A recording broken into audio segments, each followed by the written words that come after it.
to Black Men Unfiltered. What's up, my brother? Oh my God. Listen. My man, Black Man Unfiltered. Shout out to you guys. Go follow this smart man right here. This smart man right here. Black Man Unfiltered. Go follow him. It's a great show. It is an absolute great show. Yeah, you are missing out if you are not tuned in and subscribe to Black Man Unfiltered Network. I ain't ready yet. Everybody in this channel, everybody in this chat, before you leave here, make sure you hit the like button. Make sure that you are subscribed, because whether you agree or not, you see that this is a higher level of conversation that we're having. So if you can hang with it, you're more than welcome to come on in and support Black Man Unfiltered and the messages that he's putting out here.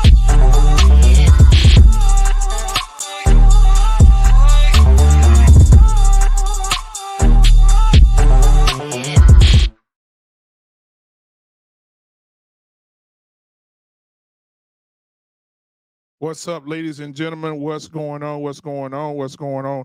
Hey, listen, this is another episode of Black Man Unfiltered. Listen, a few house rules before we get started. Guys, please go ahead. I have a goal, so please go ahead and help me with that goal.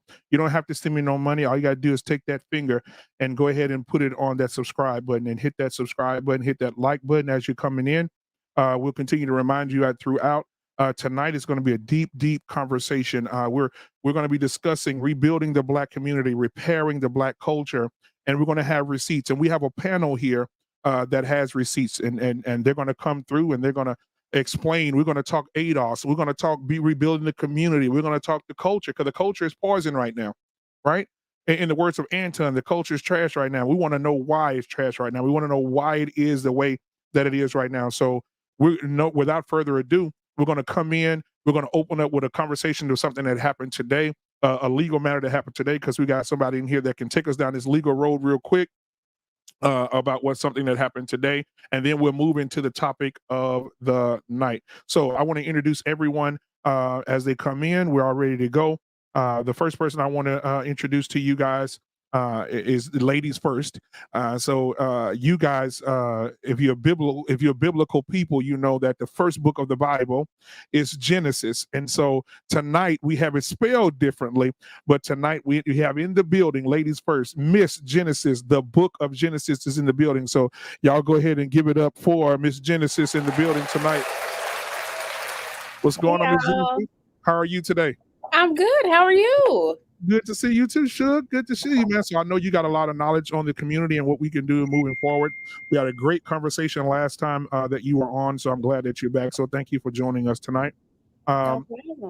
Absolutely, guys. Also, I want to bring to the table tonight the ADOS master herself, the woman that knows the ins and outs of it, that knows how things are going to go and how people are going to get their money, how it's going to be allocated. But I'm going to let her do it, explain it to you guys later on with the ADOS. Introducing none other than the OG herself. OG Patrice is in the building tonight. So give it up for OG Patrice in the building. OG Patrice, you there? I am here. What's up, my beautiful people? What's going on? What's going on? So listen, now we're going to get to the fellas. Come on, watch this here. This guy right here just got a haircut today. He's chilling. He's standing in front of his microphone, got a smile bigger than Mississippi River. And he's going to come in and give his insight on tonight. Very intellectual brother. So we're going to give it up for my little brother. Jedi Mike is in the building. Y'all might as well give it up for this celebrity right now. Here we go. Give it up. Come on. Yeah. What are you doing? Absolutely, man. Good to have you in tonight, man. Jedi, appreciate you being here, brother. All right, Absolutely. man. Listen, man. The next guy I'm going to bring up to the stage tonight, he don't care what he say, who he said to, and how he say it. He stirs it up, takes it out, dips it, throws it back at you, pick it back up, and he'll say it to you all over again. So giving it up to my boy in the building tonight, BJ himself.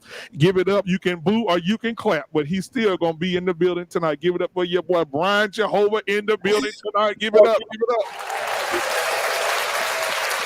Yeah. What's going on, Black man? What's going on, man? What's going on? I like that intro, man. I like that intro. Man, I appreciate it, brother. I really appreciate you, man. Thank you for being here too. So, man, last but definitely not least, man, the walking miracle himself, man. This guy has been through it. This guy has been drugged by a car and thrown out on the highway and left for dead and came out on top of it. And resurrected on the third day. Resurrected on the third day. You know what I'm saying? He was drugged. If you don't remember this man, if you go back to the police officer that stopped this guy and this guy drugged this officer down the interstate and the officer was on the car and fell out the car and bounced all over the highway. This man is in the building tonight, a walking miracle. He shouldn't even be here. And not only did he get on top of that, then he ended up on a reality show showing a smile to a female, trying to pull her on in, bro. I'm like, this dude is a celebrity. He survived death, but then he brought life, man. None other than ex-police officer Nathan Daly is in the building. Put your damn hands together for the walking miracle. Come on. Yes, indeed, man. Good to have you. What's going on, man? What's good? I'll have to clip that, brother. I like that intro, man. I like that. I'm feeling that. I appreciate you, man. That's your new nickname on this channel, The Walking Miracle, bro. Yes, sir. I appreciate you, man. Everything that you do. That. So, man, listen, I want to hop right in because this is an important subject. But the first thing I want to talk about is something legal that we saw today with Tasha K. Now, Nathan, we'll start with you. Right. And you tell us, from a legal standpoint of what you know, because I know she got to pay out the butt, bro. So go ahead and give us some insight on what you know about the situation. Well, I mean, we know who Tasha K is. We know what type of content she produces. We know that type of content is entertainment to our people. It's toxic, as we know it.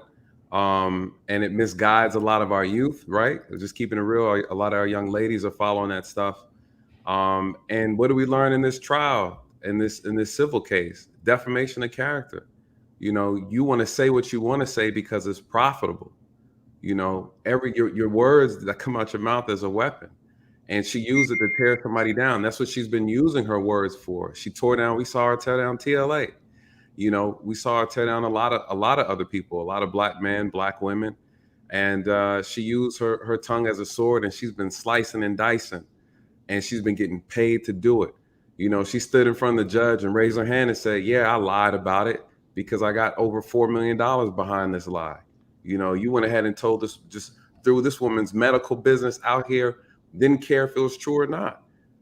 She's been in a lot of issues with the law, the federal law. She has some cases pending with the federal law, but some stuff involving R. Kelly, And so if you guys remember that stuff is still kind of ongoing. And what do we see? Her whole castle, her empire has fallen. It's fallen. Her husband is like, listen, I keep telling her, what do you say? I've been trying to talk to my wife. She doesn't listen, right? We know she operates in this masculine energy. We see what happens when she becomes intoxicated. Her mouth is reckless. She's disrespectful. You know, she says a lot of evil things. And again, she was intoxicated giving that apology to TLA. What'd she say? She said, this man must be in a wheelchair. He likes white women, right? He's doing this and doing that. And this is an attorney. He could have got her for that and chose the higher road. You know, he didn't slander her back. He didn't do that.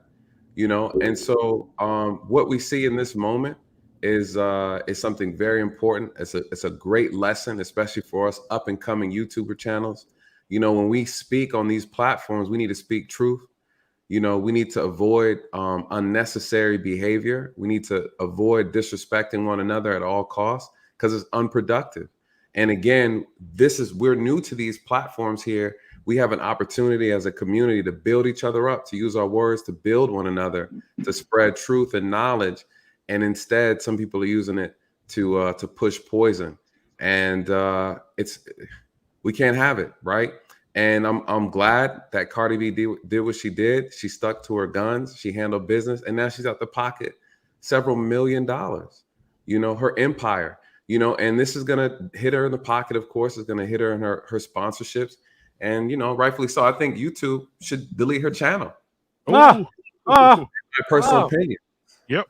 You know, it's delete her channel. You use this channel, this platform to lie and slander people. And it came out federal court that you did lie intentionally over 3 years worth of slandering. And you abuse this channel. You abuse this platform. Over 1 million followers she has. A woman's wicked. And it goes to show you what happens in our community, right? Because we're not talking about nobody else's community. It's none of our business. In our community, it talks about how quickly someone gets a little money, how quickly they change. Yep. You know, we see it currently in YouTube going on now. You see a few people who maintain their integrity. And then we see other people who are falling short of that, right? And so I think this is a lesson to all of us. We don't know how our platforms, where they're going to take us. I'll tell you, Black Men Unfiltered, what you're doing is an amazing thing. You know, I definitely support you and back you 100%. And but when that money start filling your pockets up, if you start acting a little funny, it's my job and our job, especially those people on this panel who care about you, to hold you accountable respectfully behind the scenes, right? We are supposed to be accountability partners. We are supposed to associate ourselves with people with integrity in our community. And we support each other in that way by holding each other accountable with all due respect. And I think that is something that's important. And again, if Tasha K did not damage that bridge that she had or could have had with TLA, he could have properly informed her on how to pick appropriate attorneys for the cases that she was trying to run, right? And so we see just how this thing backfires and why it's important to maintain positive relationships, because you just never know, right? You disrespect somebody on the way up, and then on the way down, you need their help. Yep. And she was never able to tap into that resource because of who she was as a person. A lot of lessons learned. God has an amazing way of bringing that humble medicine down. And when he drops it hard. Man. Drops it hard. So, appreciate that, bro. I think personally, man, they take her page down, man. She had 1 million subscribers, bro. Oh, they took her page down? No, I'm saying if they take it down, bro, she's gonna listen. She's gonna be in that. She's gonna be thinking about. She had 1 million subscribers, and why would you get in the courtroom and say, "Yeah, I did it. Right, it was me. I did it. So what?" Yeah, what you gonna do about it? Yeah, because she had no proof. You gotta, when defamation cases, you gotta come with the facts. You gotta come with. They asked for Cardi B's medical records. Show me where I had this virus. Show me where I was burning brothers out here. Now, what she was doing was drugging and robbing, right? Right. Yeah, she admitted. Yeah. So, but show me where I was out here flaming people up. That's a big deal. You just can't say stuff like that. You know. But she had three times. Three times she could have settled. She could have settled this behind closed doors 3 times. Yep. She got the father her husband telling her, babe, don't do this. You have the judge telling, listen, I'm telling you what's gonna happen. You ain't doing this. And then you had Cardi calling her on the phone. Listen, sweetheart, we're both mothers. We're both mothers. Right? And then yet go on live again and just basically bash her again, like, oh yeah, we're mothers and mess this, blah blah. Ma'am. For $1.25 million. She got it too. And Yeah, she got it. right. And And she listen, got Cardi B don't need that money. She don't nope, need that money.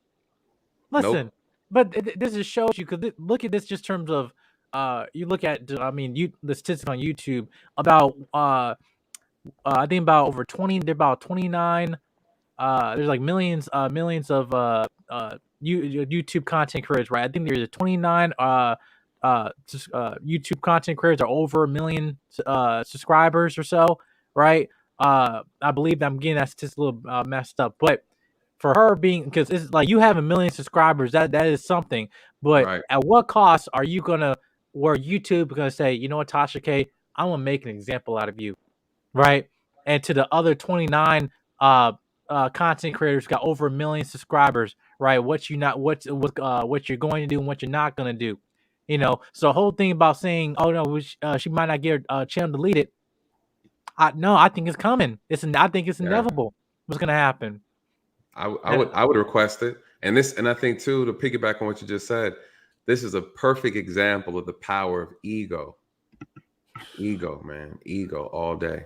Yep, exactly. And so I wanted you addressed that already. So I want to get into our subject for tonight real quick, man, because I think this is going to be a powerful exchange here. And rebuilding the Black community, repairing the Black culture.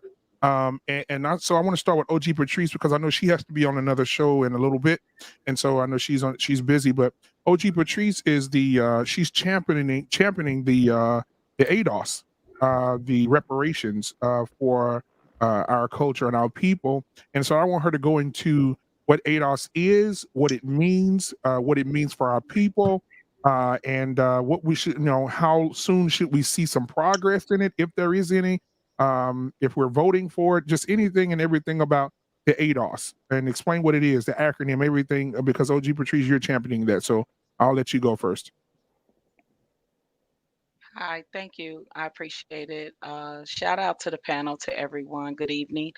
Shout out to the chat. Miss Genesis, I just have a quick question to ask you. I see you with that DePaul t-shirt on. Did you go to Yes. the DePaul in Illinois? Yes. Okay, because I'm from Chicago. I used to work at DePaul. I used to work at the Okay. Lincoln Park campus. Okay. Yeah, it's a Yeah. small world. Well, nice to meet you, sis. Nice to meet Yeah, you. yeah, you're welcome. Thank you. Um, ADOS, what does that mean? ADOS is the acronym meaning the American Descendants of Slavery. And the ADOS Foundation is a grassroots organization that has arisen to claim the reparations for Black Americans, for African Americans, for descendants of slaves.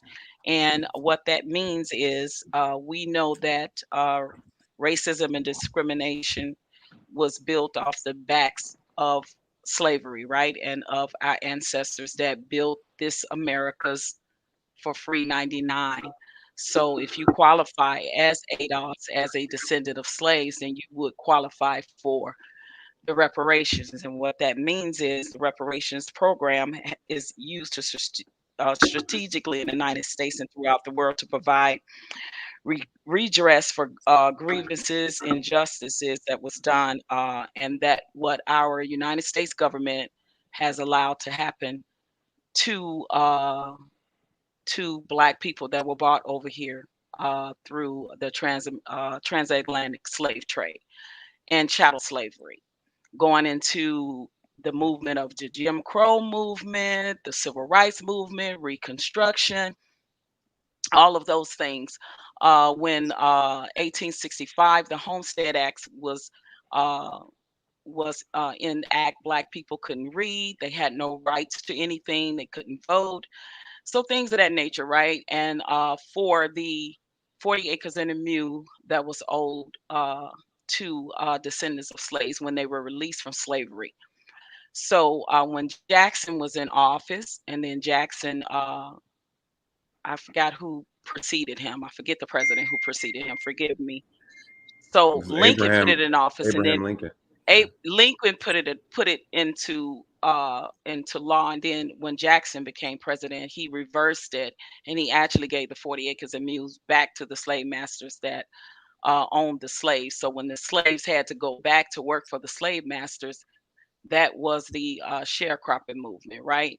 So then you got paid pennies on a dollar for producing the cotton, producing the sugar, producing the tobacco, and all of those things. Many of our ancestors invented a lot of the things that they could not get the credit for because they could not read or write, but they invented and created them for the slave master, and they slapped their names on it, patented, and made it their own. So ADOS is saying that the 40 acres and a mule that was never given to our ancestors are due to their descendants.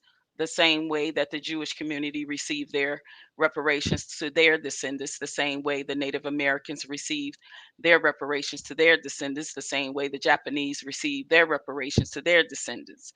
So all of those other racial uh, other race of people receive their reparations. So African Americans or descendants of slaves are the only ones that have not received any form of reparations.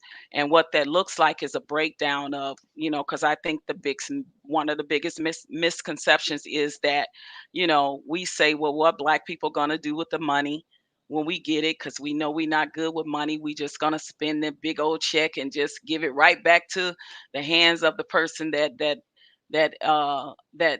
do not look like us, or the Caucasian persuasion. We're gonna spend it on a bunch of designers and things of that, and we gonna just be flossing around here, and that may or may not be, but the biggest misconception is that they think it's just going to be a big check just given to people that qualifies for it.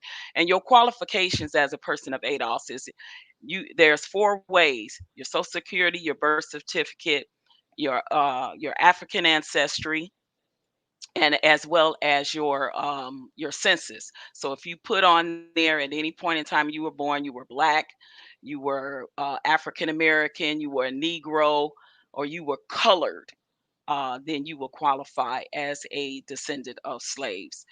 And so from that, we're saying, what does that look like? What does that breakdown look like? So ADOS has a team of economists, socialists, engineers, mathematicians, scientists, people that sits on the ADOS Foundation that has given a breakdown pretty much of what that will look like for us. So when we look at the wealth gap between our us and our white counterparts, there is a large wealth gap, and blacks are roughly 13% of the population, and we only own 1.2% of the wealth, and majority of that is from celebrities. So when you talking your average people like you and I that work a day job every day, and we go out there, that does not rarely qualifies us. So ADOS is saying the wealth gap is not fair because what should have been given to us to start our life here in America, when our ancestors came over, was never given to us to build on.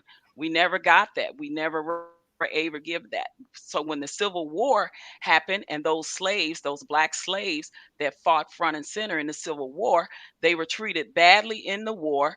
They were still treated as slaves in the war, and then when they were released, they never received the equal pay, the equal housing, the equal education, equal funding that their white counterparts did, and they fought the same wars and died for the same wars. So with that being said, ADOS is saying, hey, look, this is something that it's owed to us. It is a debt. And we're saying if you can give it to all the other racial, we should be able to get it too. So ADOS has came up with a foundation. We're trying to get a bill passed to take to Congress for this to come into play. But we're fighting, we're study building, we're study coming together. We have ADOS almost in all 50 states now. I'm a part of ADOS Nevada. That's where I originally got my start from. So that breakdowns looks like we're saying about 12 to 14 trillion dollars is owed and counting. The bill is steady going up. It's counting that is owed to descendants of slaves for. Can you repeat that? Sorry, Miss OG Patrice. Which part? How much it was owed?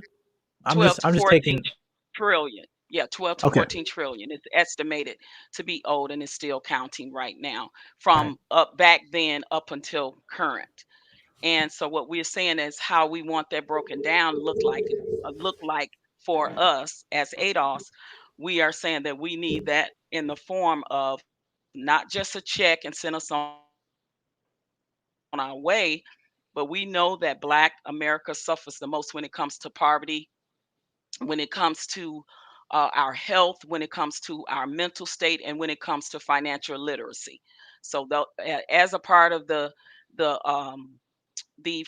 reparations, we're saying that we want to be able to have these things accessible in our communities for our people.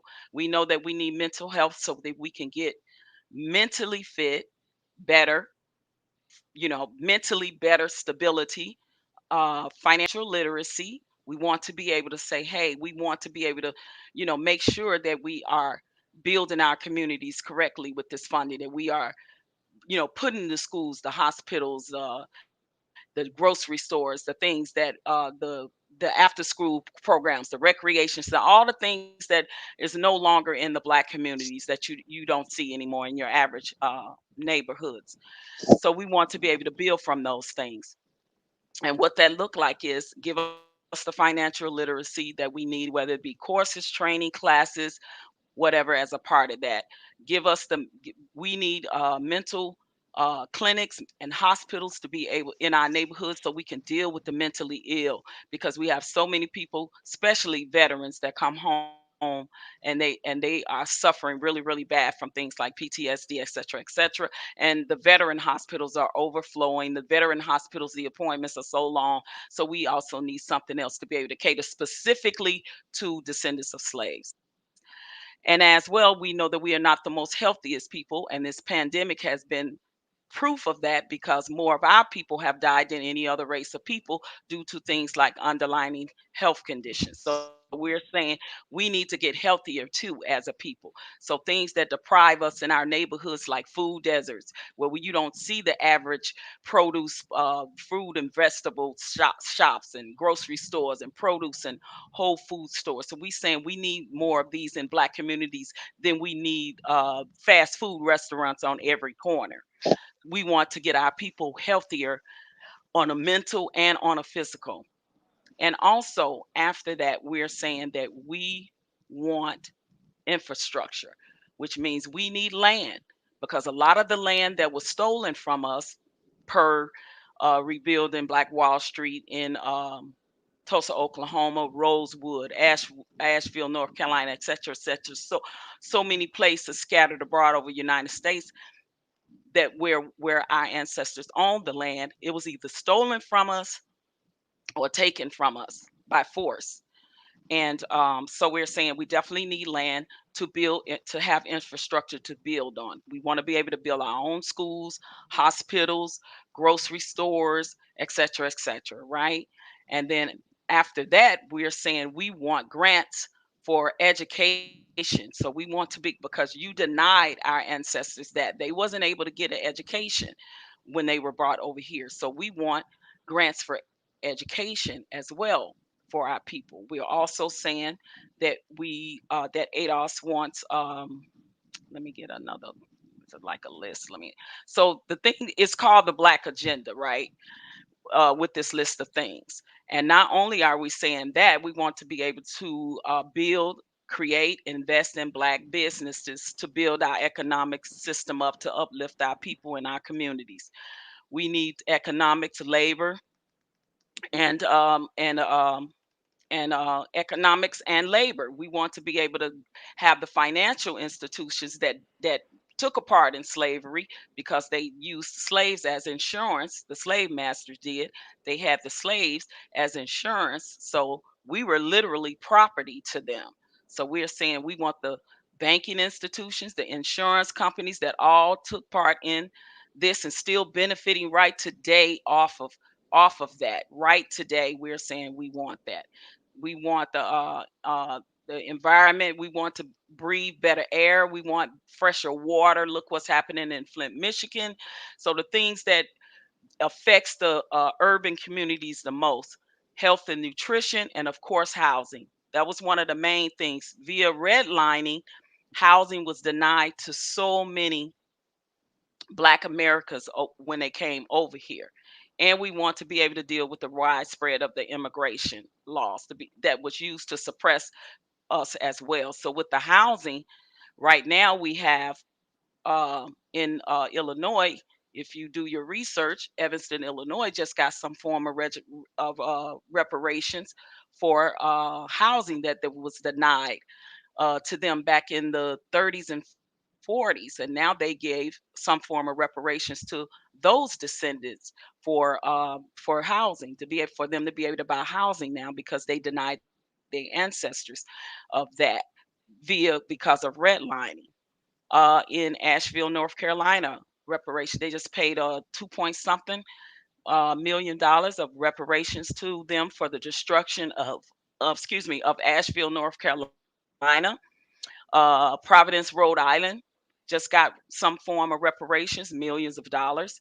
So ADOS know that this definitely can be done. So when it comes to the voting rights, because they're trying to suppress our votes again, meaning Black voters, we're saying that we want that avenue to be open up more so that there can be more opportunities for Black voting to not be suppressed and to be spread it amongst all over the 50 states. And of course, the criminal justice system. We have to deal with that because we know the criminal justice system and the prison reform has not worked when it comes to Black people. We know that a Black man and a white man can literally go to jail for the same crime, and the Black man gets more time than that white man does for the same exact crime.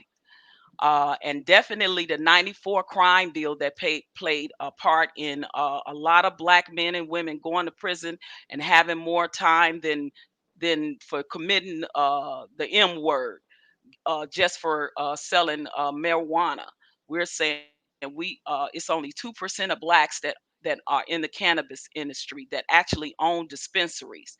So we're saying we want in on that because this is the same system that you are now benefiting off of via capitalism, and you only let 2% of Black people, because you put us through so much red tape for us to own the cannabis that is now legal, and this is the very industry that you lock so many Black men and women up for. So it's some of those things that we're saying that we want reparations for as well. And then the rest of it looks like a lump sum check to those descendants as well, and monthly payments given. Monthly payments in the same way the Native Americans have gotten it and are getting it right to this day. So that's what ADOS is for, and that's what ADOS represents. Just to kind of say it in a nutshell, there. Tried to go as fast as I could. No, thank you for that. I appreciate it. Now I want to say this as well, for the guys. If you're just coming in and you're just tuning in tonight, we're talking about rebuilding the Black community, repairing the Black culture. OG Patrice just came in and explained to us what ADOS is. American Descendants of Slavery is an acronym for that. She explained it. So if you missed it, please go back and watch it when the show is over. But again, if you just came in, please hit the subscribe button. Please hit the like button. Please share this with someone else because this is going to be very educational for our people tonight as far as coming from a where we are and where we're going. And so please share this link right now. Hit the subscribe button, hit the like button. Now, anybody on the panel want to address the ADOS situation with Miss OG Patrice? I know it's a lot of people were taking notes. So yeah, let me say something too right quick. So with that being said, and I know it's a lot to kind of fathom and swallow down, but you know what, I'll take questions first because I kind of lost my train of thought. If anybody have any. Okay, yeah. Anybody have any questions for OG Patrice when it comes to the ADOS situation? Any agreements, disagreements, anything that would? I just want to get a clarification because there's certain things that you're saying. So one, okay, you're saying that was owed to us, and I asked previously was it was 12 to 14 trillion dollars, right? That's owed in reparations, right? And then you say in terms of what you wanted that we don't actually want really money, and more of you want access to resources, right? So absolutely right. So that including in terms of what you're talking about access to financial literacy courses, foods, or so we can disparage any food insecurity, food deserts, whatever it might be, going to grocery stores, whatever it might be, mental clinics about veterans either dealing with racial trauma, owning land, i.e., real estate, or requiring land that was taken from us, right? Um, and better in terms of education, and also disparaging any type of terms of affecting in prison reform, right? Yes, absolutely. Right. And then last point you made was monthly checks. You said monthly or year or annually or just Correct. both? It's a lump sum payment and then it's monthly checks because currently that's kind of what our Native American brothers and sisters, that's how they got theirs. They got land, and on that land they were able to build the casinos. I'm out here in Arizona. They own the land and they own the casinos, and then they have their own police station, they sheriff departments, they fire departments. So if any black people that want to separate themselves and become a sovereign nation and build, they would have that option to do that as a people. And that's the beauty in the reparations. Those that want to build just only within their people will have that option to do that, and ones that don't can still do as they please. Right. Yeah, I see. Like when you talk about the United States government, they recognize about being 574 Indian tribes in the contiguous 48 states, right, and in Alaska, right, and that's basically how they able to receive eligible funding through services from the Bureau of Indian Affairs, right, and that's through either contract grants or compacts. What you're saying, right? Correct. Yep. And that's Mm. how they kind of become their own sovereign nation. When I go to the Indian reservation right now in Arizona here, and they really have a nice one out in Tucson, and they have their own community. They have their own stores. They have on that land. They own churches. They do their own things separately from a lot of what is done outside of their own compound.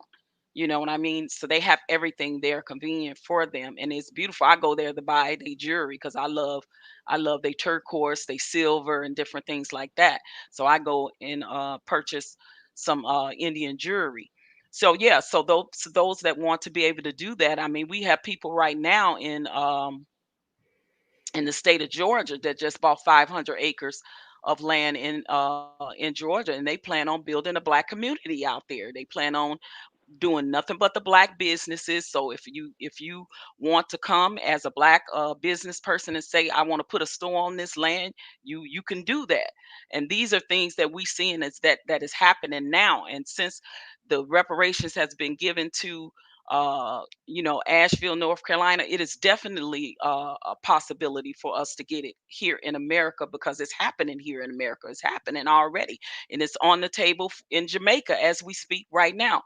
Even our Caribbean allies are is on the table for them. So these are some of and the reason why I believe so strongly, and then I say that I know that it's possible and it's feasible, is because I know what I'm witnessing before me that I had never witnessed before, and it was never even on the table for no one to get any form of reparations. And now these things are coming to fruition, but we have to gain more momentum, more power, more infrastructure, and things of that nature in order for us to make it happen. And that's what ADOS is doing.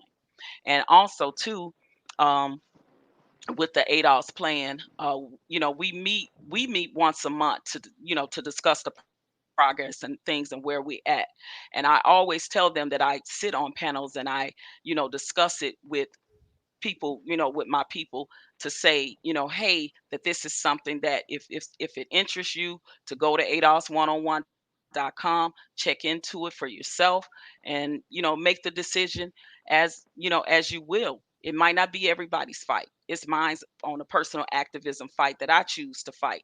But I just ask my brothers and sisters that look like me, if you do not believe in that fight or whatever, I just say be an ally, because I'm an ally to our Caribbean sisters and brothers. I want to see the Jamaicans get it. I want to see the Haitians get it. I want to see the Barbadians get it. I want to see Trinidad. I want to see all our people that are black and brown like us get it. And the possibility is there because it's already happening and it's already on the table. And I'm excited about that. Mhm. Yeah, I'm seeing what you're saying here. They're receiving about 20 billion a year annually from the United States government. Secondly, you can probably find this from the DOI or from the Department of Education. They give about 5.6 billion slated to go to tribes and tribal communities. This was kind of reported back, and then about a slight increase back around 2014. I'm looking at, um, and yeah, because I'm just looking at this because I'm making sure 'cause I want to know the amount that like they're getting receiving. This is why I'm asking these Oh yeah, questions. right. Yeah. Oh yeah, no, you are So asking great questions, and just know that even with ADOS too, because we have to be real. When you are already 400 plus years behind the eight ball as a people, and had every monkey wrench thrown into you in order to grow, and then when you did grow. There were communities came and all our communities were destroyed when we had Black Wall Street, when we had Rosewood, when we had all these places, they got destroyed, right? So we have a chance to build again, and definitely having reparations will be a part of that. When you look at us as a community and the average Black household and the average white household, the wealth gap is $840 per household. That's how far behind the average Black family is. I'm not talking about wealthy people, guys. I'm talking about your average household of working people is $840,000. We are less than our white counterparts are. Wow. So thank you again, OG Patrice, man. That is amazing. So anybody else had any questions, Genesis? Did you have anything you wanted to add to that or say to that? I don't have anything to say to the ADOS. I'm actually just familiarizing myself with Mm. the ADOS movement. Okay. Okay. All right. Nathan, you have anything you want to add to that or say about the ADOS? I'm gonna let brother Jehovah go. I'm curious Oh, to hear his thoughts. okay, Brian. Hey, OG Patrice, I got a question.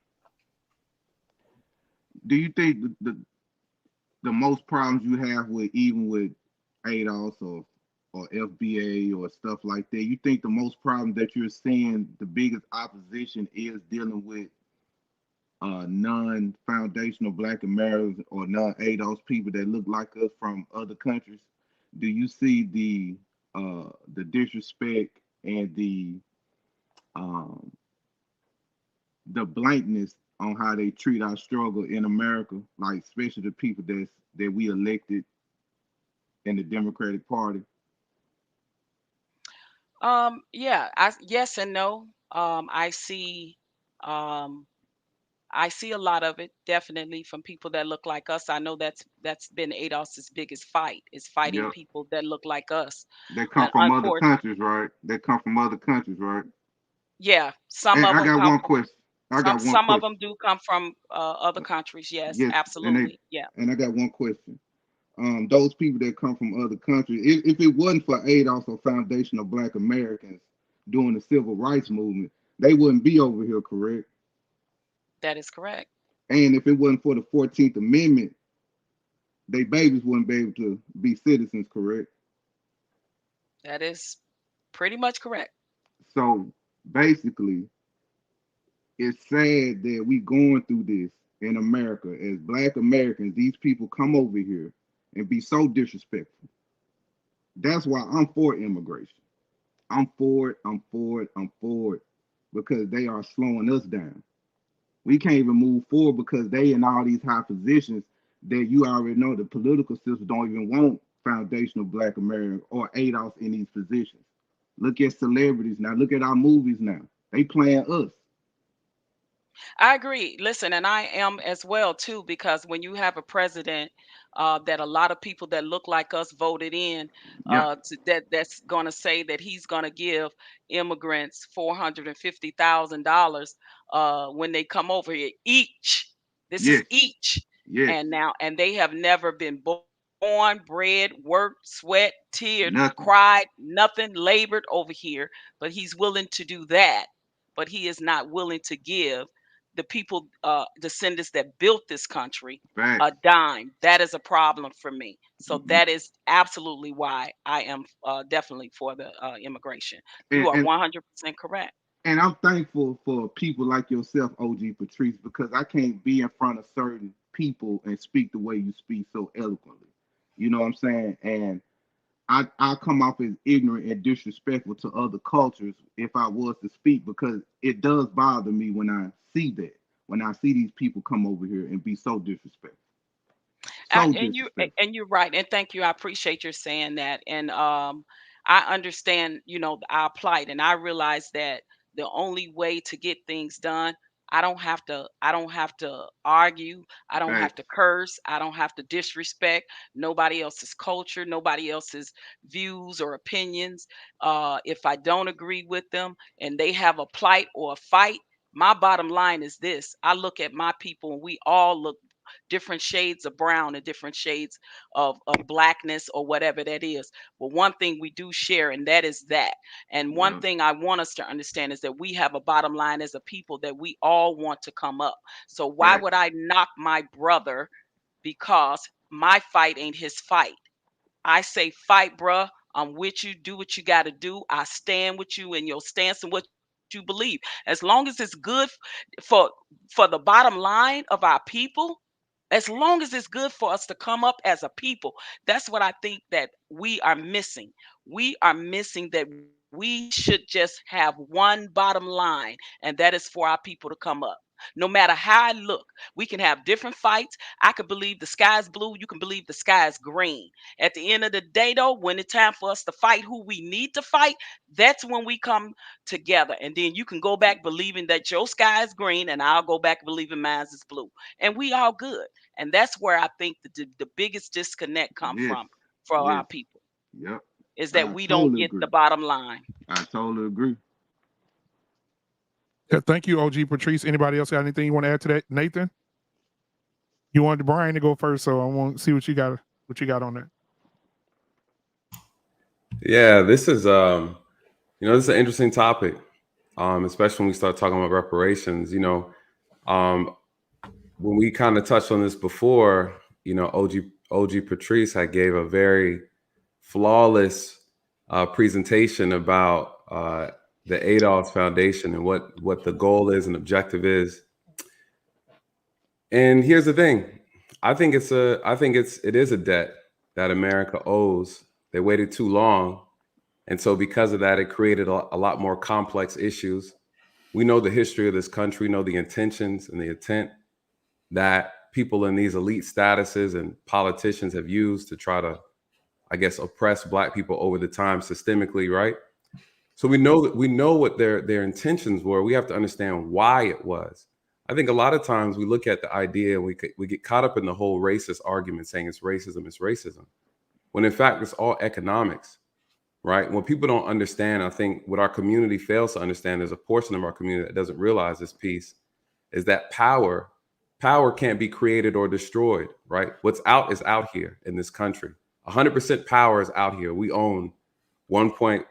Patrice said, 1.5% of it, right? That's the power that we own as a community. The only way power is transferred is either borrowed, right? It's loaned to you, it's transferred to you, or it's taken. That's the only way you get it. And so people don't benefit by giving us power. So we have to understand that concept when we're looking at all these things. The country doesn't benefit. My question when it comes to reparations is, how much of the responsibility is on them and how much of the responsibility is on us? And I think a lot of times when I have the conversation with people, and just like Brian stated, my family's not from this country. So when I speak from an outsider speaking in. At the same time, I'm here, right? My color is the same color as everybody on this panel. No one tells us apart, right? I have a different perspective. I think that the debt is absolutely owed, was never against it. I don't know too many people who are against it. I think what I've heard from different platforms or different people who are for it or against it, it's not so much that they're against it. They're concerned about how it's actually going to be executed, right? They're concerned about the mentality of the people that's going to receive the reparations. It's not so much about getting it. It's about how we're going to use it, how we're going to utilize it. Are we in the best mental state, the best state of conscious to actually benefit when it's actually implemented? And so my thing is, I think what I've seen before, I've seen what's his name? I can never pronounce his first name. His last name is Coates, Tanakishi Coates. I can't remember.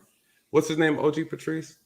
I'm not sure who you're talking about. Coates. His last name is Coates. He's been like a really big advocate, black man, for reparations.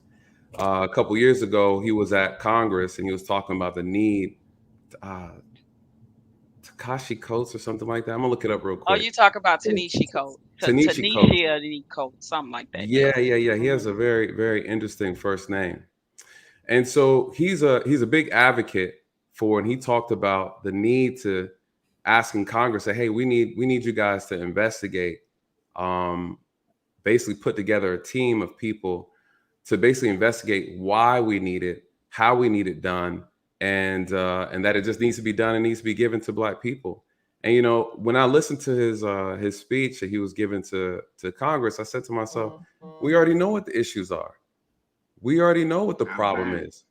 You know, smarter people than him have come before him and already said what the problem was. You know, we're asking people to, you know, we're asking and not demanding, you know. So when you come in and say, hey, can you guys look into this? We need to put together we're begging you to put together a panel to investigate. You know, we have to understand that we're only 13%. We don't make anything shake without the help of white people. It just is what it is. And so if we really, really want to play the game properly, we all as a black community have to be on the same accord. You know, I say it all the time. Can I say something? Wait, I want to say something before I'll forget my thought. Go. I'm glad he said that because he is absolutely right. And I think that's why that was one of the first things I addressed, is that black people know we are not mentally there, and we are definitely not financially literate. So that is that as we need to be when you're talking about this kind of money. That is why that was the first thing that I addressed, that we need to get healthy as a people.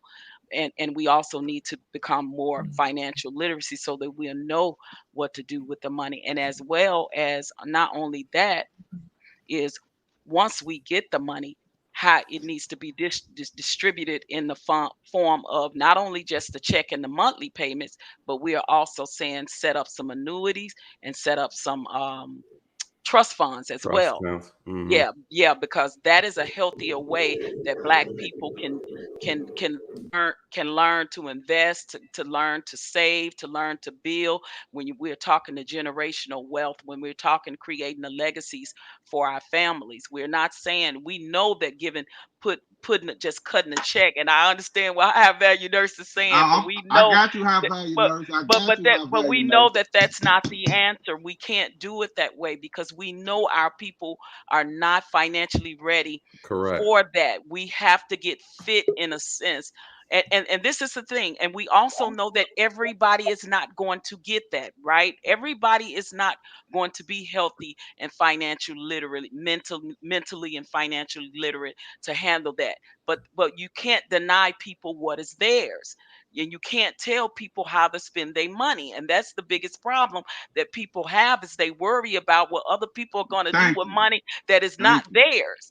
That is the thing. The people that want to get on board with the ADOS movement, get mentally healthy, get physically healthy, get financially literate, they will have those opportunities to educate themselves, to build. They will have the opportunity, but we still can't deny those that fit the criteria of ADOS. We can't tell them what they need to do. So whatever with their money, it is theirs, rightfully so. So if they get it, we can't say, if the people that don't want to get on board with the things that ADOS has put in place with the Black agenda, I can't tell people how to spend their money. It's not my place. It's not my responsibility. So if they are broke 10 years from now, guess what? That's on them.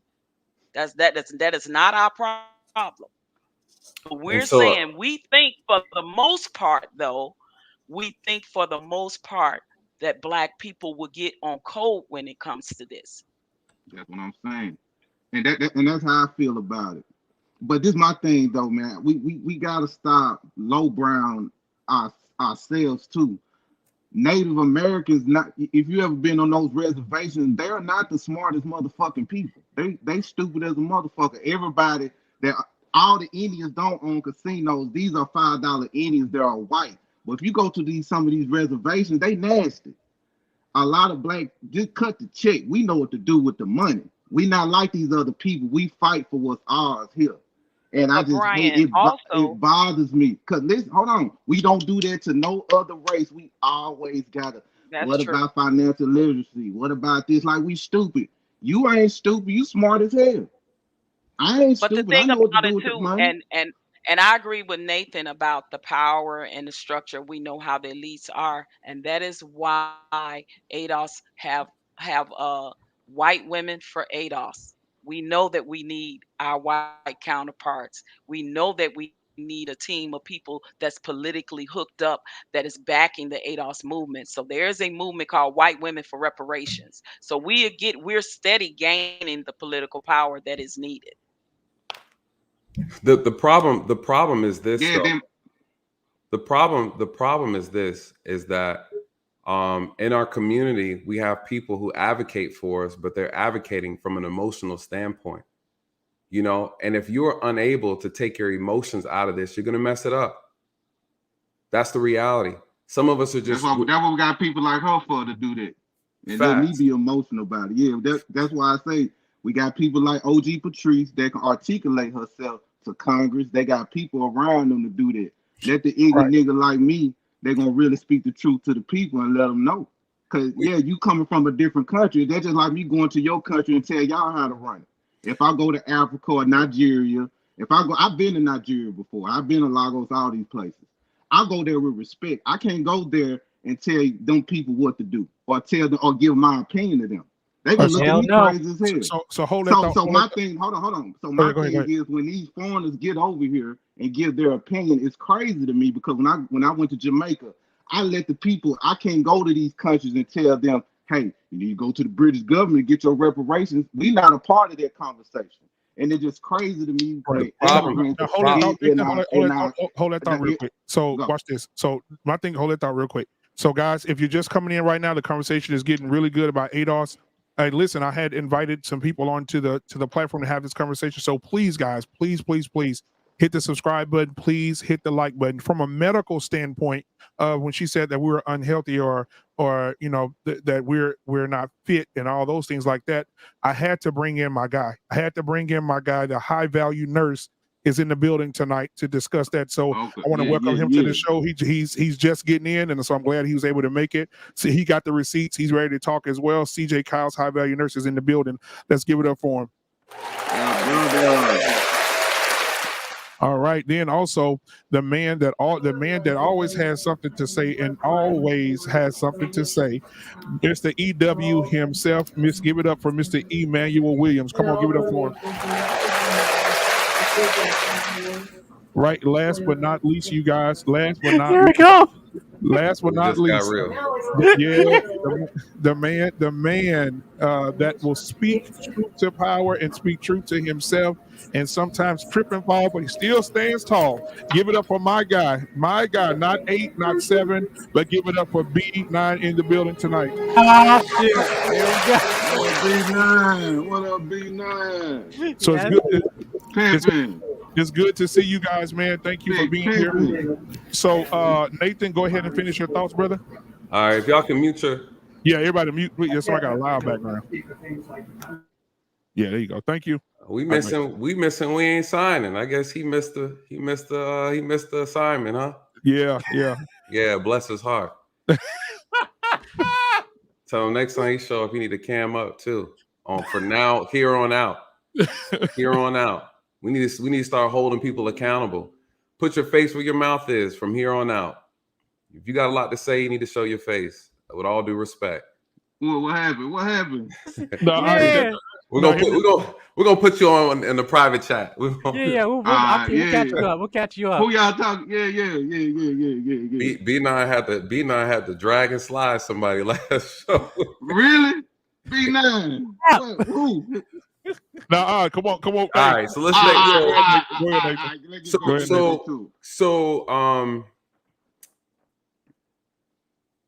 So Brian, my thing though with that statement is the difference is, one, you're right. That's the argument I always made when I'm dealing with people from the continent, right? They'd come by and they'd have a little disposition that I feel like was a little disrespectful. And what I would say to them is, hey, the struggles of the people here are the reasons why you're allowed to come over here and be doctors and nurses and so forth and so on. So you respect the people that are here who made it possible, right? Who made it possible for my family to come here and others like me. So, I don't take that for granted. Again, the difference is when you visit Jamaica, you're a guest, right? You're not a citizen. I'm a citizen now. So I have an invested interest, right? So when people come over here and become citizens, you have an active invested interest. What have I did for the last 13 years? I patrolled and policed the Black community with distinction, with integrity, right? Put my life on the line several times. Almost was killed and taken up out of here by a brother that looks like me. So, I bled and I sweat. I've mentored a lot of Black men and women, in our community. So I'm invested, right? I have something to lose too. I started a nonprofit to help rebuild the relationship between the Black community and law enforcement. I'm in my lane. I'm not a baller. I'm not a hustler. I don't have any of those little special, titles. I'm just a hardworking gentleman that lives here in this country. You feel me? And I'm impacted by the drama and foolishness that happens as well. I do have a different culture. So I see things a little different. I could be a little biased, right? I could be a little biased. But at the end of the day, guess what? Guess who else was a part of this movement about helping Black Americans? Marcus Garvey. He was a Jamaican, right? And he was the Jamaicans an outsider. didn't want to hear him though. The Jamaicans didn't want to. Well, he had to leave Jamaica and come to America and get a pop. True, but listen, the problem is this: propaganda and disinformation is a real thing. Media propaganda is a real thing, and it's easy to brainwash people. We are suffering from it in this country as we speak, right? You know how difficult it is. There's no reason why OG Patrice should be having pushback from people who look like her. Everybody should be on the same page. It's a no-brainer, right? So the question is, how did we get here? We've been put in a massive trick bag over the years. They've used high-end psychologists to brainwash us and confuse us and hate our own people, right? And so again, we are our worst enemy in this country. And so when OG Patrice is talking about all these things that we need, and then someone else mentioned, the high value nurse said, listen, we spent over $1 trillion, but we can't keep none of it. Our dollar circulates for 6 hours in our own community, right? In other communities, it's 30 days, 25 days, 15 days, 6 hours for us. So again, we can reparations, bro. If we had reparations, that wouldn't even happen. Well, I mean, we could say that we're here now, so we got to deal with what we got, right? We got to do what we have. So what is the reality? It's a mental shift. It's a mental shift. My thing is, and I'm curious to hear what you have to say, what you think, Brian, about this, and then OG Patrice. How much of the responsibility is on reparations, and how much of the responsibility is on us? If you could actually put a percentage to each one, what would you say out of curiosity? Because I've gone a chance to go through the reparations, 10 years ago when they're talking about it, and currently when they're talking about it. And a lot of the pushback that I remember with reparations back when I was coming up a little younger was that they were always talking about cutting a check. They were never talking about building infrastructure, fixing education. They was like, look, cut a check, trillions of dollars, divide up amongst all the Black folks, and where the chips lie, the chips lie. I think they need to do it. I don't have any issues with it. I'm gonna simplify it for you. Easiest pie. All right. We had Tulsa, Oklahoma here. There was a Tulsa, Oklahoma in almost in every state in the United States of America. That is true. If those places wasn't destroyed, we wouldn't be in this position right now. That's one of the reasons we need reparations. See, a lot of folks say, cut the check. You goddamn right. If those places weren't destroyed, just as imagine if Tulsa, Oklahoma was still running in 2022. You Correct. Think Oklahoma City would be what it is today? Nope. You think these places like in Florida, Carolina, all these other places, if they didn't fuck with us, if they didn't pass laws and did all these things, they didn't fuck with us, we would be way ahead of the game right now. That's Even true. When we got out of slavery during the Reconstruction era, we kicked We're ass. Doing good. We That's couldn't true. read, we couldn't do none of this shit, but we built.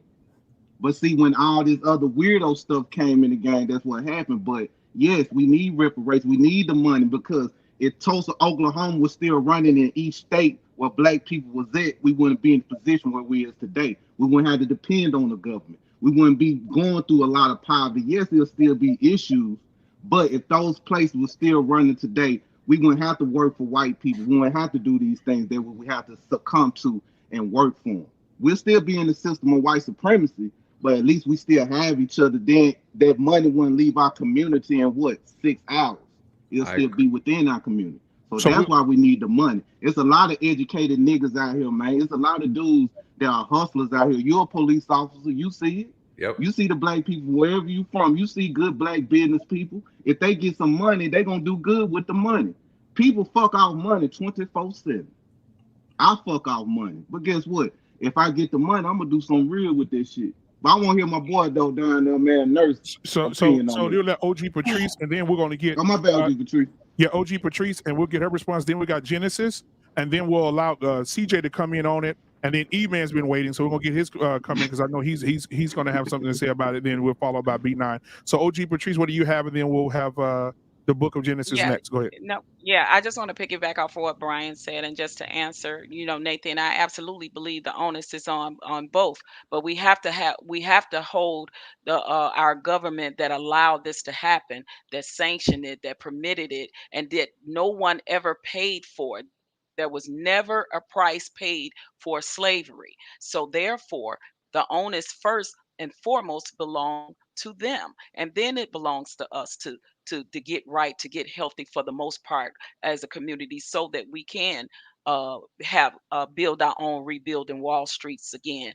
And when you look at the black community and the way that they were destroyed, like what Brian was saying, it was like every time we got that one foot forward, they would knock us 5 steps back. So when you are so far behind the 8 ball like that, and all of your communities are getting destroyed, all your communities they're taking the funding out of, all the communities that lacks the resources we don't have in the inner cities anymore, because we have allowed a lot of the people that we voted in place to to to take all these things away, to dangle the carrot in front of us. We get all excited, we see the shiny object, and we fall for it every time. And now we're saying that no, we don't want to do this. We want to put politicians in place that's going to specifically uphold the black agenda and the things that we're talking about. And ADOS is gaining that political power now, because we know that we're gonna need that type of political power behind us. That's why we got the sister right out of Georgia, Tamala. She's going running for U.S. Senate. We know we need political power even more, but we're steady gaining that momentum, right? Because we know we have to have that. We can't go in in front of Congress just footloose and fancy free without this black agenda, without some political power and funding behind us. Black people got to start realizing they got to stop spending money in the wrong places. They got to put money behind the political powers that are going to enforce the black agenda for us. And that's where the disconnect come from for us, right? So what that looked like for us is that we got to get back on code as a people. Absolutely. Again, we have a bottom line, guys. It's not a you against me. It's a bottom line thing. It's a thing that, okay, you could go left and I can go right. I'm cool. But at the end of the day, if I see you out there and I'm fighting for your rights, my rights, our people rights, that's our bottom line, right? But I don't have to agree with on everything. I could fight with you on that, and then we can go our separate ways. This is what we're missing. Black people, we're missing the bottom line here. And we go at each other so much because we disagree with something. You don't want to rock with this person. Like, that is where we're going wrong. And we have been going wrong ever since we allowed the Dixiecrats to come in and destroy all our communities, and they still ain't giving us jack shit. And the integration, you're right, and all those things that we have failed for as a people. We're saying now we have to do something different, people. We got to do something different. All right, so go ahead, Genesis, the Book of Genesis. What are your thoughts? Okay, so I'm over here taking notes of the rebuttals that I have, and I think everybody made some points that I can agree with. However, I go back to the topic of the show. I first, let me say that I do agree with Black folks getting reparations or African Americans getting reparations. However, I do also agree that we are not ready for a check. How we not ready? How we not ready? How we If you not will let me ready? finish, I'll tell you. We are Um, ready. we know that We're gonna this be broke is again another 20 years. Let her get her I'm thought out. sorry. we know that Go this ahead, is Brian. I'm me about my control. If you can control the people, then you can control the narrative. We have to get back to the point where we have strong communities. Our foundation is strong. The control of the people is happening through redlining, gentrification, sentencing disparities, abortion, subpar education, voter suppression. We don't have political power. We don't have the economic strength to counter the things that are happening. And how are we going to get that power back other than we come back together? So when Nathan Daly was asking how much responsibility is on the government and how much responsibility is on us, we have to look at our part and hold ourselves accountable before we can hold the other people, the government, accountable, because there is strength in numbers. If we are underrepresented in the political arena, then where is our voice? Then when you come into the community, you go to the average person in the community and you ask them about voting. Or let's go back. We have to beg our people to go out and vote. And then many times when they go out and vote, they don't even realize who they're voting for. We run to vote when it's a presidential election, but we're not running to vote when it's primary elections. And those are the ones that matter most. Most times there's a ballot full of judges that we're voting for. Personally, most of us are impacted more by the judges that are on the ballot than we are by the president, because we know the president is the president, but that isn't really who's making that's not really the decision maker. We need to know who the judges are. We have to hold our local representatives accountable for the things that are happening in the community. And most of us aren't doing those things. Sister Genesis, I agree with you on that part 100% wholeheartedly. That's where our divide is, right there. You just hit the nail right on the head. Again, that's why I keep expressing we have to get on code when it comes to that. We have to realize that first we have to vote locally and within our communities, right? That means you need to look into these judges, these district attorneys, these sheriffs, these chief of police, all these people that we vote for Absolutely. locally that affect our community first. You Absolutely. listen, we have to be in the room, right? Like if we are not in the room when these people have these community leading meetings, these I'm at community meetings in my community. I go to the community meetings that the police officers in my community. Mhm. I'm at these meetings and I rarely see people that look like me. And I would agree with that. That is a I big would agree with problem. that. And That's why you want to give that them a we $200 don't get check? involved in our local that school that's district. We're Mhm. not running for the trustee positions in these, the the people who Almonds, live in the suburbs. They're not running for the trustee positions, village president, township president, things councilman. like that. Mhm. Exactly. We have to Yeah, get involved. If we don't get involved, we don't have a voice. And at the end of the day, this is all about eugenics.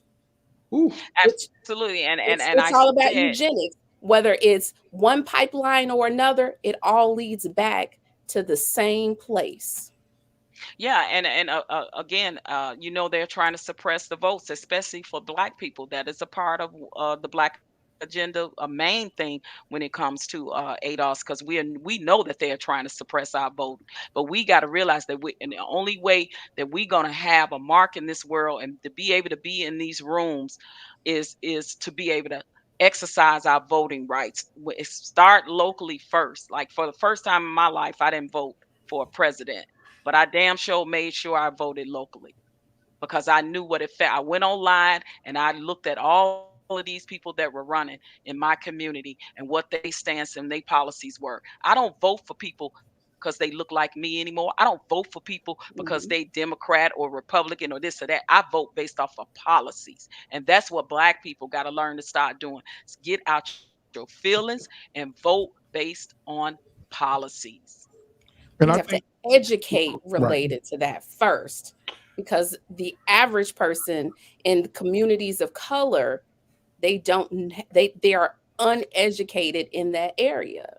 And But you got unwilling. to be at Yeah, there you yeah, go, you got Nathan. yeah, you Unwilling. got Clean it yeah, up. unwilling to start going to the meetings, to ask questions, Yep. to to pick up pamphlets, to make phone calls and things like that to your local alderman, to your local councilman, because these things are free and open to the public. You as a Yep. taxpaying citizen have a right to be in the room. I sit on the panel because I'm also a mod on Angela Stanton King's, and I talked to her about, hey, what about that 500 $1 billion Black Platinum plan that Trump was promising Black people before he left office? I said, if you run again, is that going to be on the agenda? I'm on these panels. I'm in the rooms. I'm having the conversations. We have got to do the same thing, guys. We got to Yep. build the political power behind us again. Like, I haven't seen us more enthused to vote since Obama ran. I worked his campaign. I worked his campaign in Obama, in Nevada. I know what goes on behind the scenes. I saw the checks coming in for those two sets of communities and racial people that got their laws put into place. So I know what it takes. Politicians are purchased, you guys. So we have to Yep. get one that's going to come we come with an agenda, get behind that person, push them forward with our finances and our resources. And then and only then will we have the political power that we need to get things done for our people in our community. And then the sooner we get that, the better off we'll be. So let's go. So I thank you for that, OG Patrice. So let's go ahead because I know E-Man has some thoughts on that, and then we'll let Nathan come after that because I know he got some thoughts. So I'm over a tour after Nathan. right, Nathan, check your absolutely. phone. Absolutely. So, Nathan. E-Man, what are your thoughts? And then we have CJ come in, and then B9 will be last on after CJ. Go ahead. Y'all guys said a lot of information. A lot. Can y'all guys hear me clear? Yeah, you good. All right, y'all guys said a lot of information. First of all, I'm not against reparations. If y'all want to cut a check, send one to my house. I'm not against it whatsoever. Am I going to focus on it? Absolutely not.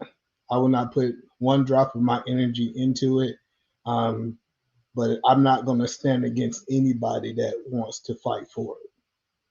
So,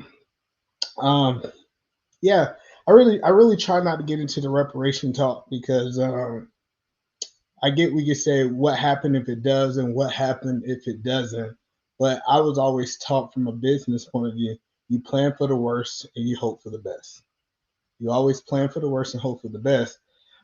So I just feel like it's something that's completely out of my control. But OJ, Patrice, question. So is this a volunteer thing that you do, or is it a paid position for the what you currently doing for? I forgot the abbreviation. It's ADOS. ADOS. Yeah, it's volunteer. I do it voluntarily. I'm always a part of, ever since the Obama campaign, I've been a part of some for our people politically, that is, because I know without having some form of political power, and if we not in the room, if I don't know what's going on to come back and tell my people, how are you guys going to know? So people like me got to be in them spaces. Well, so the reason that I kind of separate myself from that, because I know a couple different grants that I think it was 2020.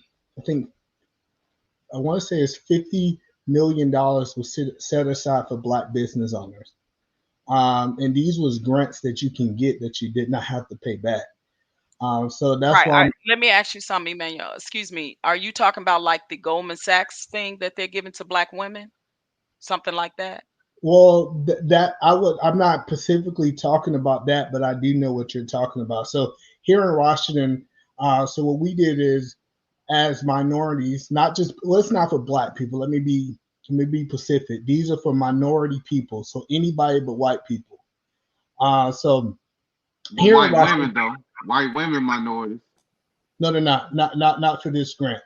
So Because I so was for the going to say grant, they are. but not Yeah. for this grant. So this is people of color. So this is the problem I have with the argument that y'all guys are putting forth. So I have a lawyer friend here in Washington. He sent out this massive email talking about, hey, if you get part of this program in Washington, you're guaranteed $10,000. We're also going to give you up to $500 in rent in any space that you get, and they're going to give you 50 hours of professional services if you need an accountant, lawyer, different things like this. The only caveat to it, I did the program. You have to do a class for 6 weeks. You can't miss a week, and you got to put your time into it. And so I was kind of on the back side of this, and I saw the applications, and what I saw, other races to Black people, it was 1 to 10 of people applied. And so the biggest thing is too is system. I know I'm speaking from a business point of view. Is systems out there for us to be able to get ahead? But it seems like most Black people, and I know it might not be these people on the panel, they're looking for the hand me out, and they're not willing to put in the work. So yes, Can I like I ask you said, a question, hold on, Emmanuel? well, go ahead, OG. No, I just want to ask, like, how are we getting this type of news out to our people specifically? Like, how is it being marketed into the Black community? It So was a Black person running it, that particular yes, thing you're talking about. actually, So did the Black person reach out to Black people? it was actually, believe it or not, it was all Black people running it, and they tried to make it more for Black Americans, but they how the grant set up, it said minorities, so they had to open up for other people. So the thing about That's it our is, problem. That's the problem right there. no, it's not a Immigrants. problem. It It's not a is. problem It because we have is. just We need something specifically for us. And listen, we and this is don't, what I mean. Brian. But I just want to say this. This is what Okay. I mean. And I'm not disagreeing with you or nothing, man. But this is my thing. I can't knock people like you that disagree with it, right? Just like you said, this I ain't your don't thing. disagree with it. But people like OG Patrice, they have all types of people that works on different layers of this. And I always tell folks, like people like yourself, I wouldn't dare waste my time talking to a person that's Black, that's not interested in anything like that. You see what I'm saying? Because it dampers the mood when people are trying to learn about Adolf. But how you come off as so negative. And I get it. I ain't in my feelings or nothing. But if But you Brian, ain't with it, you But the ain't with only it. thing about it Brian, you're is that I wrong. keep hearing the word handout, and Yeah, that's what that's I'm. the biggest But he don't misconception, say nothing guys. about all these This is white not people a getting these handout. This is handouts. a debt. Nobody said it was a handout when Jews was getting it. Nobody said it was a handout when Native Americans was getting it. And the Asians, Nobody don't said it forget was about the Asians. a handout when the Japanese. Why is it when it comes to us, It's it's a always something. handout? It's a debt. The same way it was a debt for them. That's the part right there that we got to stop with the negative connotation. It is not a Yeah. handout. It is a debt that is owed. If I owe you $20, Emmanuel, I owe you. Period. Point blank. What you do with it is your business. That's the biggest misconception, that we have to stop with the negative connotation, and we do it to our own people. Because I didn't hear nobody fight a Jew fight another Jew when they got theirs. Well, I didn't hear. Yeah. I think the That's the problem. only thing. Well, no. Well, let me be transparent. See, the problem with I have a problem with Brian and OG. I let y'all say why y'all was for it. I let y'all go on and on and on about why y'all was for it. But I you was ain't talking quiet. about Hold on, nothing. let me finish. No, let me finish. I was quiet. Genesis, soon as Genesis said her opinion, guess what? Everybody was on Genesis' head. I Everybody was. said, Nobody was, just me. It was hold me. on, Brian. Brian, calm down, bro. We're gonna let you get a chance to respond, bro. I just get irritated with niggas Okay, like and I this, man. apologize, Mr. Emmanuel. You're right. I interrupted, so I apologize for that. And so I'm in my feelings. okay, okay, that's your right to be in your feelings. Hold on, black man's trying to speak. No, I'm saying let's just let E-Man get his out, and then we'll respond I after ain't got E-Man nothing finishes. else to say. I'll All just right. fucking with. All right. All right. I love you, man. I love you, man. I love you too, I'll brother. be fucking with you. So the one thing I want to say is this right here is that The reason a lot of people are not trying to really like me, the reason I'm not going down that path with you guys or trying to fight for it is because y'all with your actions tells me what I say and what I mean doesn't matter. Because if I was to cut you guys off the way that y'all did, y'all say that I'm being aggressive. Y'all say that hey, he's not willing to listen to what's the cause of the black people, what we believe. And so that's the thing that I want to say is that first of all, I came on from a positive point of view. The first positive thing say I'm not against it, but it's not my fight. I'm not willing to go down that road. Then I went into, hey, these are the other options I have found for black business owners.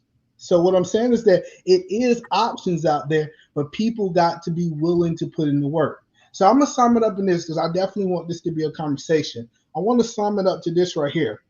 Yes, if y'all guys want to go after that thing and y'all guys want to do it, but once we come to the reality where we're at in this country in the next 10 to 30 years is 95% our responsibility. And I personally believe it's only 5% the reparations point of view. We have 95% of responsibility on how we're going to move ahead. And once we take ownership, it's no ownership on how we're going to move ahead. Yes, we done have some tragic things happen in our past, but at some point in time, we got to say, we are where we're at because of us. Yes, everybody else contribute to where we're at, but at this moment, at this time, it's really our fault. We do a lot of things to ourselves. And once we stop doing the self-damage, that's why I kind of agree with Genesis, is once we start doing self-damage, then we can make the proper decisions to be able to move forward. And yes, cut the check. I'm with the cut the check crew. If you're gonna cut the check, cut us the check, but we got to be able to get ourselves in the right place to receive the check. I do agree with her on that point. We are in the right place. You're in the right place. We in the right Emmanuel, place. would you I want agree some that money. in the I same need some kind money. of tone that you came up here with very, very positive things and you saying you're on board, and then you turned around and said that we got to stop begging? So it was like a double negative, right? It kind of cancels itself out. Well, Wait, I didn't say anything about begging.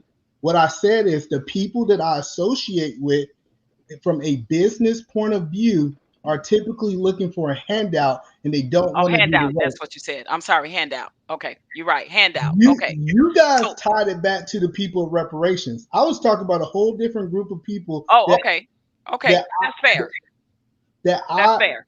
so I'm telling you the business owners that I see in Washington, they're looking for a handout, and I'm not saying reparations is a handout instead of doing the work to get the grants. Okay. That Now, about your grants and stuff, I like that. And listen, this is the first time that I've heard of this. That's why I'm asking, like, how widespread is this really getting to our people so that they could take advantage of it? Because what ADOS it is saying, ADOS is not stopping anybody from getting opportunities, building, having, creating their own wealth. We're not saying that, but it still doesn't stop my plight of what I'm doing is what I'm saying. So my question to you is, how widespread is this particular grant and even other things of that nature that is getting out to our people that needs to get out to our people? so any black person in any city can walk into the chambers of commerce. So this is the first thing I would say.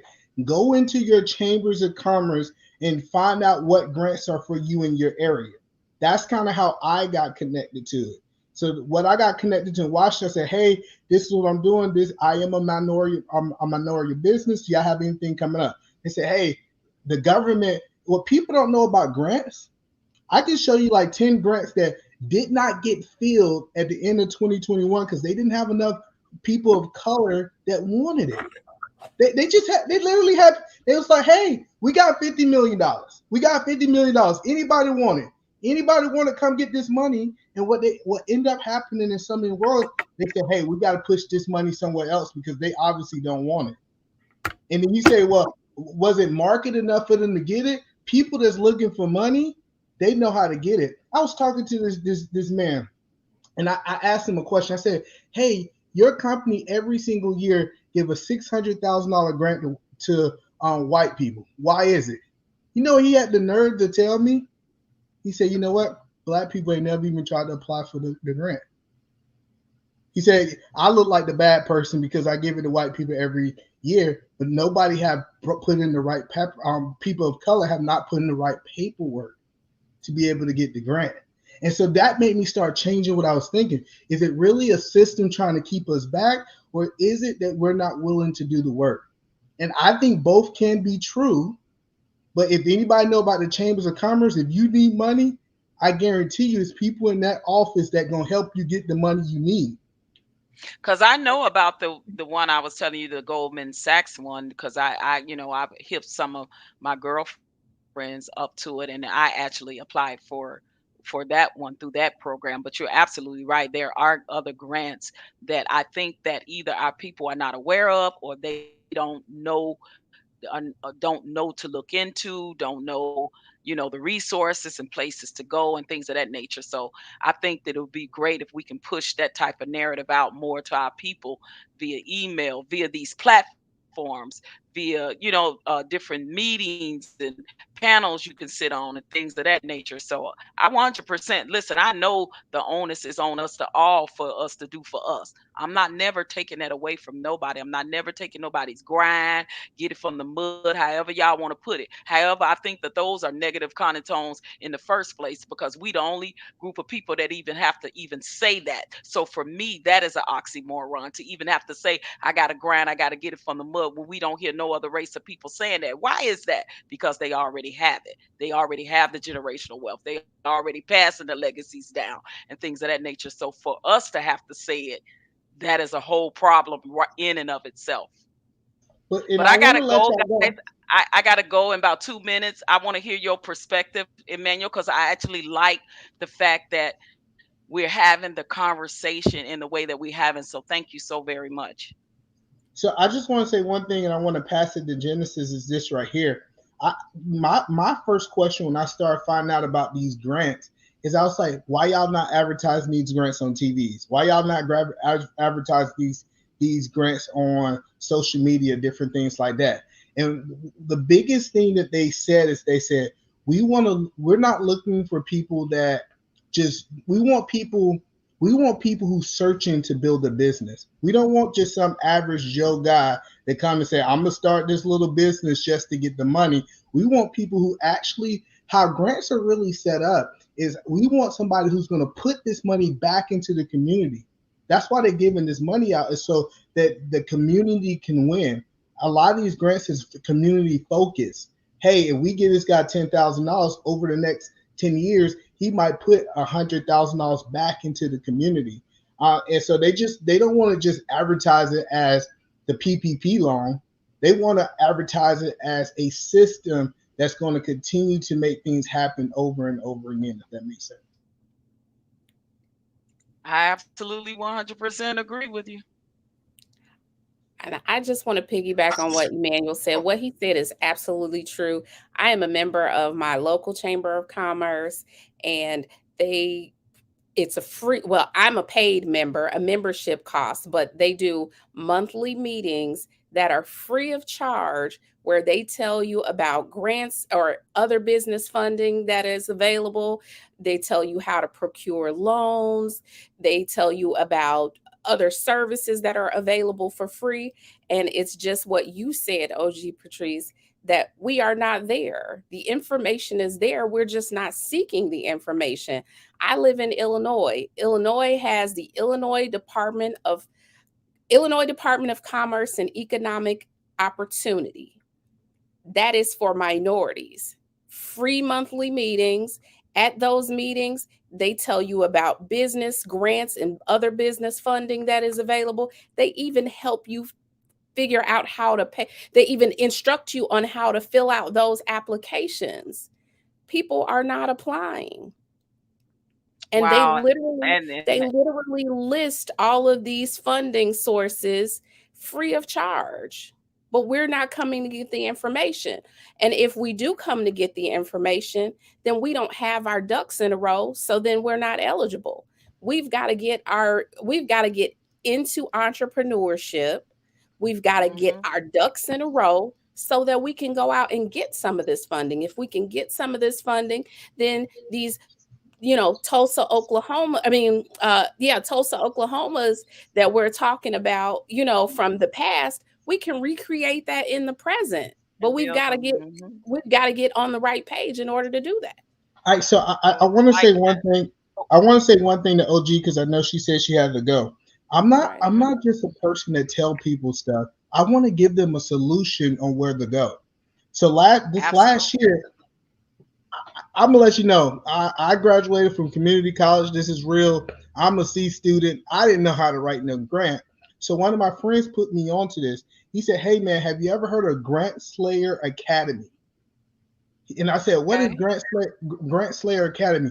This is an academy that's going to tell you every single grant that's out. They have an updated bulletin and they show you step by step on how to write a grant. So when I was applying for, I'm gonna tell you my biggest problem with grants right now.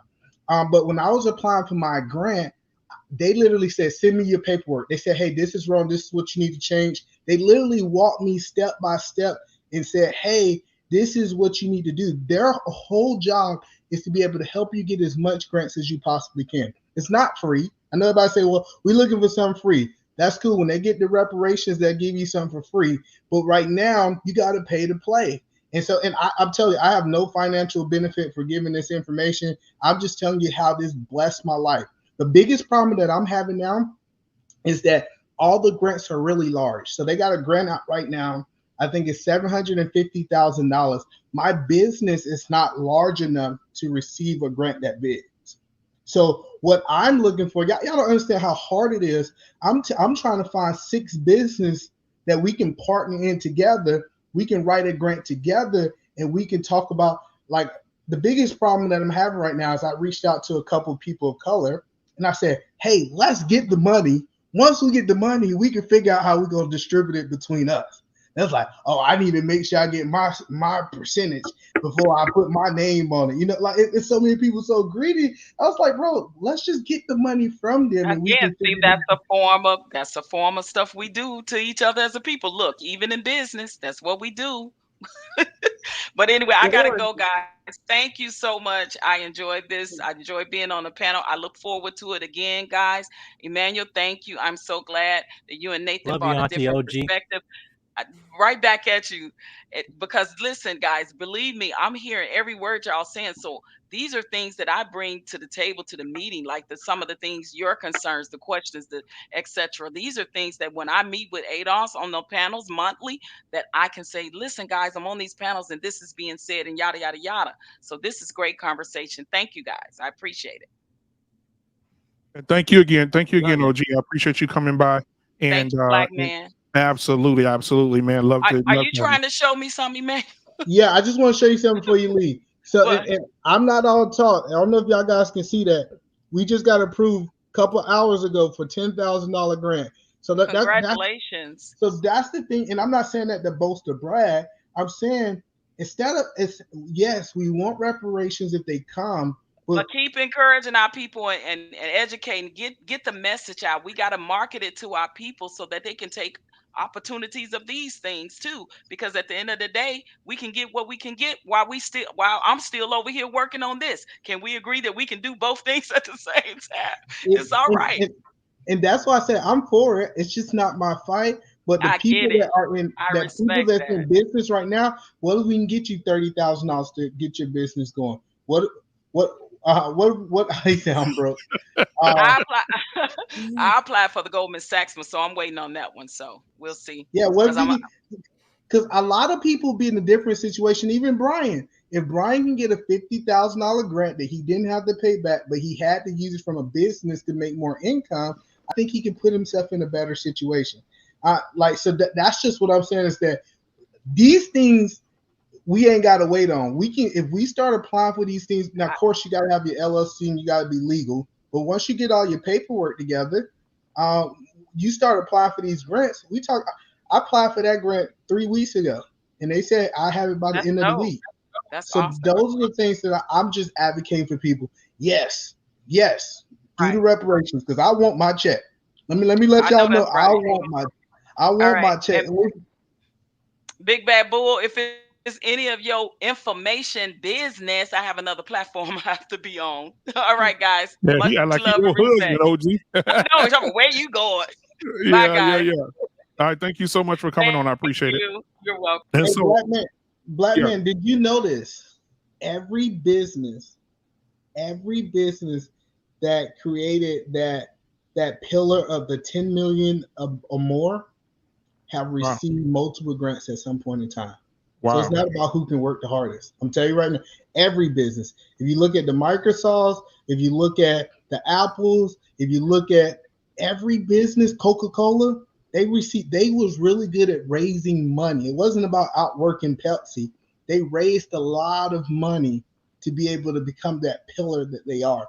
So that's what the black people are missing, in my opinion. So Nathan, respond to what you heard, and then B9 will have you come in right after Nathan. You respond to what you've been listening to so far. B9 over there putting his seasoning together after hearing this conversation. We know how he's about to do. He's always a good closer after I get done. B9. Hey, B9, I'm about to send you some curry, some jerk sauce, and some paprika, brother, and then you go ahead and toss that in the pot for us. You know, what's interesting is I think I said this before, is that the battle is on multiple fronts. The problem is I've seen a lot of people in our community focusing this battle on reparations. And the reality is you can give, you can build, you can change. I've watched things in our community, you guys, again, and I urge people who have opinions about this, regardless of where you fall on the spectrum, in the diaspora, as they like to put it, regardless of where you fall, we need people who are actively working in the communities and each area that needs our attention, right? From lawyers, doctors, teachers, right? When you look at what ADOS is asking for, if you pull up their agenda, they says, look, we need something in agriculture, black business, cannabis, economics, education, environmental racism, whatever that means. I got to look into that. Health and nutrition, housing, immigration, infrastructure, the justice system, voting rights. We need people who are actually working in those fields to be able to come back, just like Emmanuel saying, hey, I'm actively in business. What do I see, you guys? We're not applying for business grants. The money is here. We're not present. You know, when we have meetings like teacher meetings and PTA meetings, you talk to these teachers, the black parents are not there in predominantly black schools. You're right. Yep. When we have meetings about criminal justice programs, how to fix stuff in the black community, we put out all the information on social media sites and all that. Hey, come in here. You guys have issues with the police. Let's see what we can talk about. We're not present. Right? What is the problem? Our priorities. When we talk about what this whole show is about, black culture, fixing, repairing. What is the issue? Black culture is the problem. You can give these brothers and sisters all the money you want to. You can rebuild buildings. I've watched them put malls. I watched them build condominiums, all kind of quality stuff in our community. And then I've watched them in 4 years tear it down, right? Tear it down, you guys. And I'm telling you off of experience. I'm telling you what I've seen. So I've watched people come and gentrify an entire community right up under our feet with a black mayor, black councilman, black board of education, right? So it's deeper. It has nothing to do with reparations. It has everything to do with the mind.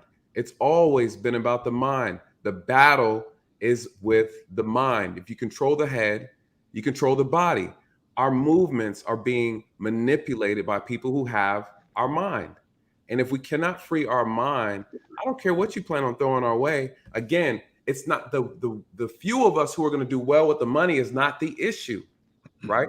Black people individually are doing well, right? I'm a middle-class guy, right? A lot of us are doing well. There's a narrative that black people aren't doing well. That's not true. Black people are doing well. The black community as a whole is failing, right? Even if you go to blackdemographics.com and you look at the businesses that are started by black people, we don't on average, about 80, 90% of us aren't creating jobs for other Black people, right? We're doing well. You have that, you know, some females have the hair business, eyelashes, makeup, nails, right? They do that. You have brothers that are selling t-shirts, they're selling products, they're doing these things. Yeah, but that they have maybe 2 employees and they're making 6 figures to $1 million by themselves. By themselves. I told you, I spoke to a prominent celebrity and I asked her about her hair business that she plans on starting. And I said, hey, with everything you have, your 1 million subscribers, this is a one-on-one conversation with her. I said, man, wouldn't it make sense for you to start a beauty supply store chain and then franchise it out, educate these young girls who want to get into the hair or beauty supply or beauty industry and teach them how to franchise this so we can push out people who don't have no business being in our community, who are taking up all of our resources. Like, does that make sense? And she said, I don't want to do that. She's like, I'd rather just sell online. It's easier. What did Emmanuel say? We don't want to do the work. So when I'm reading the ADOS, I love it. I think it's beautiful. What I see in there is a bunch of, can you do this and do it for me, please? Because it's owed to us. I agree. So then I asked the question, well, how much of the responsibility is on Black people? Because if you build a new building and you tell us to walk in it and take care of it, that's the part where there's going to be a problem. So the question is, this is a twofold process. The other process is the mentality piece. We have to correct the mentality. We have to put ourselves, and I think when people, OG Patrice, and I don't want to speak too much because she's gone, one of the biggest things that I've seen in the conflict is not that Black people are pushing back on reparations. They're pushing back on the execution of it, how practical it is. We know what needs to be done. We know what needs to be fixed. The question then is, are we in the right positions? Are we in the right place and positions to actually carry it out? If someone gives us everything that we need, they give it to us because it's owed, that's fine. But we're not acknowledging the actual mental work that needs to be done. The problem is the culture is broken. The culture, how do we fix that? We have a serious issue with the out of wedlock births in the Black community. No one is talking about reparations, is not talking about that, right? How do we address that? How do we address the education problem? Again, we are asking the same people who put us in this position to then take us out of this position. It doesn't make sense. And it's backwards logic, right? Because what we're doing is we're saying, hey, we're in a position where our community is fractured, we're disenfranchised. Can you please come and fix our problem for us? Because you owe it to us, which they do owe it. But then again, go ahead. And Nate, and the biggest thing is that I love what you're saying is that we got to be good stewards. That's what I hear you saying. Correct. We got to be good stewards of what we have. And I believe we need to start talking to our politicians about money. What do I mean by that? Right now, I'm on the Grant Slayer website. They have a grant out right now called ARPA. Is what it is. It is a Relief Federal American Reserve Plan Act. So say, for example, Nate, you want to go into the food services. You want to open a restaurant, right? Did you know they got $25 billion aside for people in bars and restaurants? Mm-hmm. And so those are the things we need to do is we need to go and talk to our senators and say, hey, you need to bring that back to our city. Did you know in that same bill, it says $7 billion is paycheck protection plan. Mm. Did we know that it's another $15 billion is for any disaster? Did you know $39 billion to anybody in childcare or need childcare? Like I'm saying there's money out there, is money out there. And we know that. And I think we have to give some more details on that money. Like when you're talking about the paycheck protection program, now we know that a lot of y'all cousins, I'm gonna say, abuse that funding.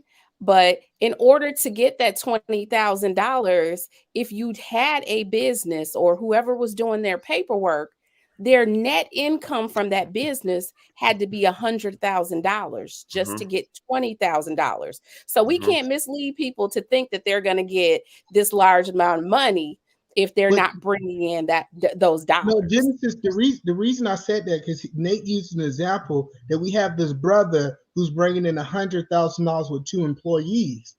He might be like, hey, see, other races are thinking like this. They're not thinking, oh, my business did good in 2020. They said, no, the government had offered to pay for these people, regardless that I made $1 million. I still can be able to take the government money to pay my employees to help me get farther ahead. Right. So Absolutely. I'm saying what we're telling them that this funding is available. There is criteria that you have to meet in order to get to be eligible for that funding. Now there are grants available much smaller. There are grants, $500, $600. That's more appropriate for what the average small business is going to qualify for. Yeah, Jens, you see, I only qualify for 10,000. I ain't qualified for these millions. Let me be completely transparent. I'm saying get what you qualify for. I am saying no. I'm just saying that because if somebody's listening is thinking that they're going to get this money. No, you have to have the business backing in order to qualify for that money. And let me add on that too. Let me add on that. I just want to say one sentence. I love that it's a gatekeeper to get this money. I love that you got to do something to get the money, because we want to make sure that this money is actually helping your business get ahead and not just you buying your kids Jordans. So I do like the gatekeeper. I just wanted to say that. Well, I think you guys, I started a nonprofit last year, and I've tried to get grants. And I think to what Genesis is saying too, I was under the misconception that it was easy to do. You have your business, you have this, you go and do it. And I spoke to a grant writer, and they're like, we need to see at least 3 years of service before you can qualify. You're competing with other people, right? And so there are nuances to this money, and you do have to qualify for it. I think, but the biggest problem is, again, just like the president has a cabinet, and those cabinet members all represent a particular area in this country that needs to be addressed, the Black community needs that. I think the biggest problem, before we can even talk about, one, we know reparations is needed. There has to be a collective structure amongst Black people, understanding where that money is going to go, the purpose for it. There needs to be an outreach to the community and understanding of what role do you play in this. Part of reparations is playing your role. Self accountability, self responsibility. We can't just give the reparations out and then ask people to just continue to live the way they were living before.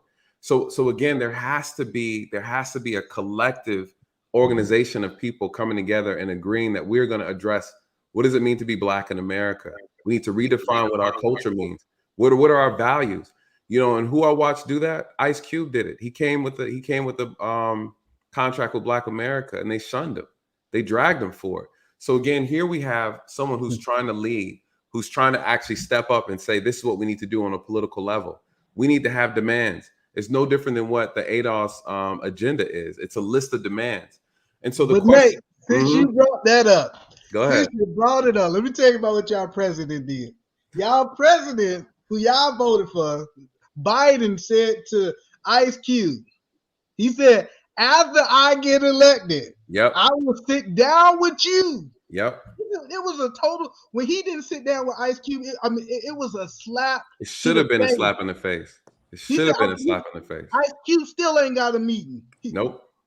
He said, because the crazy, you can say whatever you want to say about Donald Trump. Donald Trump sat down with him and said, hey, I know it's a problem. I'm willing to put this in play, regardless if it was true or not. But he said on live TV, I'm going to sit down with you after. I'm going to sit down with you after I get elected. And he wouldn't even take that man call after he got elected. Nope. I mean, but was anybody surprised, though? Was anybody surprised? And again, I think the conversation has to be, two things can be true at the same time. We need reparations. Absolutely. Just as hard as we are fighting for reparations, we need to be equally fighting to change the mindset of our people, working on doing that. How do we do it? Building families. The conversation I had, cut the check. Of course, cut the check. We want the check to be cut, but that's why I said, if we had to weigh the percentage of how much responsibility is on Black people, how much responsibility falls on reparations, meaning if we get reparations, what is the percentage of guarantee that's going to fix the problem? And again, we keep wanting to shy away from accountability. You cannot shy away from accountability nowhere in our community. Our community is very unique. We've had a lot of trauma. There's been a lot that's been going on. And again, just like the brother said earlier, a lot of people don't even know their own history and they're Black ADOS, right? I know better history than a lot of people. When I talk to them and have conversations with them, they don't even know their own history. So again, here's what he talked about, how there are so many other cities. People just think about Tulsa, Oklahoma, all Tulsa, you know, Black Wall Street. They don't know there's over like 30 of these cities that have been destroyed intentionally. In order to set Black people back, we have to understand what this is about, you guys. This is about competition. Yep. It's not about, I need it. It's not about, she said, handout, whatever you want to call it. It's a debt owed. No one wants to pay the debt. Do you know why? Because Black people are resilient. So what's the problem if you pay that? If you pay that debt, what I'm doing now, I'm giving my competition a leg up. We have to understand that. We have to understand that the rules of engagement, and we don't get it. We don't get it. The problem, I've really been trying not to push back on this thing, but I want the whole panel to tell this. Should your children pay for their parents' mistakes? Because it's really important, because we need to ask this question: do your children pay for the parents' mistakes? Do we say the white people of today got to pay for the past sins of their people? Because if we pay for the past sins of our people, hey, can we hey, Email, I know you're a Christian. What does your Bible say? He said, "What does your Bible say?" You said, "What does the Bible say about?" What does your Bible say? The Bible don't say nothing about. Well, you need to study your Bible a little bit more. But all right. So New Growth. First of all, I'm gonna acknowledge. Thank you for cammering up. We appreciate you cammering up. Yeah. I was about to say that. You took it right out of my mouth, bro. hey, leave New Growth alone. He already tried to body me. Good, man. It's all good. So I'm in here. It's all love, bro. New Growth. Do you feel that people today should pay for their past the past parents' mistakes? Of course. Because people are eating off of those past mistakes still to this day. Do y'all know the number one form of wealth in America? You know, we always talk about the wealth disparity, right, amongst Blacks and white. What's the biggest form of wealth disparity? What's the reason for the big wealth gap? The real estate. Real estate. Can we talk about redlining? Can we talk about Jim Crow, where we push Blacks off thousands of acres? Can we talk about this? Or are we just going to sit here and just take the easy route out and just look at our shortcomings? So of course we have shortcomings, but these shortcomings came from hundreds of years of oppression, back to back, on top. We'd get to the top. When we left slavery, we couldn't read. We were the fastest growing community in America, where we went from being illiterate to 90% of the community knowing how to read and write within 4 years. Only people that was faster than that was Cuba when Fidel Castro took over. So Nugo, let me ask. I do want to ask you this question because I need to know where you stand. Where do you stand? Do you feel that you can do anything today that a white man can, or do you feel like he have an advantage over you? Do I think I can do anything? See, that's a very vague question. I don't really understand what that means. He's saying, are you capable of doing and accomplishing anything a white person can do? Yes. Yes. But my point is, what amount of accomplishing? Because that's a broad question. No, it's not. It's not broad at all. That's a broad question. He's capable. Yes, but what amount of resistance? He's capable. Resistance. Here's the problem. Here's the problem. Here's the problem. Real quick, and then Jedi, I'm gonna let you jump in. Here's the problem. What we fail to realize is we're living in somebody's house, right? And we are now asking a person. How do you figure that? How do you feel? Explain to me, whose house is it? Let me break it down. Break it down. Right? This is just let's just break it down. If you're living in someone else's house, right? You're living in your mother's house. You're a 40-year-old man, woman, whatever. And there's rules in that house. Your options are you either follow the rules or you get out the house and get your own house. This is where we are in this country. This is where we are. No, Whether this you is where agree with you it- are in this country, brother. No Thank you. disrespect. Listen, But you got out of You're your not house. from America, bro. let him Listen, rock. it Let him does- rock. it Let him does- rock. I Let can't him rock. listen to this shit, bro. Let him rock. Listen, Nathan, go ahead. I don't gotta let nobody rock, bro. But I'm just saying I can No, interrupt just if let I him, want let to. him I've make his been point. sitting You here can quiet. respond. I've been sitting here quiet. I can say what I oh, you want, can. bro. I mean, go ahead, speak. I'll pause. Go Yeah, ahead. yeah. I've been interrupted before, and you didn't say let them rock or let me rock. So let me rock. I just interrupted, but I won't let them Speak your go. So piece, I don't need you Brian. to stop Speak me. your piece, Yeah, Brian. Let yeah. Brian I speak don't know his why piece. it's down, man. Nah, I just I'm interrupted. just Like, I moderating. just Okay, I interrupted. mean, Moderating. somebody has to be the moderator. We Right, no, can't. no, moderate. If Black, everybody's you talking When over people each other, interrupt why me, can't we when can't people hear what the interrupt me, speaker you is don't saying? do that for me, Jack. No, I just You don't no. do that He for just me, and I listened let to him me. rock. I wasn't moderating. Now I am I because he's said, like, Yeah. I said, you don't have to stop me and tell me anything. If I stop somebody, that's cool. I won't let the dude rock.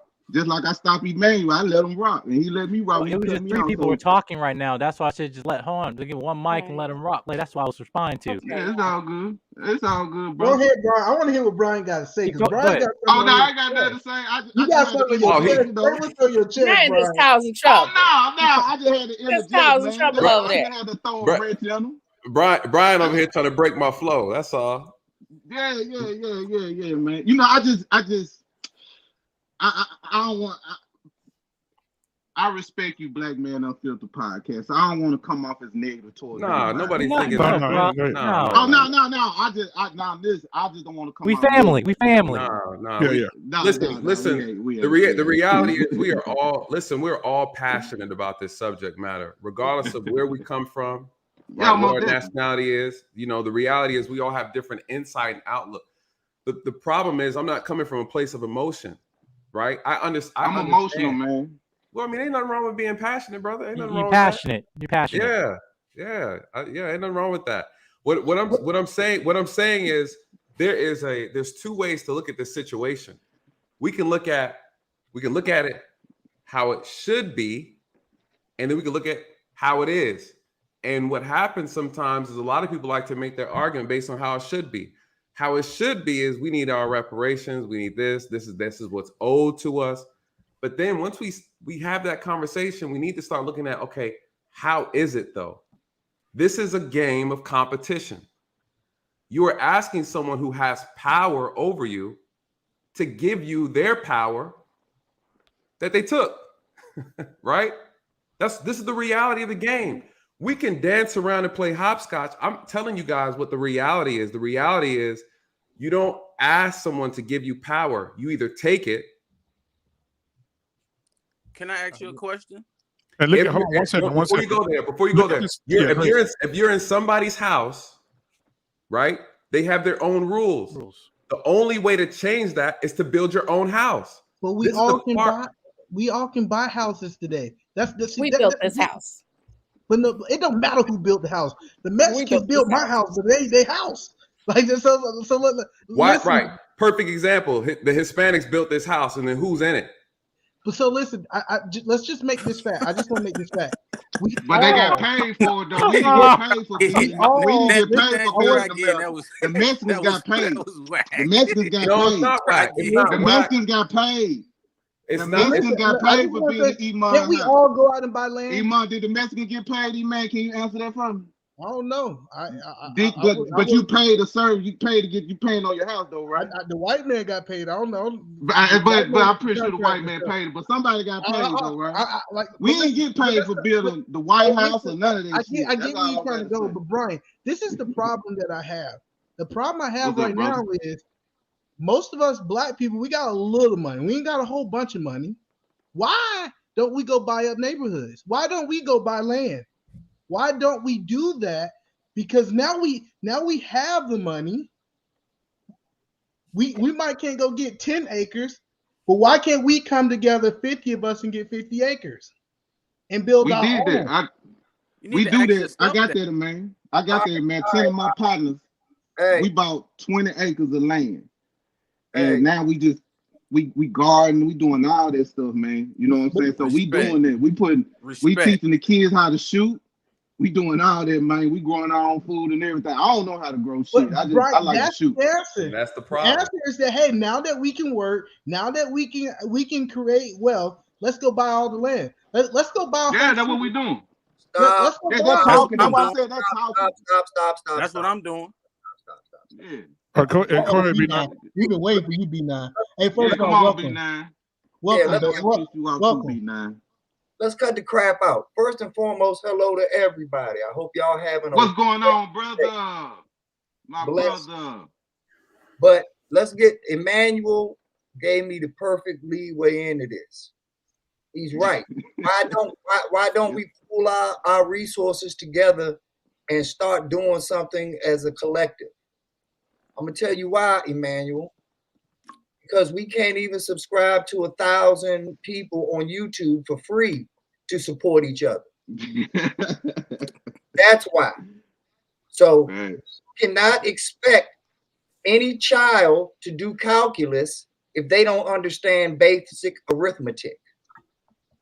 You have to understand 1, 2, 3 before you understand X, Y variables. So B9, you can't complain about calculus and then don't know how to do it. Don't complain about it if you don't know how to do it. But once again, you're correct, but you're ignoring, as usual, you're ignoring the process. You're right. You can't complain if you don't know calculus. But there's a process to get to calculus that you seem to always omit. And everybody on this panel tonight has great points. From a micro perspective, everybody has great points about what they want to do and what they want to see and what should happen. But this is a macro problem. And I listen to you all so much because I'm hoping and praying that y'all are listening to me and not just hearing me, but listening to me. Hearing it and applying it is the definition of listening. So I'm to hear that these conversations are so individualized. We're wasting our time, ladies and gentlemen. We're not wasting our time. Emmanuel said it correctly. Until we start pooling together and understanding that we have to really become a fist, not just draw a fist, not just buy an Afro pick with a fist as the handle, but actually become a real personification of a fist, of true unity. When we're dealing with things from a macro perspective, I've heard people talk about grants today, but the one thing I did not hear is an RFP. The one thing I did not hear is the request for proposal. Exactly. Yeah. Most people don't even understand the process. You don't need that for a grant. You don't need that for the grants we were talking about. But I did give a solution, B9. It does not matter if you need them for the grants that y'all are talking about or not. I'm talking about just from a macro perspective. If we plan on getting a seat at the table and talking to the people that you all want us to talk to and actually make change, the point of the RFP thing, Genesis, is that there is a true process to get real change. Ice Cube. Absolutely. We need to build economic and political power. But how are we going to do that in the state that we are in currently? And then B9, we also got to say, I gave a solution. I said, here's a school that you can go to be able to learn these grants. So I didn't just leave people out there in the water. I said, hey, here's the boat. Once again, don't, this ain't about brownie points, y'all. All of y'all gave great points. All of you all gave great, but none of you have come together as a collective. But we keep complaining about why don't we do this? Why don't we buy the block back? Why don't we do this? The thing that Nipsey Hussle did, whether it's right or wrong, is he was a part of a crew. He was a part of a gang. He knew he had numbers. So when he said, I'm going to buy back the block, he knew that he had the numbers necessary to say, hey, this ain't just talk. I actually have the infrastructure in place to make positive change. Now, did that infrastructure come through negativity? Yes. I'm not arguing that. But if you go all the way back to gangs, at their inception, they started out with a positive point. So all Nipsey Hussle was doing was bringing us back full circle of our power, of our unity, of our strength when we finally come together and try to tackle something on a macro perspective. And what was his end result? What was his end result? Yeah, what was his end result? When the same as Martin Luther King. He went back and bought the block, and what happened? What happened? Somebody that was in his camp took him out. Why? Same as Malcolm X. But the same thing with Jesus. Judas took him out. Someone in his camp took him out. So, like I said, stop trying to make these bullshit ass side points when you know that we're focusing on the macro topic here. We can get into side notes all we want. I can give you a zillion examples to your zillion examples, but let's focus here. Let's focus on what the real issue is. The real topic is what he stood for, and that's the whole point of this. And I'm willing to go out too, Miss Genesis. I hope and pray that everyone on this panel is willing to go out, and it might be my best friend or someone close in my circle that do me in.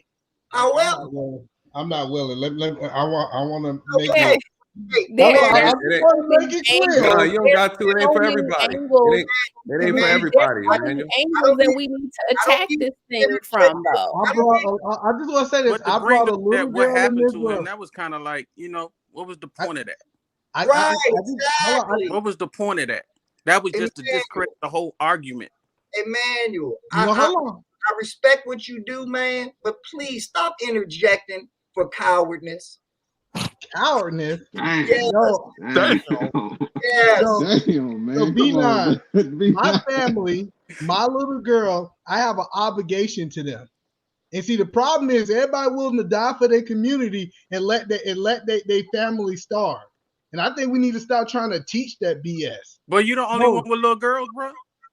Well, yeah, die and let somebody else take care of y'all kids. Can I ask you a question though? Like, you said you from Georgia, right? You grew up in Atlanta. What part of Atlanta did you grow up in? I grew up on the west side over by the Bankhead Fried Fish, and then I moved to Augusta. Oh, you talking about Bankhead seafood and all that?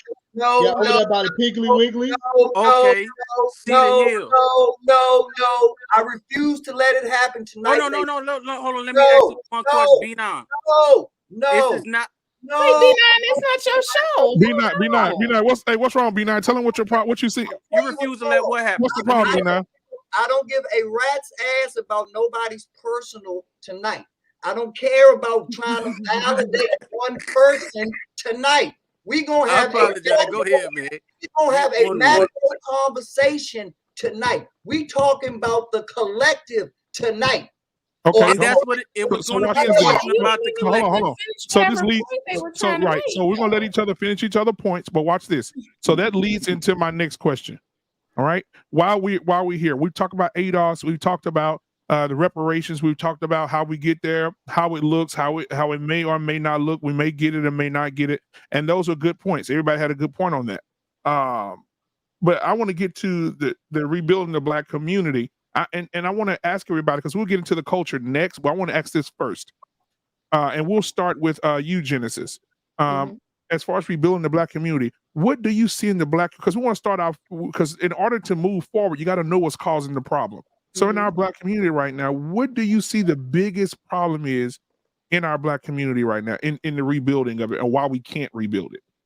If, in my opinion, the first step is rebuild the family. We have to rebuild the Black family to start rebuilding the Black community. Once we rebuild the Black family, we can educate, we can get some economic and political empowerment, we can get some education, and then we can try to come together and as a collective go after and hold the government accountable for what the debt. I will say that it's a debt that is owed to us. Okay, absolutely. And so then we'll go to E-Man. What do you see in the black community, E-Man, that's that's the bad parts of it right now. The reason that we can't rebuild it. We're gonna talk about what's wrong, and then we'll talk about the solution of how to correct it. So what do you see in the black community that's preventing us from moving forward? Well, I think the biggest problem, like no disrespect to B9, is that we got to focus on our families first. We got people struggling. Like I get everybody want to see the big picture, but I think if imagine we can get every black person to focus on making their family better, the whole black community will be better. And so I kind of love what Genesis says is this right here is, hey, let me check my house. Let me get my house in order. Let me make sure my kids in order. Let me make sure my kids are reading at the appropriate level. If you're in ninth grade, you're reading at ninth grade. Let us get our house together. And after we get our house together, then we should branch out to our siblings. What about my nieces and nephews? Are they at the right level to be able to get done? Then after we master our house and our family, then we should look at the guy down the street who don't have a father. Then we should look down the street. And so I really think that what we got to do is start. The biggest problem is that we want to change everything else, but we won't give our cousin $2 to start his business. We want to change everything else, but we want to invest in our own families. And I think the family is the foundation, what Genesis said, and it's our responsibility to get that right before we can focus on the black community. All right, so then we'll move to Brian. Brian, what do you see in the black community that's preventing us from moving forward or rebuilding the black community? Man, it's a lot of things, man. There's so many different things, I can say, from religion to education to economics to a lot of different things. But for the most part, man, it's just a lot of different things need to change. And I just want to say this too to Emmanuel and Nathan. On the business side of everything, I totally agree. So I don't want y'all to think that I'm just saying, hey, just sit on your ass and just wait on white daddy to give you a check or something. Nah, I'm not saying that. I'm just really just attacking just the points of when y'all talk about reparations. But everything you said, Emmanuel, about grants, yes, most definitely. We do need to be a little more educated about grants and stuff like that. I have a female grant writer. She does federal grants for me, man. Any grant I need, she write it up for me. I ain't got to do nothing. So I totally understand, what you mean by grants and stuff. Business. My whole mindset is everybody ain't business minded, but it's a lot of black people that are business minded. And people like yourself, Emmanuel, or even you, Nathan, I can disagree with you all day, but I ain't gonna take nothing from what you do. I can look at you different, but as long as y'all doing something for your people, and I do agree with you, Emmanuel. That's why I always keep preaching. Charity starts in the home. You can't go out to the community unless your house is right. So I do agree with you on that. But for me, I'm out there, bro. I'm out there, man. And just like Nathan, a police officer or whatever, have nothing against y'all, don't talk. But at the same time, I do deal with the little niggas you lock up. I deal with the Pooh Shiesty babies, man. The little Pooh Shiesty babies. So it's all good, brother. So I don't want y'all to think that I got something against what y'all do. I just have just a disagreement on how y'all come at the reparations thing. So don't think I'm with the money. I'm with getting to the money. We do need corporations instead of motherfuckers doing hair and stuff like that, man. We do need 100+ employees, business owners that have 100+ employees instead of 2 to 5. You know what I mean? So I get it. I just want to say that y'all some smart brothers, but it just irks my spirit when a person from out the country speak on reparations. That's all, and that's why I get in my feelings about it. It's a personal thing, just a personal thing. But man, nothing against you on what you You're all do. good. Yeah, you good, man. We all just having the conversation, man, and Yeah, we gonna it's just disagree a and butt heads. personal thing. But anybody that's watching right now, if you just and I coming in, apologize to you, Jedi. I ain't got nothing against you, brother. Water off a just duck's all back. the show. Water off a duck's Hey, back. listen, it's all We're the good. show, brother. We And gotta so- make and the so- show. Yeah, right. yeah. But I love you, brother. I love you, bro. Absolutely, man. And so appreciate that, man. So listen, if you're watching right now, you just came in, please hit the subscribe button, please hit the share button, please hit the like button. Like I said again, we have a goal here. These great conversations are going to continue to happen, and they'll continue to happen more and more with your support of the channel. So please, guys, please go ahead and hit the subscribe button, hit the like button, and share the content as well. Throughout the show, we'll be putting out the everybody here that's a YouTube creator, as far as Nathan Daly and Genesis, the Book of Genesis, and Jedi Mike and B9. we'll be putting their links and their channels down as well, so you can follow their great content as well. So as we move on, let me go ahead and move the question to Jedi Mike. Jedi Mike, what do you see in the Black community, and why is it not moving forward, sir? Well, I mean, the reason why it's not moving forward is because we become so complacent with mediocrity as a culture, right? Plain and simple. When you look at the certain things of, we talk about, ambition or purpose, right? Or moving the community forward, right? What is the one thing that you see a lot of times that, with leaders, I'm saying black, white, green, and yellow, they talk about, they don't have excuses, right? If anything, the saying that excuses for the weak and the incompetent, right? And those, and creates basically a monument of nothingness. I think that a lot of black people, and you're right, what Nathan was talking about, is the mental, right? It's a mental. When you're running down, used to run track, right? And I exercise and stuff, right? When I'm running, and sometimes, I'm breathing, hyperventilating, it's all mental. I'm not really tired, just I to control my breathing. And black people, we need to control our narrative.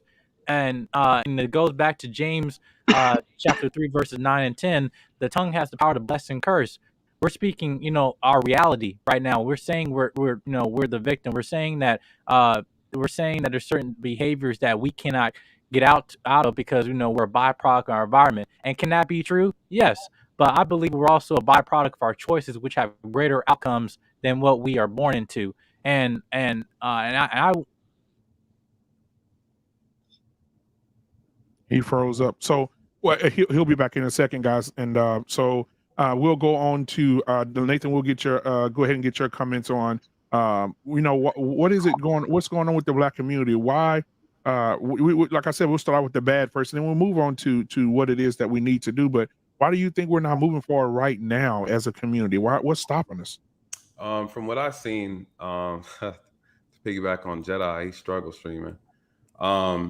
What I've seen is one of the key things is honestly is what really sparked this whole debate today that we having right now.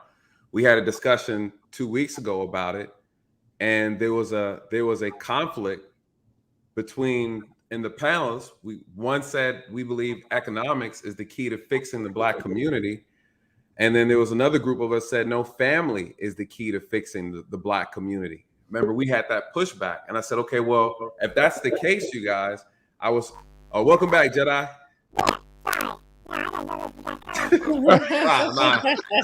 Dude, you sound like a robot, bro. You sound like a robot. Go out and come back in, bro. Yeah. Leave and come back. Hey, Nate, when you finish, I got a question for you. All right. He came in sounding like a straight chipmunk.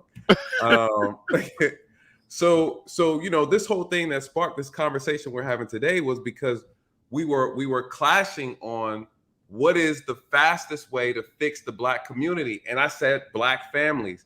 And I got pushback from, we ain't signing shit. And I was hoping that he was going to be here today, cammed up.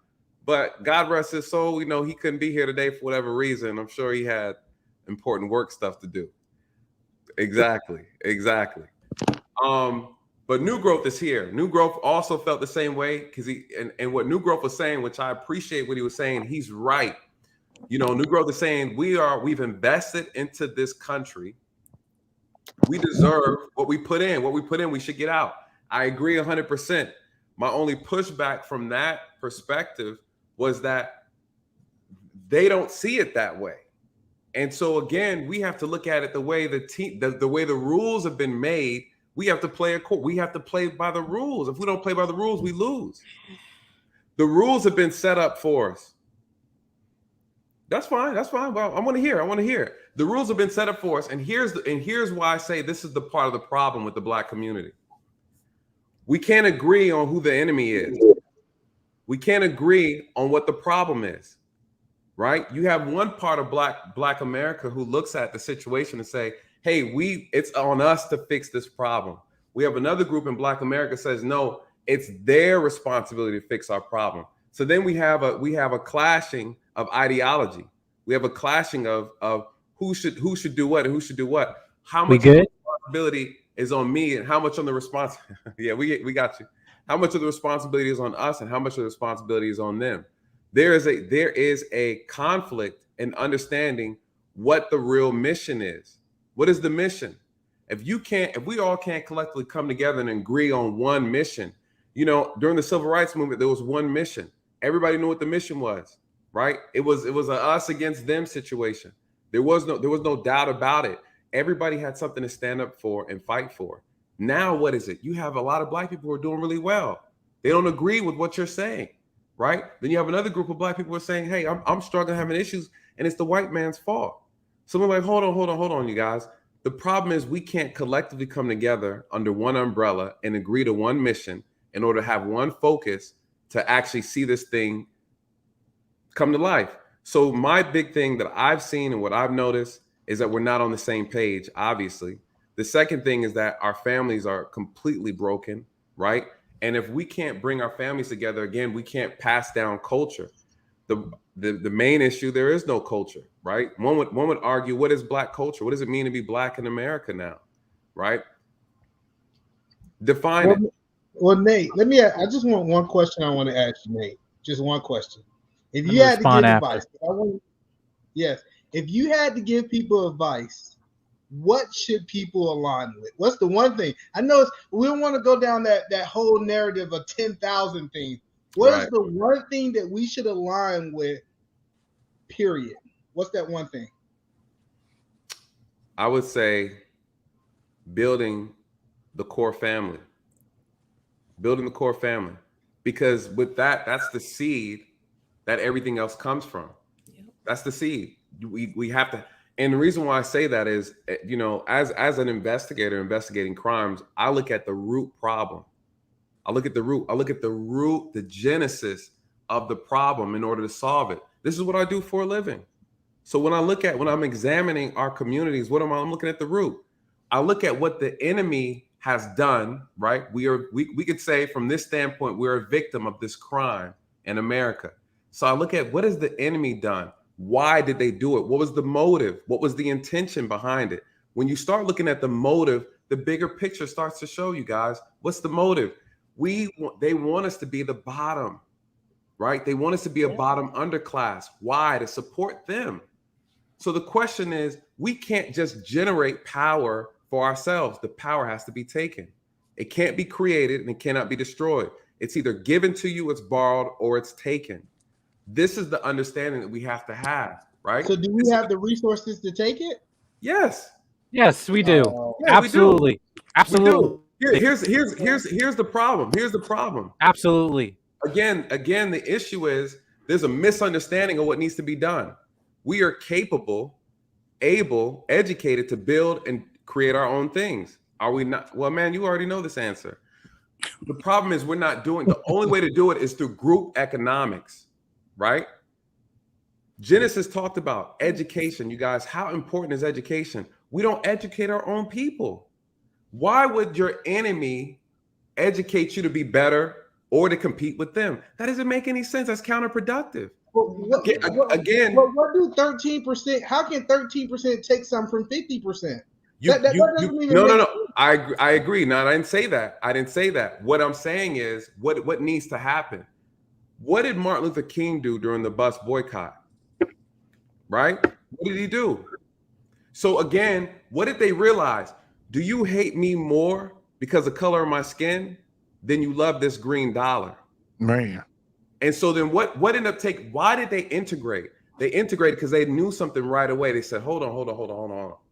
If we allow them to create their own bus system, their own transportation system, we can no longer get access to that dollar. It took them 365 days to come to that conclusion.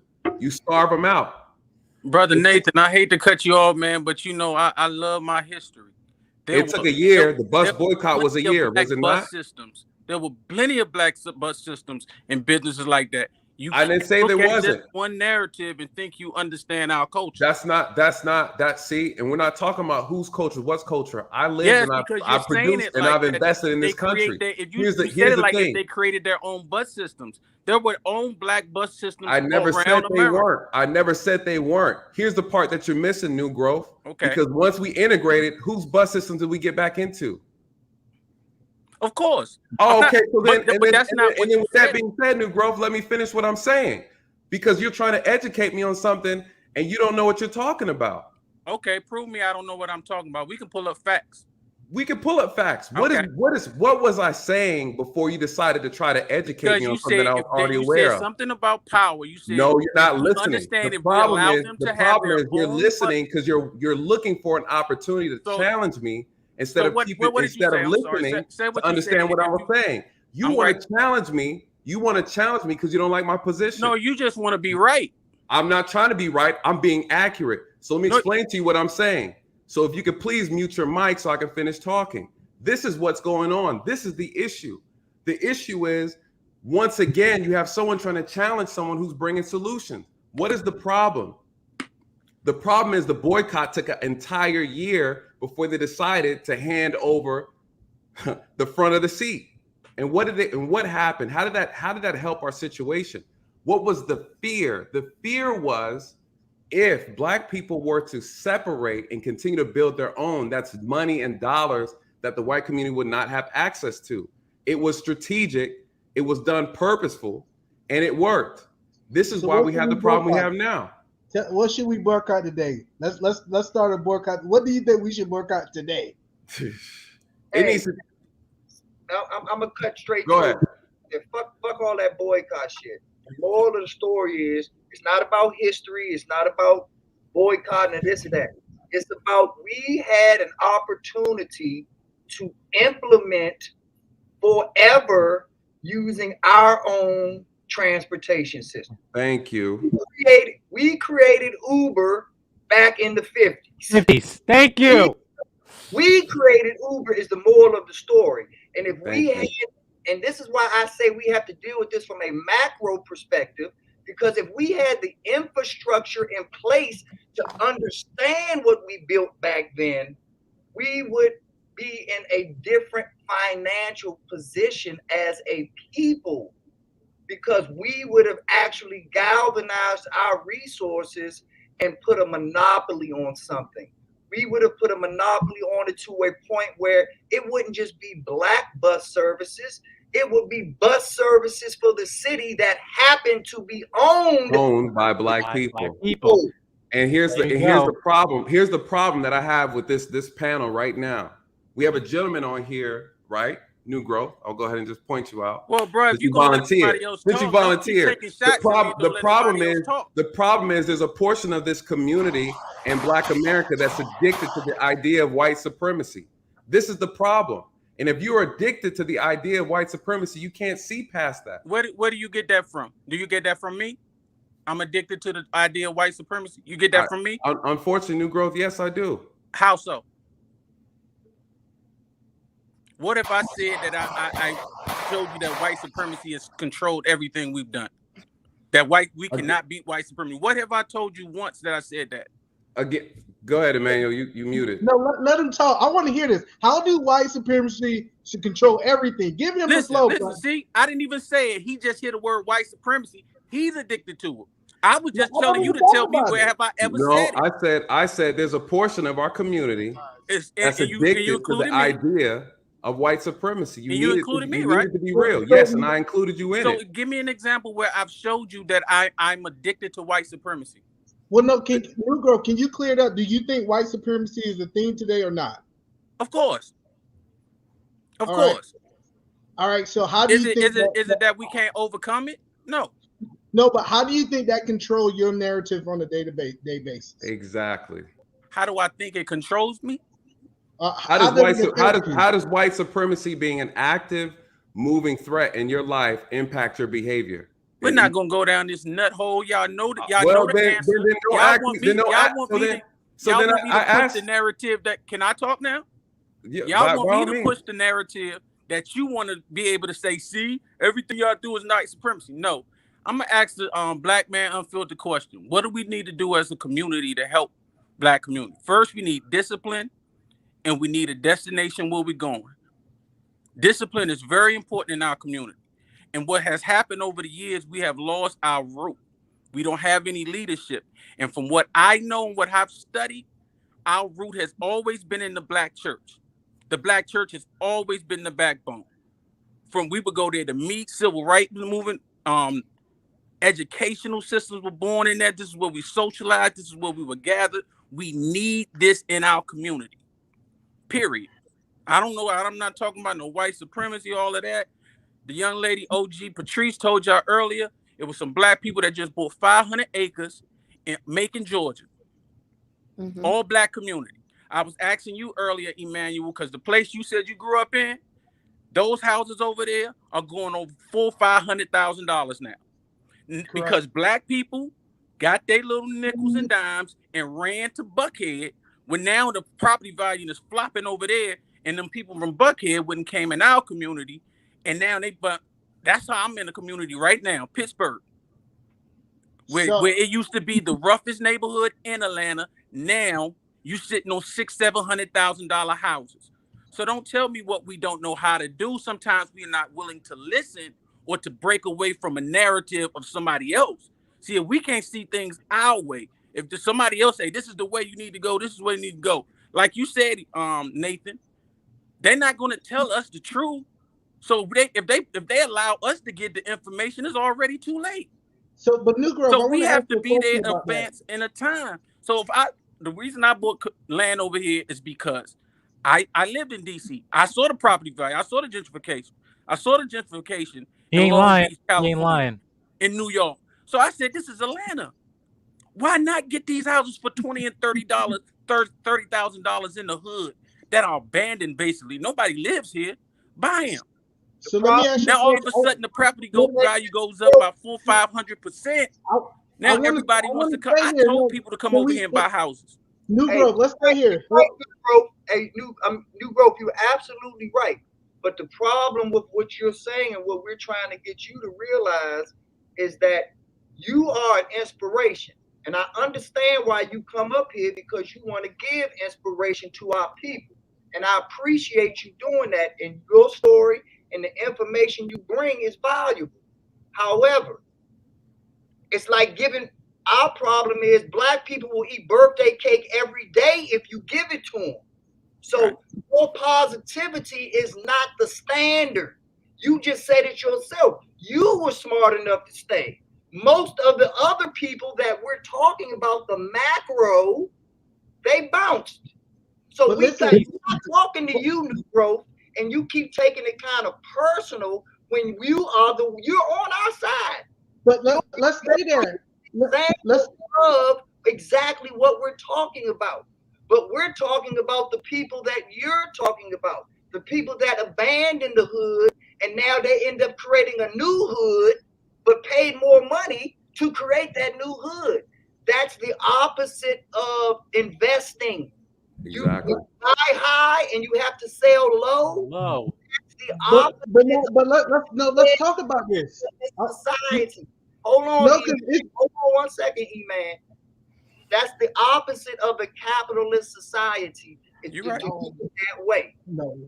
So, and what you said about the black church, what you said about getting us disciplined, everything that Emmanuel said, everything that Nathan said, everything that all of y'all said, it all starts with the black family. You don't just get that discipline without the family. You don't just automatically build the church up without the family. The church broke down sold out. Right after the family broke down. Once a black man was not welcomed in the same breath that he was welcomed traditionally in black churches, that's what broke down the black church.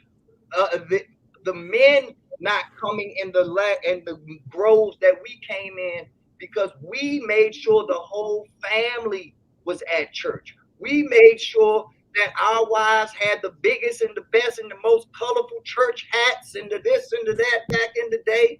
So everything y'all are saying is correct. Even though he's not here, even what we ain't signing shit said is correct. But the problem with what he said is, how did he even get his success? But that's BS. Let me tell you why that's BS.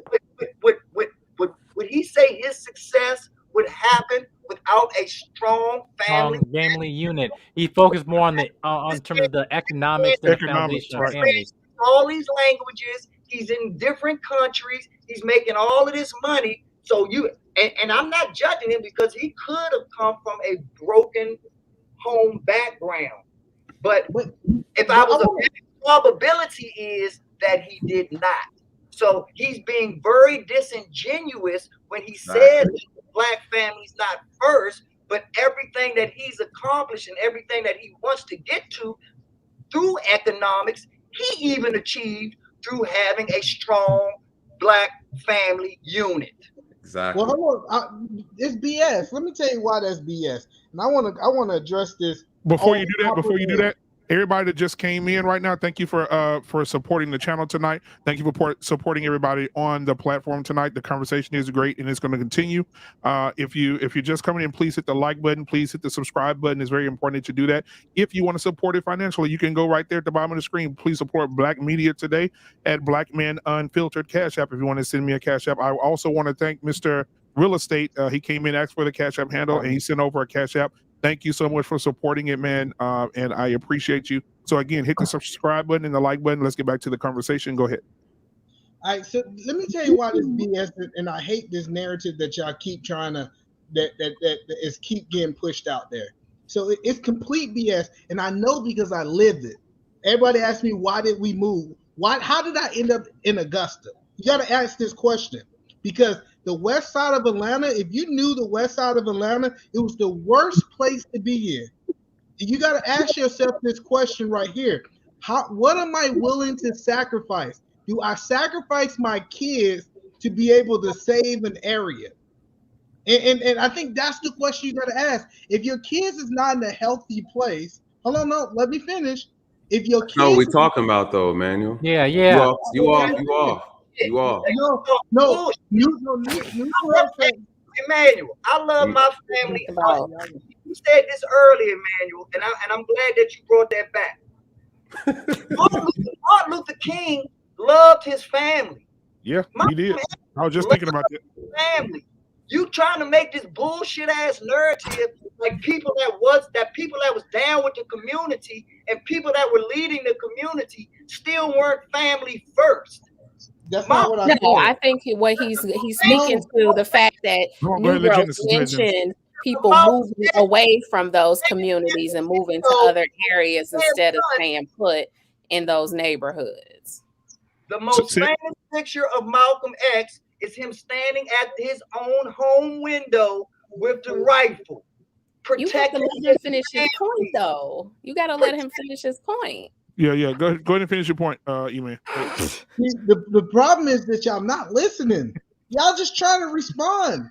I asked the question, what is more important, your next generation or you staying in the neighborhood? The point that New Girls say is that they did gentrification in West Side. It's a good place now, so they should have sacrificed 20 years of staying there in the worst school system. Are you asking me that, or are you telling me that's what I said? Because that's not what I said.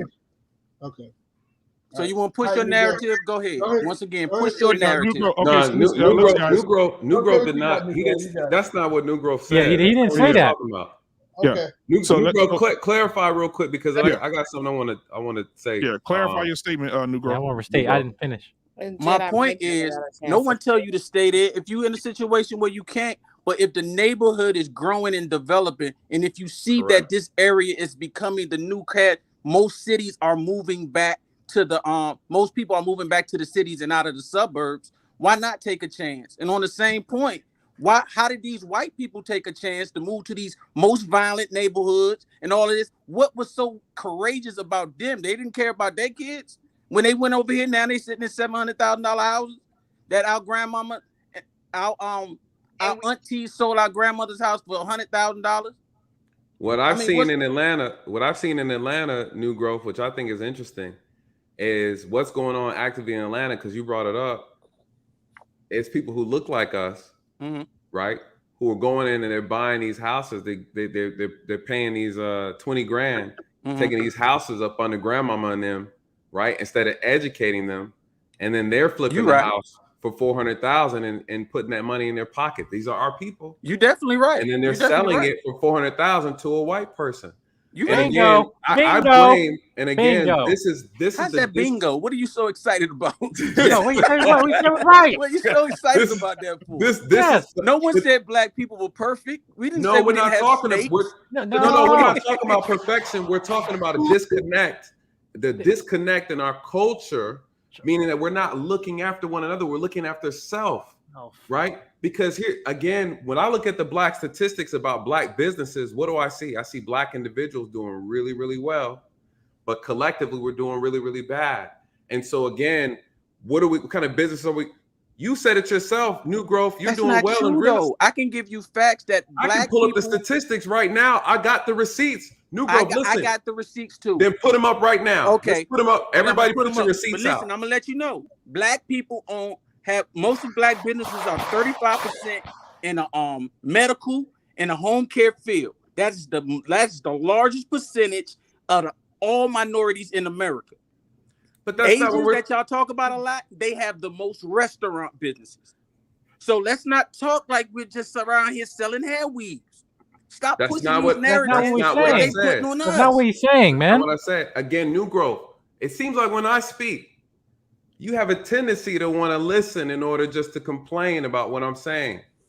That's your opinion?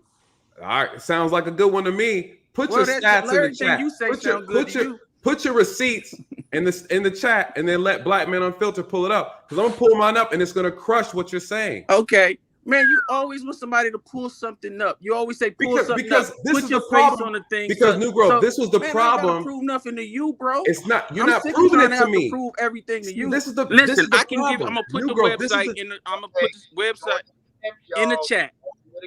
Please do. Because see, New Growth, you for whatever reason think that me and you are competing. I'm not competing with you. This is No, it's not about competing. I think you know more than everybody else because you can't talk to me like I'm a child. I'm not your child. Nobody said here you is were. your child, so you can't just tell me out of the blue that what you're saying is wrong. That's no, I didn't say that, brother. I didn't say that. Yes, you did say that prior. No, I didn't. What I said was what you did was mistook what I said. See, there you go. I'm wrong again. Okay, you're right. It's not about being wrong or right. You're the only one over here talking about wrong or right. This so is not about a wrong or right argument. So what? You told the whole argument that what I say when I talk to you, all I'm doing is trying to argue. Because that's what you're doing. Because you're not listening to what I'm saying. What you're doing is taking what I'm saying and you're changing the words around. I'm hearing you state facts, what you claim is facts, and I dispute when the fact comes in. Like you said, that's fine. The bus boycotts, they said if you own more black buses, I said no, that's wrong because there were plenty of black bus systems throughout the South at that time. But that's all I said. You had a big conniption fit. Let me finish my point. I just wanted to correct you on my history. Period. Okay. So let me correct you. The problem was you were talking about something I was not even talking about. And again, you were listening to argue, not listening to understand. I was listening to what you said. You said that if they had the black boycott, that they would lose businesses if these black people started to own their own bus situations. That's not what you said. If they own their own bus systems and stuff. Do you understand the context and what I was saying? I just corrected you on what you said. I'm not talking about your point. Your point can be valid. All I just said, let's not go down a false road of not having the truth. Because when you do that, you give the impression to people who don't know, wow, black people didn't own their own bus lanes. But I didn't see that's the narrative that's already out there, though. No, but so are you aware of the black bus systems that were prevalent in that time? New Growth. Listen. Can you answer yes or no? We need to start from the top. Hold on. Can you answer yes or no? No, we need to start from the top because you missed again. No. All I'm asking is a yes or no. You can let it go and you can tell me what you want to tell me. You were aware of that? Of all the public black-owned bus systems throughout the South? It's a yes or no question, brother. Come on. See, this shows your arrogance. This shows your arrogance. All you got to do is say yes or no. This has nothing to do with arrogance. All you got to do is say yes or no. I'm waiting for you to finish so I can talk. I'm asking you a question. All I'm waiting for you to do is say yes or no. Were you aware of this? Let me ask you, what do you think? No, I'm asking you. But I got to pull up receipts. I got to I'm show asking you you. stuff, and you can't I'm even asking answer you. a question yes or It's no. not about, but the problem is, again, you took what I said. Displacement. You going off into something else. It's not a Look, I don't want to displacement. monopolize the show, brother. Whatever you say, it's not. It's not about me and you. It's about a panel discussion. So go ahead and say what you want to say. Much respect. I'm gonna listen in, and then when you say things that I don't agree with, I'm just gonna keep my mouth shut. No, you can speak. This is not about that. You over here making this personal. You're the only one on here making this personal. Because this is why you're I keep talking pointing it about out. something that's personal to me.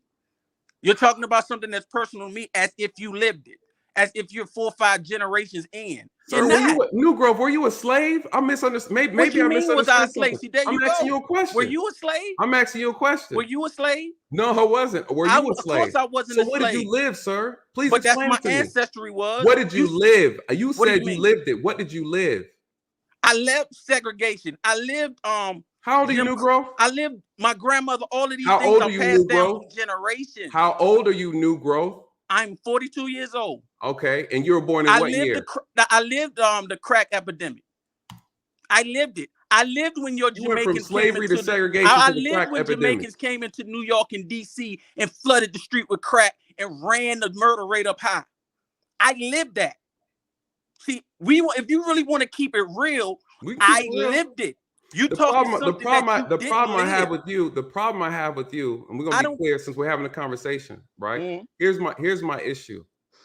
While I was giving a statement, I was making a statement, I was putting out facts. You felt the need to interrupt and correct something that we weren't even talking about. That wasn't factual. That's all. You took what I said out of context. Out facts, I corrected something that wasn't a fact. You took what I said out of context. No, you just said you were giving out facts, right? So if what you said was not factual, then should I not correct it? I'm gonna restate what I said. Okay. How about that? Let's start from there.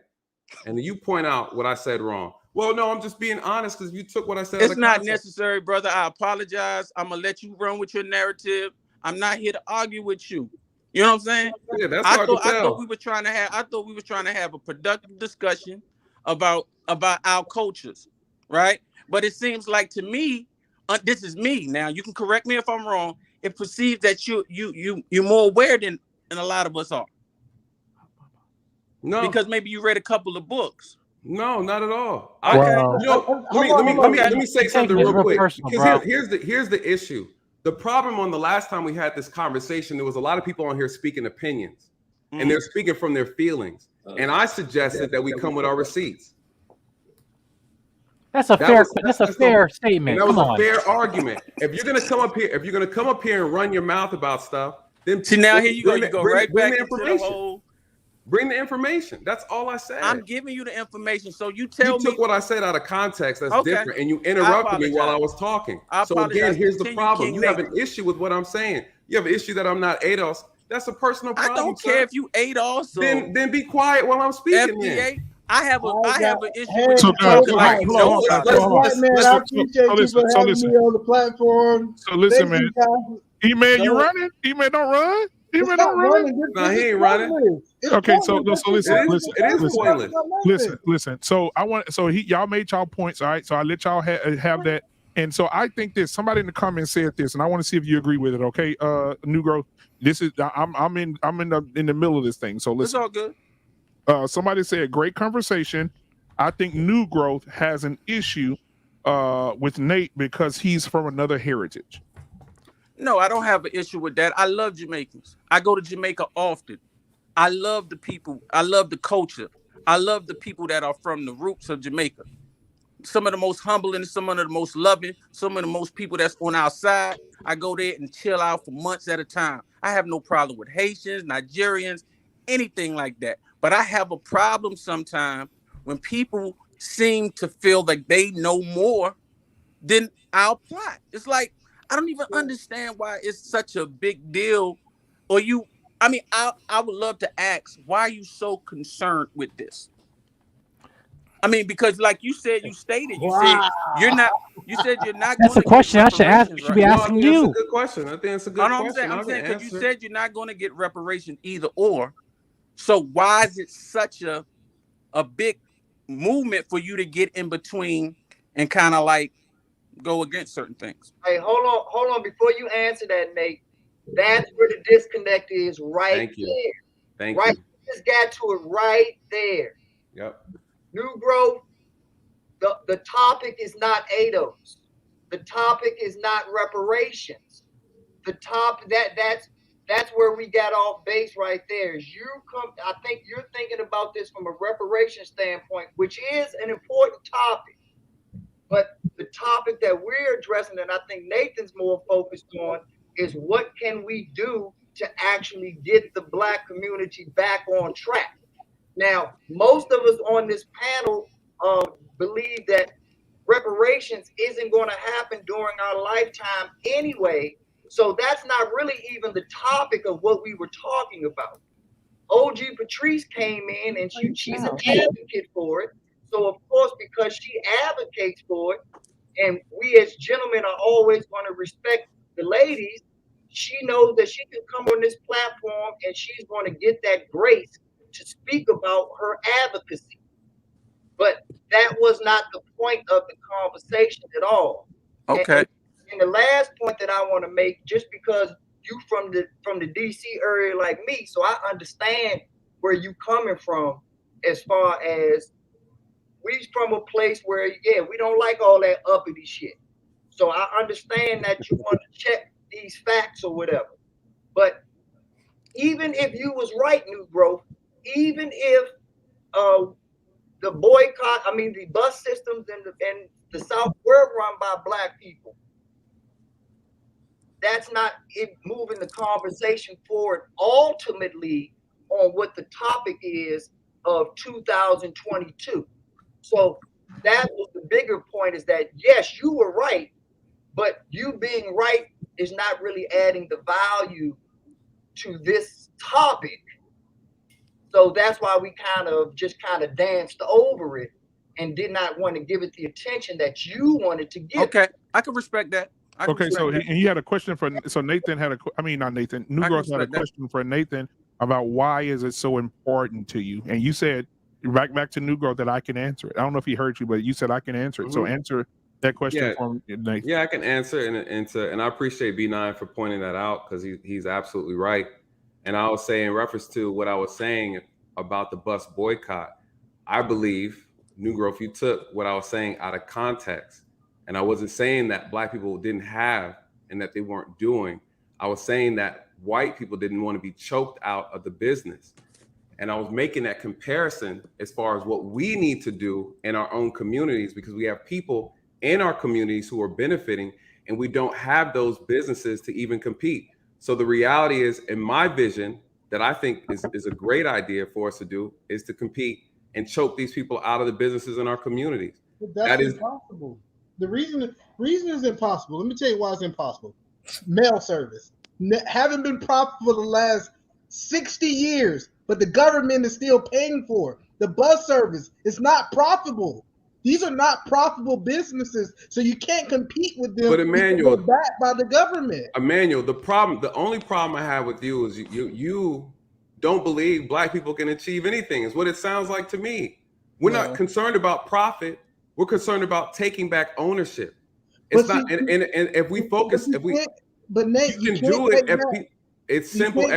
Ownership if you complete. So if the Black people bus costs $3 and the city bus costs 25 cents, majority of people gonna go with the cheaper option. And the reality is, if we're not willing to make that sacrifice, then we're doomed as a people, anyways, right? Whoa. So again, and if we just pull up the bus boycott, what happened in that bus boycott? They had to walk. People were walking. People's feet were hurting. New Growth is. Can you second that? You're right. You okay. See me shaking my head. All right. I just want to make sure. I want to make sure I got New Growth, got the history on me. I'm gonna let him. I'm let him. Man. Listen, you guys. Listen. With all due respect, one of the things, Nathan, real quick. One of the things that Genesis, right? Because right after you speak, I want Genesis to get back in here, because last time we had a conversation, and Genesis was talking about the very same thing, where she said that even if our Black people have a business and they're a little bit more expensive, she herself is willing to make the sacrifice to pay more than to spend less at a store that's not that's Correct. not of a black business. And whether you like it or not, Emmanuel, it's not about this can't be about the money. It has to be about the support. It has to be about the cooperation. It can't be, I've talked to these business owners in our own communities, and I hear what they say. We talk about beauty supply stores. What do they say? We have to charge a little bit more because the Asian people are choking us out of this business. They don't even wear and use those products. They do it purposely. So what happens if everybody pulls their resources out of their hands and start putting, it's simple. It's simple. What you're saying is you don't believe that we have the ability to do it. And that's not what I'm saying. That's exactly what you're saying. What I'm saying is that it goes against everything that from a logic point of view. It's not about that. It is about being logic. That's what I'm saying. We want people to be not logical in their thinking. And what no. It's a difference. It's a difference. What I'm talking about is what needs to be done. You're talking about what you think we're not capable of doing. Those are two separate arguments. Okay. And I did get that impression too, E-Man, because you spoke about, well, what are we supposed to do if we're only 13%? Well, it's only 1% that controls the nation's wealth. All we need is a strong 1% to match that. That's right. Go ahead, B9. Stop spending money with white people. Stop. Listen. Don't see, because it's easy to stand on this platform and say what y'all gonna do. How about this? This is what I want y'all to do. Nate, since you believe it, for the next year, I don't want you to spend $1 with white people. I want you to go hungry or spend money with black people. Because the crazy part about this is it's easy for us to say it. That's not the conversation, Emmanuel. Let me finish, Nate. So don't go to Walmart, don't go to Target, don't buy none of their shoes. What I want you to do is I want you to walk, don't use none of their services. So don't do the bus service, don't do the taxi service, don't do it, because a lot of black people talking about what we need to do and they're not willing to do it in their own life. And now New Grove, I want you to see that's ADOS sitting next to you. That's an ADOS, New Grove. Listen, brother, I don't have a problem with my Caribbean, my black diaspora. I love the shit out of y'all, man. That's why I be so pissed off when y'all go against us. I'm like, yo, we've been fighting forever. We got Marcus Garvey, we got Malcolm X. So let me pause real quick. Just real quick. I want to welcome eBlack TV to the platform tonight. Also, Sir Hell Speaks is in the building tonight, man. Hey, listen, I want to kick a shout out to him because he just left a great platform at the Lapeef Network over at King Talk. And man, I just want to congratulate you for being on that panel and giving people what it is that you are and who you are, brother. You're a great man of God. And so I want to give kudos to you tonight, brother. So if you haven't subscribed to Sir Hell Speaks, please go subscribe to him. He got the nuggets over there and he's giving them away for free. All he's asking you to do is subscribe and like and send a little cash over there through the Cash App. But anyway, and subscribe to eBlack TV. I'll get you to eBlack. Come on now. So eBlack, subscribe to eBlack TV. It'll be in the comment section as well. I got to head out. Moderators will help. All right, Jedi, make love you, brother. All right, Jedi. I'm gonna have the moderators put that in the in the comments as well. And so I appreciate you guys for being on the panel tonight. We'll get with you in just a second. So Nathan, go ahead and finish your point. Give me 1 second to grab something to drink real quick, but B9. Can I make point before he goes? Yeah, absolutely. Mm-hmm. Yeah, no. So I was just saying, you asked into your question, saying what issue our culture I was going to that we lack self-discipline, but you saying one of the comments when Nathan was talking about, we're not willing to make the sacrifices, then here we are with the outcomes. It's just like, I feel like that's the biggest thing I think with that, life is about choices and trade-offs, but we're not willing to sacrifice for the things that matter, right? That's the thing, the whole thing about money talks and BS walks, what do we spend our money to? Well, like, what do we invest our money to, both as black men and black women, right? And you're right in talking about his culture, and then you can have a disingenuous argument saying, well, who transmits the culture? Is it women, or who creates the culture? Is it men, right? I think that you basically arguing those semantics instead of saying, okay, we're both in this together. You're realizing from the, whether it's from the things where we're not lack of budgeting, or we might be, impulse buying things and being more reactive than proactive. That's culture, right? And much as the things that I say I dictate on the men is that we lack self-discipline. What you see in these cultures right now, throughout our history, that we unfortunately have not done that to the best of our ability. And that's what I'm saying, starting from what B9 was talking about from a micro level, is that we don't like to start with that, because we'll start with the micro level, also start with self-reflection. And we can't do that because we like to deflect, unfortunately. Right? And you've seen this conversation right now. Hopefully, you're being respectful. But the point is that we need to have more provoking conversations, and they're gonna get personal. But to a point, we can't not take offensive sometimes when we're coming from different perspectives. When we're actually revealing that sometimes our dysfunction has become our function. So when you have something that might be positive being presented, it look foreign to the body, right? And then that's why they reject it. That's the thing. It's the same thing to sometimes in our community. This is what my father was talking about in a previous live stream. You ever seen a cage animal, right? They get locked up and stuff. You want to come in, you want to try to, bring them out the cage, right, to save them, right? But what's going to happen? They're wounded, they're injured. And guess what's going to happen when you try to take that leash off of them and try to get them out the cage? They're going to attack you. Mm-hmm. They're going to fight back, right? And then sometimes don't realize that they're being, they're in a cage, or they're being in the situation or environment that when we bring positive solution or trying to get in there to bring them out of there, they're seen as the enemy, when really we're trying to save them. So this is the same thing us as Black people when we have these conversations, when we got to start thinking like, hey, when we bring out these solutions, and sometimes the truth is going to get offensive, doesn't mean it's not the truth was wrong, or doesn't mean that what's being said is trying to be a detriment to the community, saying Black people, we can't do anything. No, it's just we got to get right to the root of it. And that's what's my point, I got to say.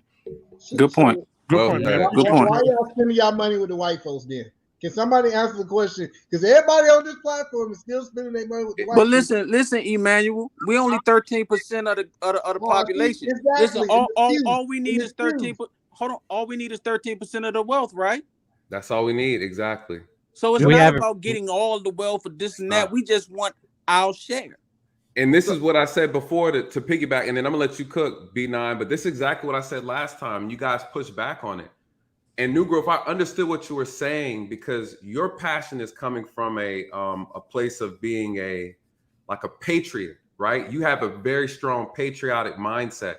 All right, Jedi. And so when I came off, I was saying that we as a people need our own economy within this economy.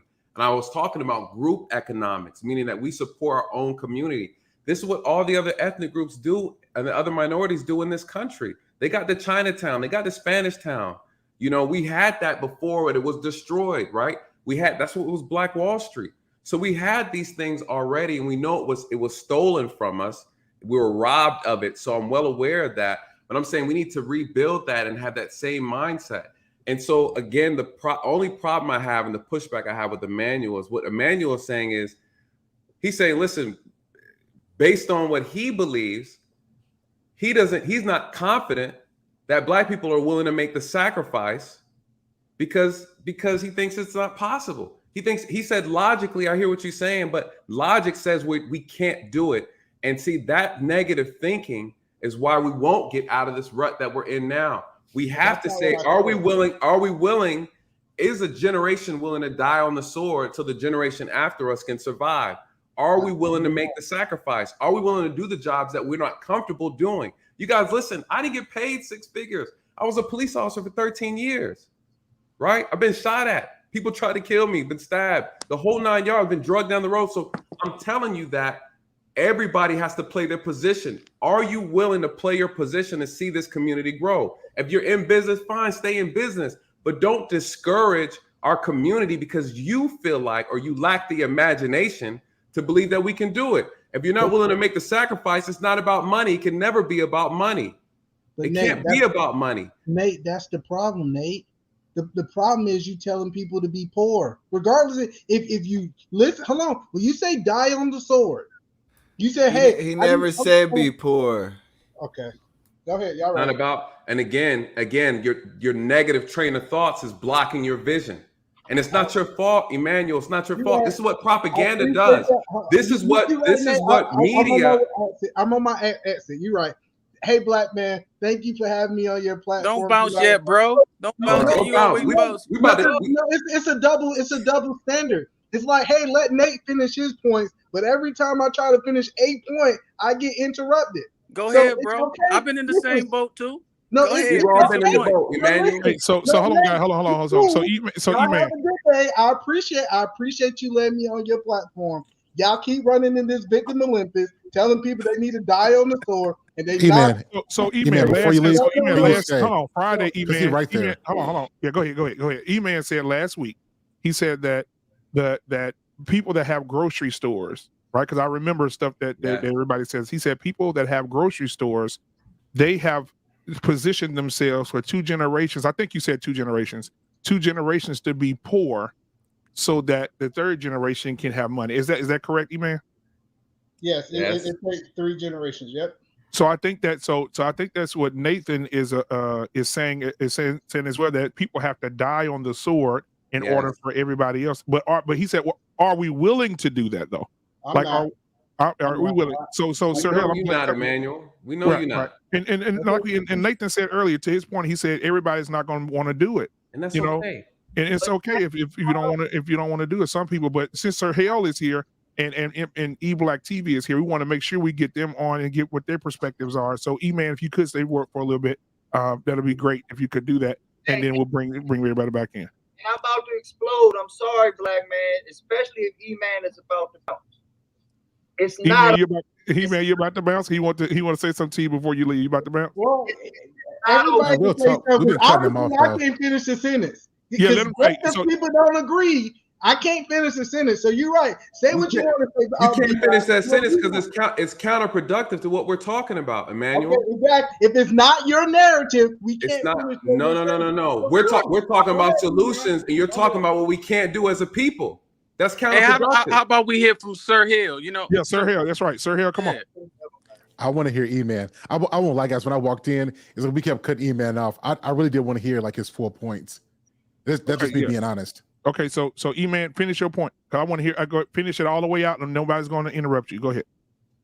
So the problem that I keep trying to tell you is that we keep telling people to die on the sword, and that 1% is getting farther and farther and farther and farther away.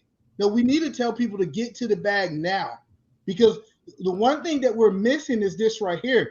If I can become a millionaire in my lifetime and I can pass that on to my kids, they get the chance to stand on my shoulders as giants. And so I get what y'all saying, that we need to build this community, but this is why I keep saying we need to focus family first, and we need to be able to accomplish as much as we possibly can so we can fund the next generation. Let's fund the next generation and stop talking about giving them something that they don't want. I want to be able to, whatever my daughter say, hey, Dad, I want to do this. I want to say, I want to be like Donald Trump, Daddy. Hey, here's $1 million for you to get started. But if I'm dying on the sword for my community, it doesn't help my family. And so that's the point that I'm making is, no, we do not need to teach people to be poor. We need to teach people to gain as much wealth as they possibly can and pass it on to the next generation. Because if you look at every person in the white family that actually made it to the next one, it wasn't about community in the white one. It was, how can we build our brand? How can we build our name? How can we make us the Rockefellers? So when we pass this on, they gonna start 30 steps ahead of everybody else. So we need to stop talking about, hey, the die on the sword, when he say, no, you get it so you can pass it to the next generation. And that's all I was trying to say. I'm not saying that y'all system doesn't work, but we need to tell people to make it happen. All right, so I'm sorry, I disagree. Yeah. Go, Sir Hale speaks. You can go, then E Black, and then B9 will come up after that, and we'll get back to Nathan. We'll circle back around to Nathan, and then Genesis. Go ahead. Is it okay if I hear what E Black has to say in disagreement? Because this is interesting. I hear what E-Man is saying. Like, he's not wrong in what he's thinking. I think that we're talking about methodologies, and I think that in today's world, the methodology for how we do this just changes. I think let's take a couple of things. When the average family in our community passes away, we don't inherit wealth or insurance money to help us. We don't inherit businesses and wealth. We inherit debt. So I do think that there's a personal degree that we can help develop, like financial stability and wealth from insurance. We always talk about what other cultures are doing, and we go to opening up factories and stores. A lot of these other cultures are getting rich because they're leaving back insurance money and trusts. And it's hard to do that if we don't take the time to develop ourselves to have that to pass on. So what E-Man is saying, I don't disagree with him at all. And I'm curious as to what we really disagree with what he's saying. So let me put it to you like this. What I disagree with, like he said, oh, well, why can't we be like the Trumps? Well, I'm sorry, Mr. Trump's dad was a millionaire. He loaned him $1 million. So we can't be like the Trumps. Most of our generation, first of all, most people in this country are never going to see $1 million. Never.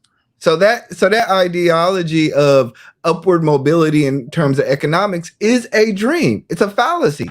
Oh, now let's listen to what Nathan said. Stop. Now you're being negative. Stop. I'm being logical. How many millionaires are in this country?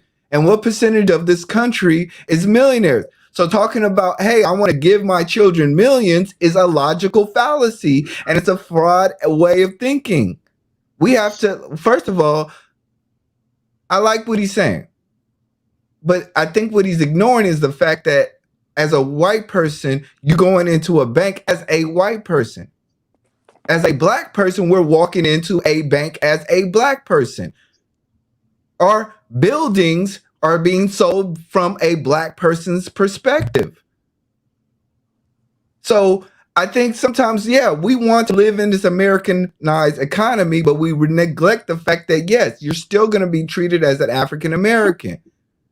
And don't get me wrong, I don't want to play the victim in the Olympics that some so-called people call it, but the fact of the matter is that there are hindrances and there are small chips that do not land on our side. But can I respond to what you said? Just can I at least land because one thing you said.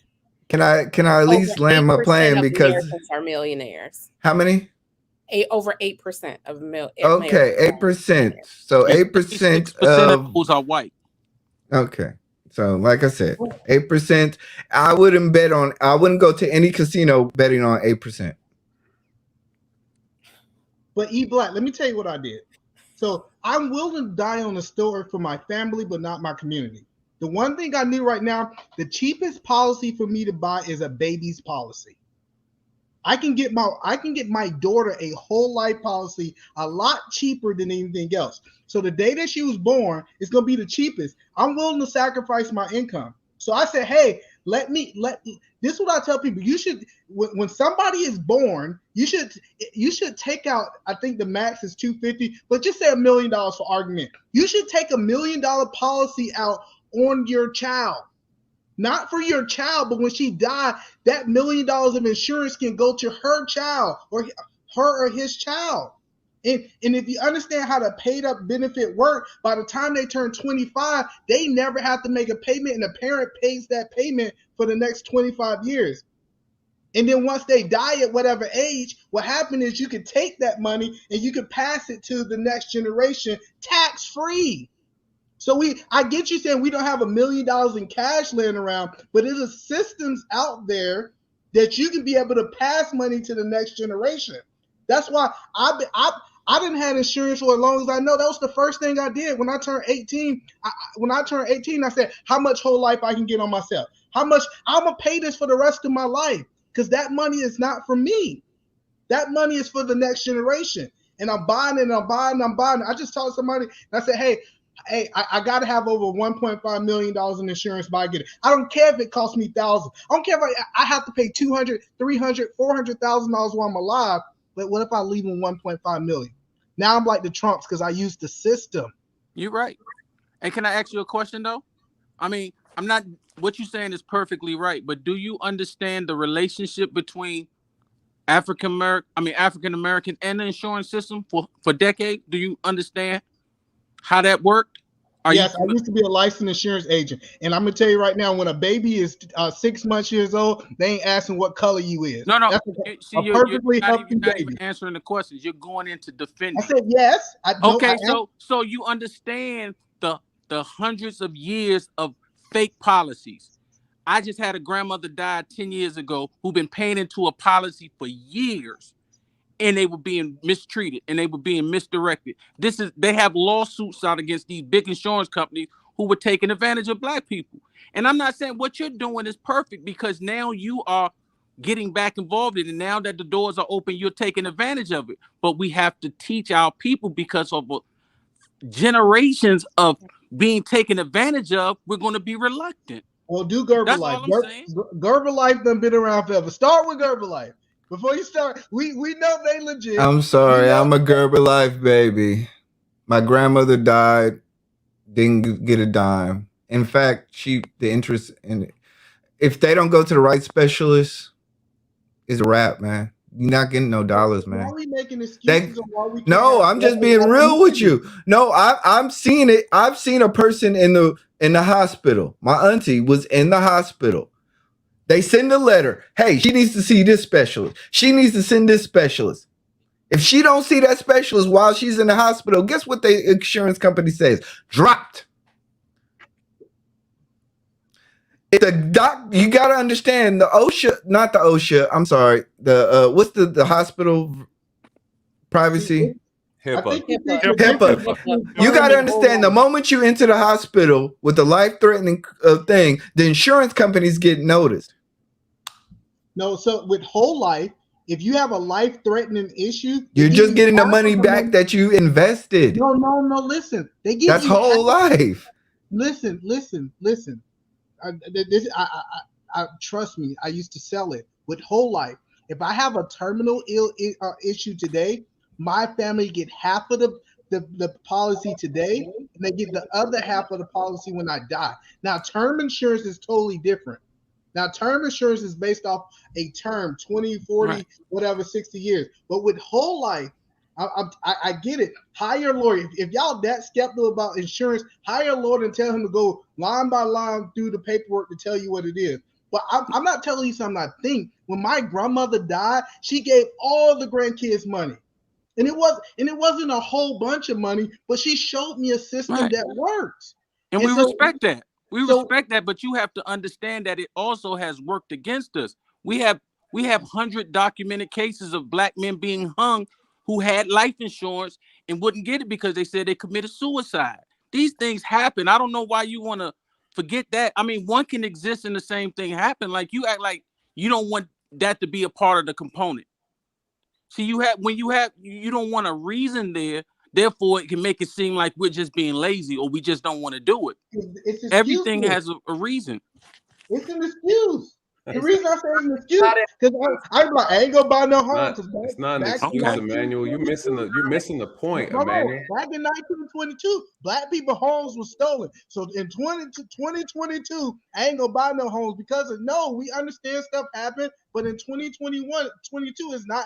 We're educated. Get you a lawyer. Let them read the paperwork, and they would take you step by step on what it is. Stop making excuses. Emmanuel, you know what the issue is? The issue is, Emmanuel, you're making this thing to be black and white, and it's not. This whole issue with the black community is not black and white. This is the problem. This is a whole onion with layers upon layers upon layers. And again, we had this conversation last time. This is why I said bring receipts, because I'm tired of hearing everybody's opinions. Bring some receipts so we can look at what the data and statistics shows. What you're talking about, Emmanuel, you're trying to filter everything through your own personal experience. And what we're saying is the black community is just not you. And we know how you feel about the black community and their individual choices, right? What I'm saying is, again, we can talk about what B9 mentioned earlier. There's a micro and there's a macro discussion. We need to be focused on the macro discussion. That's where the issue is. That's what the issue is. Sir Hill said this is methodology, right? There's different methodologies to it. That's fine. There's always more than one way to skin a cat. But what is the reality? What are we dealing with? We're dealing with the mentality that's been fractured, a culture that's been stolen, and we're out here just going with the flow. If it was that easy, Emmanuel, we wouldn't have this problem. We wouldn't be having a discussion. You make it sound like it's 1, 2, 3 plus 4. It is. That's the problem. No, it's not for everybody. But it's not for everybody. And let me be clear. And let me be clear. Okay, I'm sorry. Let me be clear. I'm not against.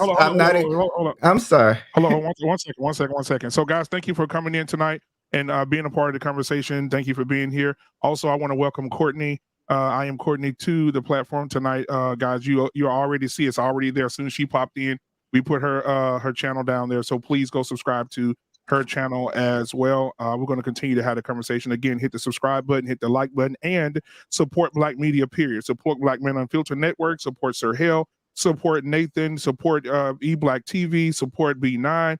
We have everybody on this platform right now. We want to support Book of Genesis. Please go support Black media because these are the conversations that we will continue to have. So go ahead and continue eBlack, and then we'll move forward from there. All right, I apologize, and I just really wanted to make a quick statement. Like I said, I'm not against insurance, but I've seen it fail. I'm more against asset transference, inheritance.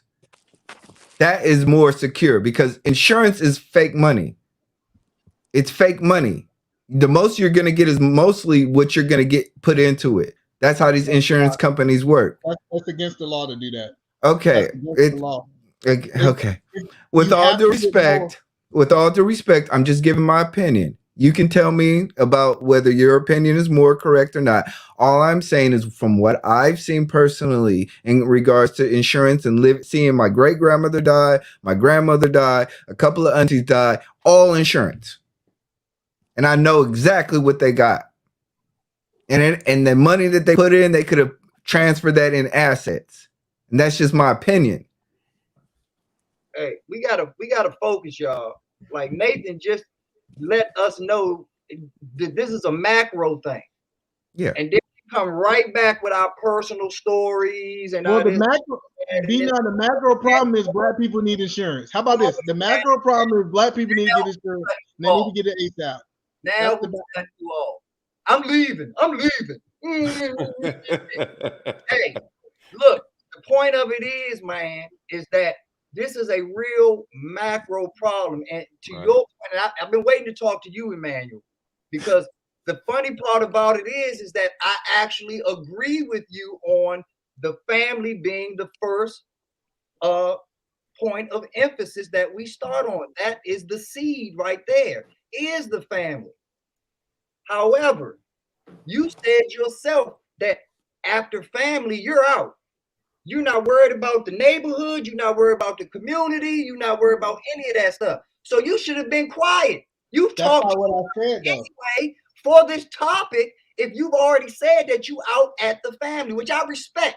I didn't say that though. Now, hold on. To E-Man's credit, E-Man said that he feels as if the family should be first, and then after the family, then we should go into the. No, he said the family should be first, then siblings, then the rest, then nieces and nephews, and then after we get all them straight, then we move to the community. That's all family. I mean that's community last though. You missed that part. But the point, but like I said, the bigger point of this is that you are going off of laws and this is illegal and this and that or whatever. There was and I'm gonna bring receipts right now. There, go look at 60 Minutes. It's on YouTube.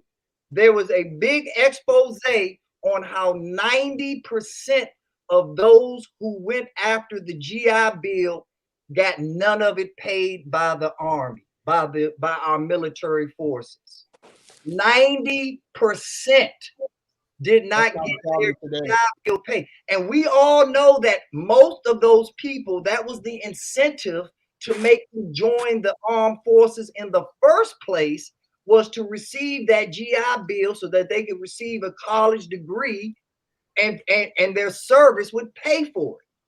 Well, it didn't work out that way for 90%. This is a macro issue. It's not about color. It's not about gender. It's not about any of that stuff.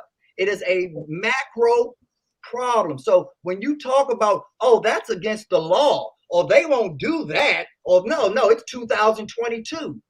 The same crooks live in 2022 that lived in 1912. And matter of fact, they're not the same crooks, they're better crooks. They have evolved and have mastered the system that we're talking about. So you have to first understand your opponent, Emmanuel. And like I said, I'm with you on your solutions. They're just so basic and rudimentary that they're not going to get us where we need to go on a macro level. You said it yourself that you have respect for Asian culture, you have respect for other ethnicities and their culture. And then you come back and say, I'm not living in no neighborhood for 20 years. The heck with that. Well, that's how we get legacy. You have to understand that 20 years is such a small blip in the grand scheme of things. And if you're not willing to sacrifice 20 years for legacy, dynasty, then you don't belong in this conversation respectfully, because like I said, you're my man. And the last point that I want to make, and I want to apologize to you because what I said was misunderstood. And Black Man will vouch for this. I've told Black Man that I know you a soldier and that you the type of dude that I would definitely go in the foxhole with. So when I said that statement was cowardice, I was not calling you a coward. I think you a real man, a stand-up man. And like I said, I will go into battle with you and know that my back is covered. So, but that statement of trying is ultimately, and I want you to go back and listen to it, you're ultimately hiding behind your family. It's good that you sacrifice for your family and put them first. But at the end of the day, we have to be willing to go so much further than that or shut up. And here's the problem. Let me add real quick, because what we I think some of us are misunderstanding how severe this problem is. We can this is the problem with our community now. We can look at it as an individual problem, or we can look at it as a group problem. The problem is we're not looking at it as a group problem. We don't look at ourselves as one unit. We're not looking at ourselves as one race of people, right? One color. We're just some melanated people. No matter where you are, we're just a melanated group of people. The more we start looking at this battle as individually, a lot of us are doing really well. A lot of us are doing good. The problem is when they decide to come for all, one can't protect themselves. This is the problem, you guys, right? We're 13%. Let's not get it twisted, right? When they decide to come for all, one cannot protect themselves. And if you operate with that mindset, we're all doomed, right? We're doomed, you guys. And so again, yes, when I talk about falling on the sword, I'm saying in order to build generational wealth, you have to be willing to make sacrifice. That's all I'm saying. You have to be willing to make sacrifice. The reason why I said that, Emmanuel, because you kept preaching that we're not going to do this, we're not going to do that as a people because money's involved. It can't be about money. We're not going to build this. And this is why we're struggling now, because we're constantly worried about money, about the bag, not about generational wealth, not about working together and losing $5 here, losing $10 here for the bigger picture. What you are saying is we are not capable of doing it, as if you understand our psyche. I understand what the problem is. We talked about the root issue is family. It's always going to be about family. And what do they talk about? Last time we had this conversation, we ain't signed and brought up the Manahan report. And he said that the Manahan report focused on economics. And he wasn't wrong, but at the same time, he wasn't accurate, because what the Manahan report stated specifically was that you have to have family in order to build the economic wealth that we need in our community. And let me read directly from the receipt, right? Because I want everybody to see this. I read the whole report. Here's what it says. What did he hypothesize? The Moynihan report examined the link between Black poverty and family structure. It hypothesized that the destruction of the Black nuclear family structure would hinder further growth towards economic and political equality. You guys, it all starts with the family. We can't do nothing else if our family is dysfunctional. And again, the enemies, what are they doing? Look how they're doing the Black men in this country. Look how they're doing the Black women in this country. They want us apart. If they can keep us separated, they know we can't build. So I understand the textbook, I understand what the books say, the books who were written by them about their economy. I understand what it says about their economy, you guys. We're not their economy. This is the whole point. This is the whole point. We build our own economy. We operate within their economy. That's how it works. That's how it works. And unless we're willing to make sacrifices, you guys, we're doomed. It can't be about money. We have to get that out of our minds. Until we're able to delay gratification in our community, we won't succeed. The problem now is we want to plant the seed, grow the plant, eat the damn fruit the same day we planted the seed. That's the problem.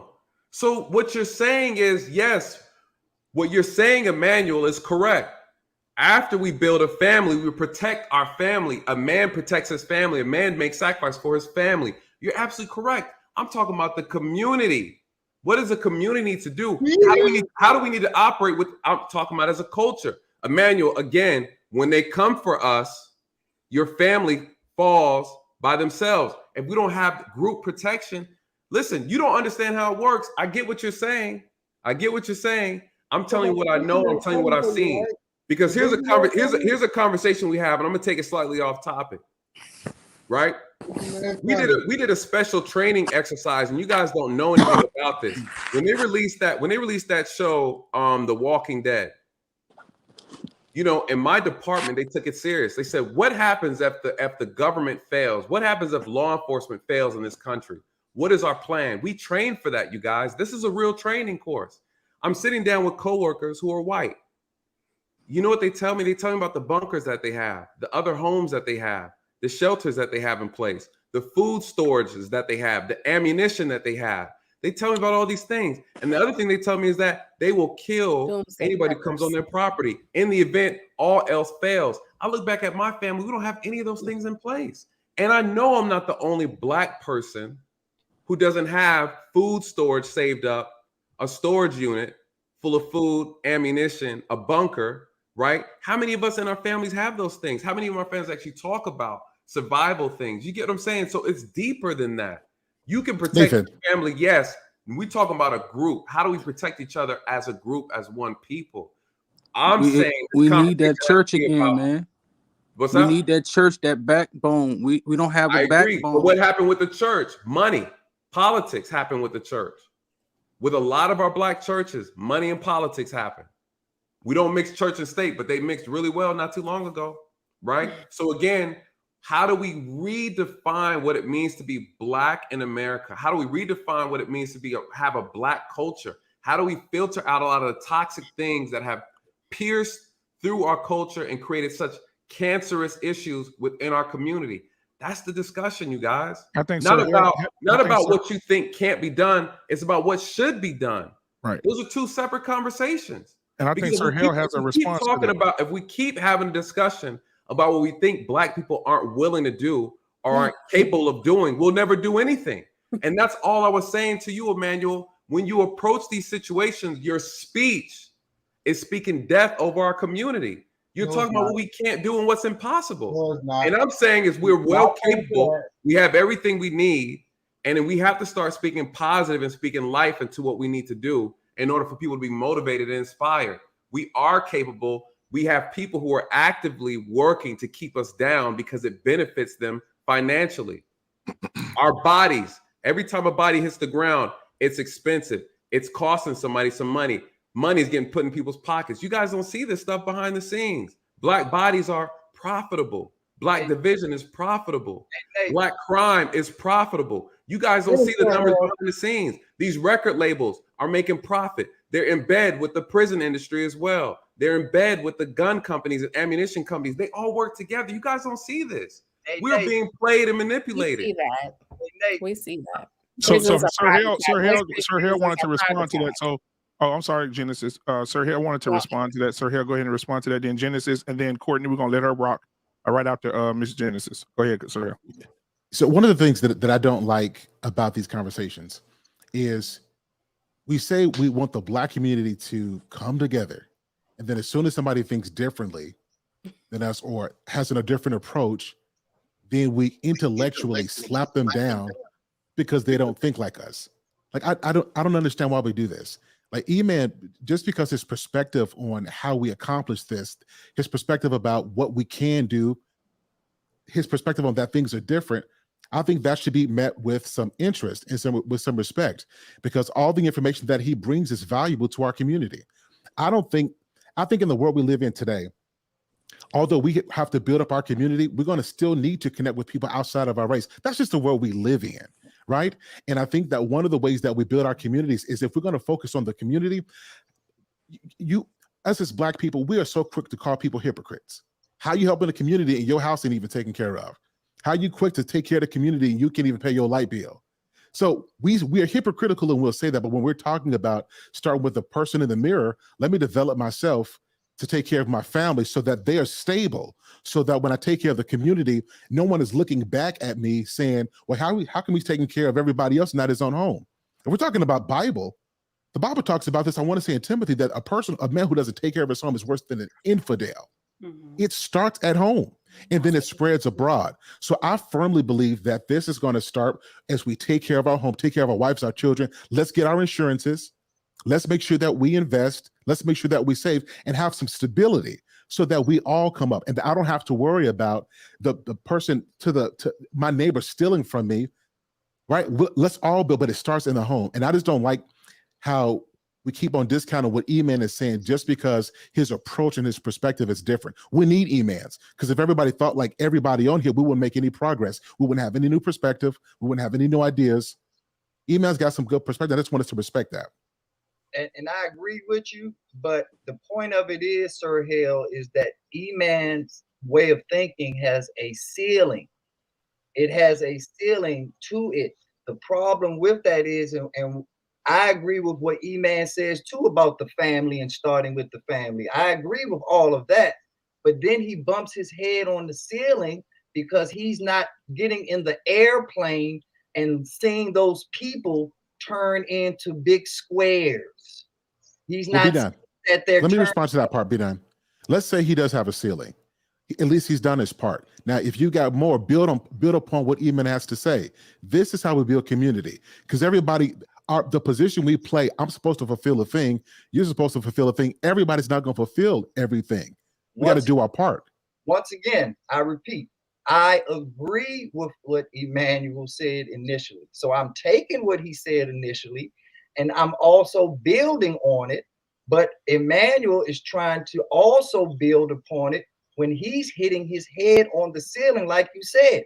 Emmanuel has done his part. It's very admirable and it's very valuable. But at this point, you have to allow, you've done the, what do they call it? Emmanuel is triage, okay? Triage is very important to the medical field.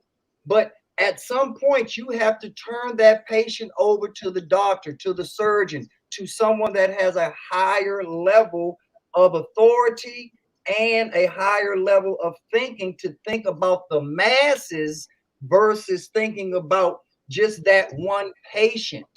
That's that I'm here. And if we're going to have a real conversation where we're going to have real solutions, it's no disrespect to anybody. We're all valuable, yes, but we're not all equally valuable in every context. I'm not the guy that you call if we're gonna have a all-out brawl. Emmanuel, Sir Hale, others, a Black Man Unfiltered, those are the ones that you call. And then I'm no less of a man because that's not the situation where I'm going to shine. But at the same breath, Mike Tyson is not going to lead me into politics or the Geneva summit. And Mike Tyson can't feel disrespected just because he's not yoked for that situation. He has his situations that he's yoked for. And that's what we have to understand by community. We all have our part to play, but after you play your part, pass the buck to someone else that can take it further. We get caught in our egos to a point where we have to have the solution for everything. If I got you from point A to point C, then of course I can get you to Z. No, you can't get me to Z. You've done your job getting me from A to Z, A to C. Now pass the buck to the D to F person. But the problem with what you're saying, B9, is that these people are in life support. They at A, and we keep talking about D, but we haven't even got them to B. We got to get to B before we can even talk about Z. I get what you said. If the black community was hitting the ceiling at family, we would be having a whole different conversation. But they're not even close to the ceiling when it comes down to family. So I get what you say. You're like, well, we got to talk about this stuff. Well, how about we move one step at a time? Let's fix the first problem. Then we can move on and talk about the other problem. And that's the point that I was trying to make. I'm not discrediting what y'all guys are saying, but we got to first say, step one, take care of the family. I was like, no, we got to talk about community. If we don't take care of the family, the community don't matter. Then let's move to step two. Let's take care of the distance family, cousins, brothers, sisters, different things like that. And then after we get our stuff in together, now let's focus on the community. I'm not saying that the ceiling is just the family. You make it seem like I'm saying stop at the family. I'm just saying this is life support. The family is on life support. So let's address that first before we move on. That's all I was saying. All right. So thank you for that, E-Man. I appreciate it. Now, B9, let's let Genesis get hers in. I'm going to come right back around to you, B9. I'm trying to have a conversation. Dude, crazy. So Genesis, the book of Genesis, go ahead and get yours out. And then we're going to have Courtney come in and give her point of view as well. So go ahead. I just wanted to interject that one point that I had gave earlier. You can hand the mic to I am Courtney Michelle. Okay, I am Courtney. Thank you for being here tonight. What are your thoughts on this this great conversation that we're having this evening? Yeah, it's good. And when I came in, I was like, okay, I see you. E-Man is feeling it. Nathan was feeling it. So I have a couple questions for E-Man because I want to make sure that I understand you. First, I want to get your definition of what the Victim Olympics is to you. And I hear B9 saying, the ceiling part. So I get what you're saying, where it's family first, which I definitely agree. But do you not maybe agree that we can also chew gum and walk at the same time, where we can focus on family, but then also focus on our community at the same time?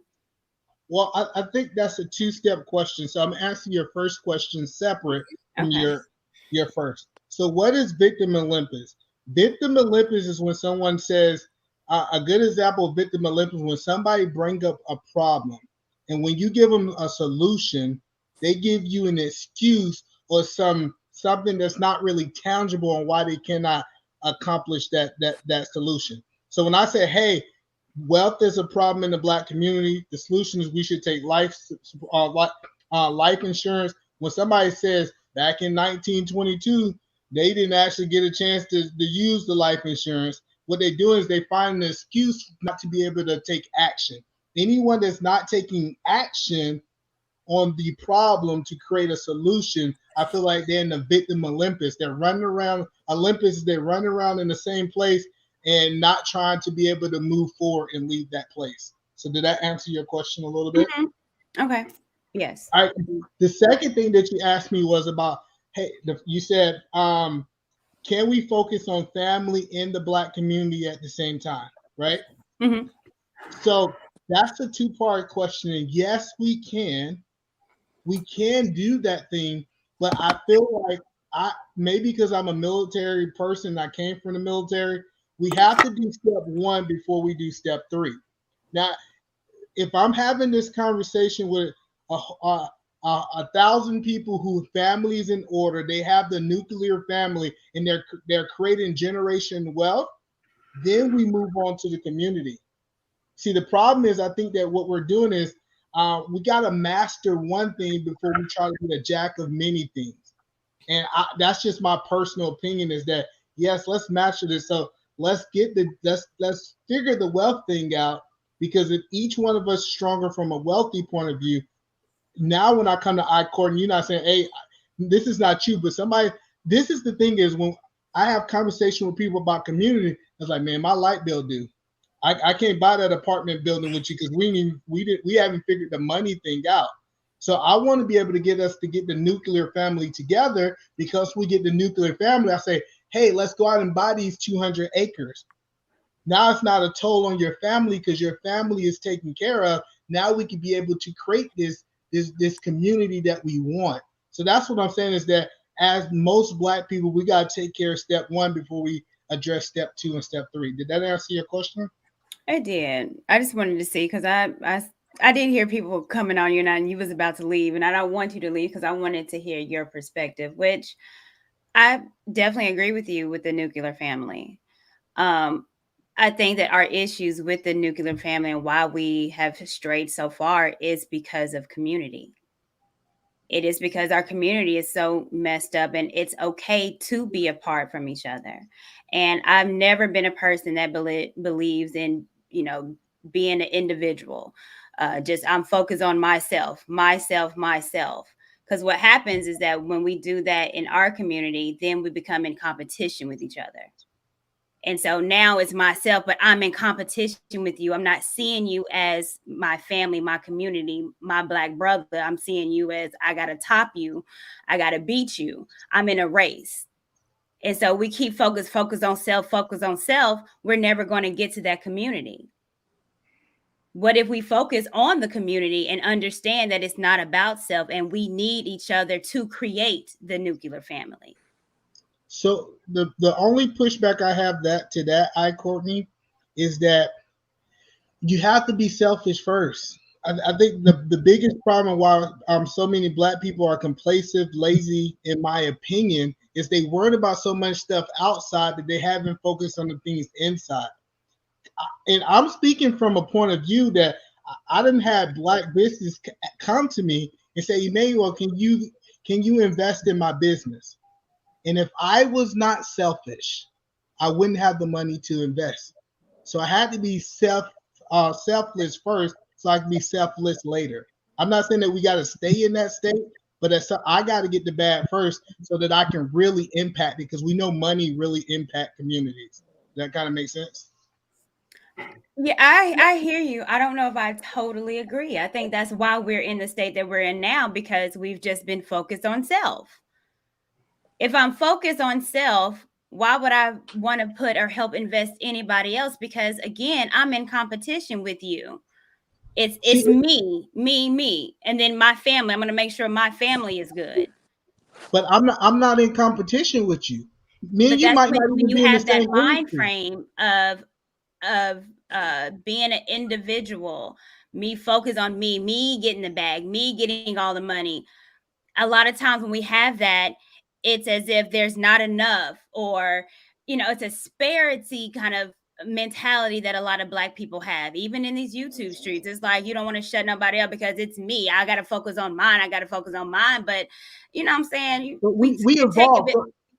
So what I'm saying is that we're going to evolve at some point in time. I think people think that we're just stuck as people, but I evolved. I was selfish first. Once I got to the money, and I'm not rich, I'm not a millionaire, I'm not saying that. But once I wasn't living paycheck to paycheck, or I wasn't going month to month, what naturally happened, I start asking myself, what are some of the other things that are important? We evolve as we grow.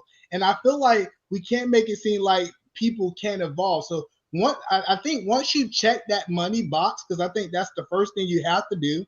Once you check that money box, eventually you evolve and say, how can I invest in other people?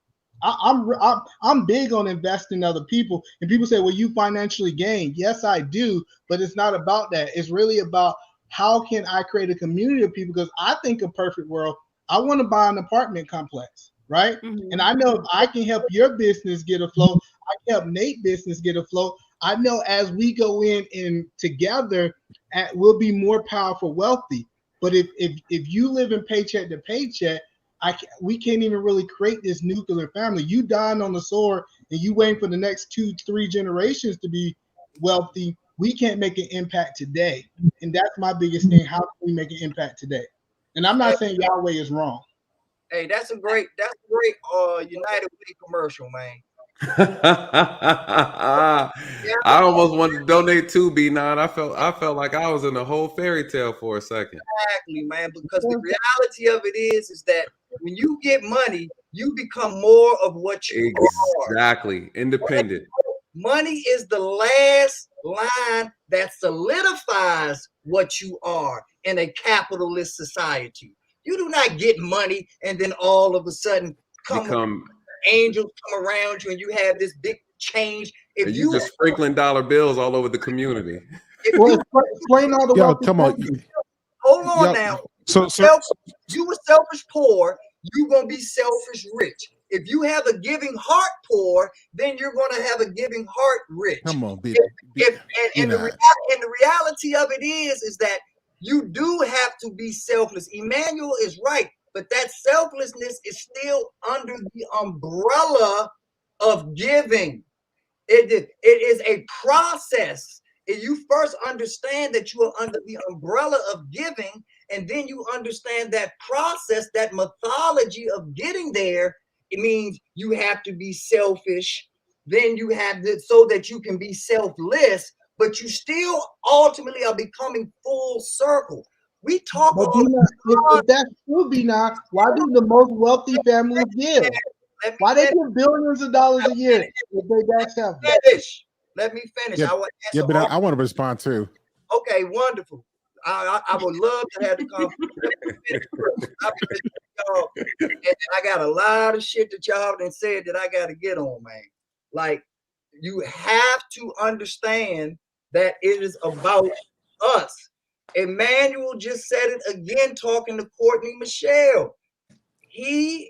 And we all agree that the nuclear family is where it begins. There's no argument there. But after that, what do we have? Emmanuel's talking about you have to be a master of something. No, you don't. That's the whole point of this being a macro conversation. The president of the United States is not a plumber. He's not an electrician. He's not a lawyer. He's not a this. He's not a that. But he's responsible for all of those people because he looks at things on a macro level. There is macro things that unite them as a people that he is focused on. He is not focused on, oh, I got to know about being a plumber. So when I go to the plumbers union to get their vote, they know I know how to use a 1/4-inch wrench. And no, that's nonsense. It has its place. Yes, if you're once again, we're back to what Courtney Michelle pointed out what I said about ceilings.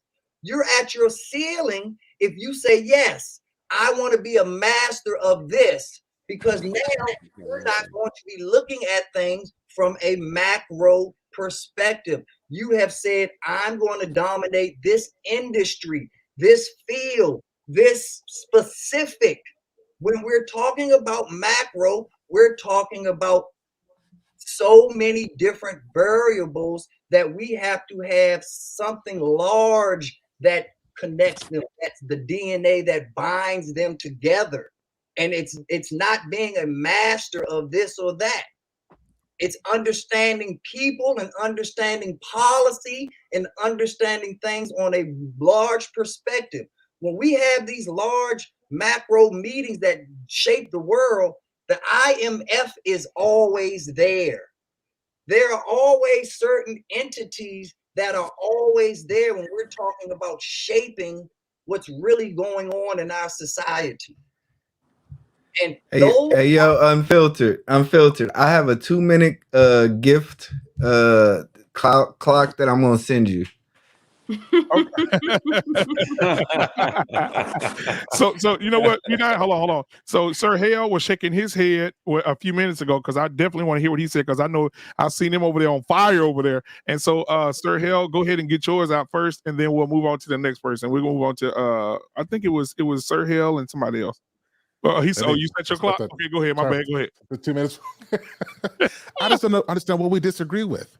I don't. It sounds like right now we're arguing over semantics. It just doesn't make sense. We're arguing over semantics. Like, guys, so let me get, so we're talking about the community. Let me give you two things. One, I'm type A. That's my personality. So I'm very focused. My wife is type B, completely different. She's outgoing, altruistic, all the good stuff. So I focus on my work because I know that I'm working for my family. She's set up things where we actually give people scholarships. We donate backpacks and goods, and she's done things like made T-shirts for schools in our name. Had no clue about that because we had a conversation that this is what we want to do, and in order to do this thing, whatever that thing is, we got to bring the best of what we have to offer and find a way to make those things work together. The reason I bring that up is because if we're going to develop in our community, we have to have some people who are focused on certain things because that thing requires a level of immersion that everybody can't give. We also need the Courtney's people who are keeping things in perspective, letting us know that we can't get so consumed with what we're doing. We have to remember why we're doing what we're doing and who we're doing it for. I'm saying that we need both types of personalities. Mm-hmm. Like if I'm on the front line fighting a war for my country, I cannot be worried about what's not in the refrigerator. I cannot be worried about the groceries. I have to focus because I'm trying to stay alive. There are certain things as we build our community that requires a different level of focus. And I think we got to start respecting that.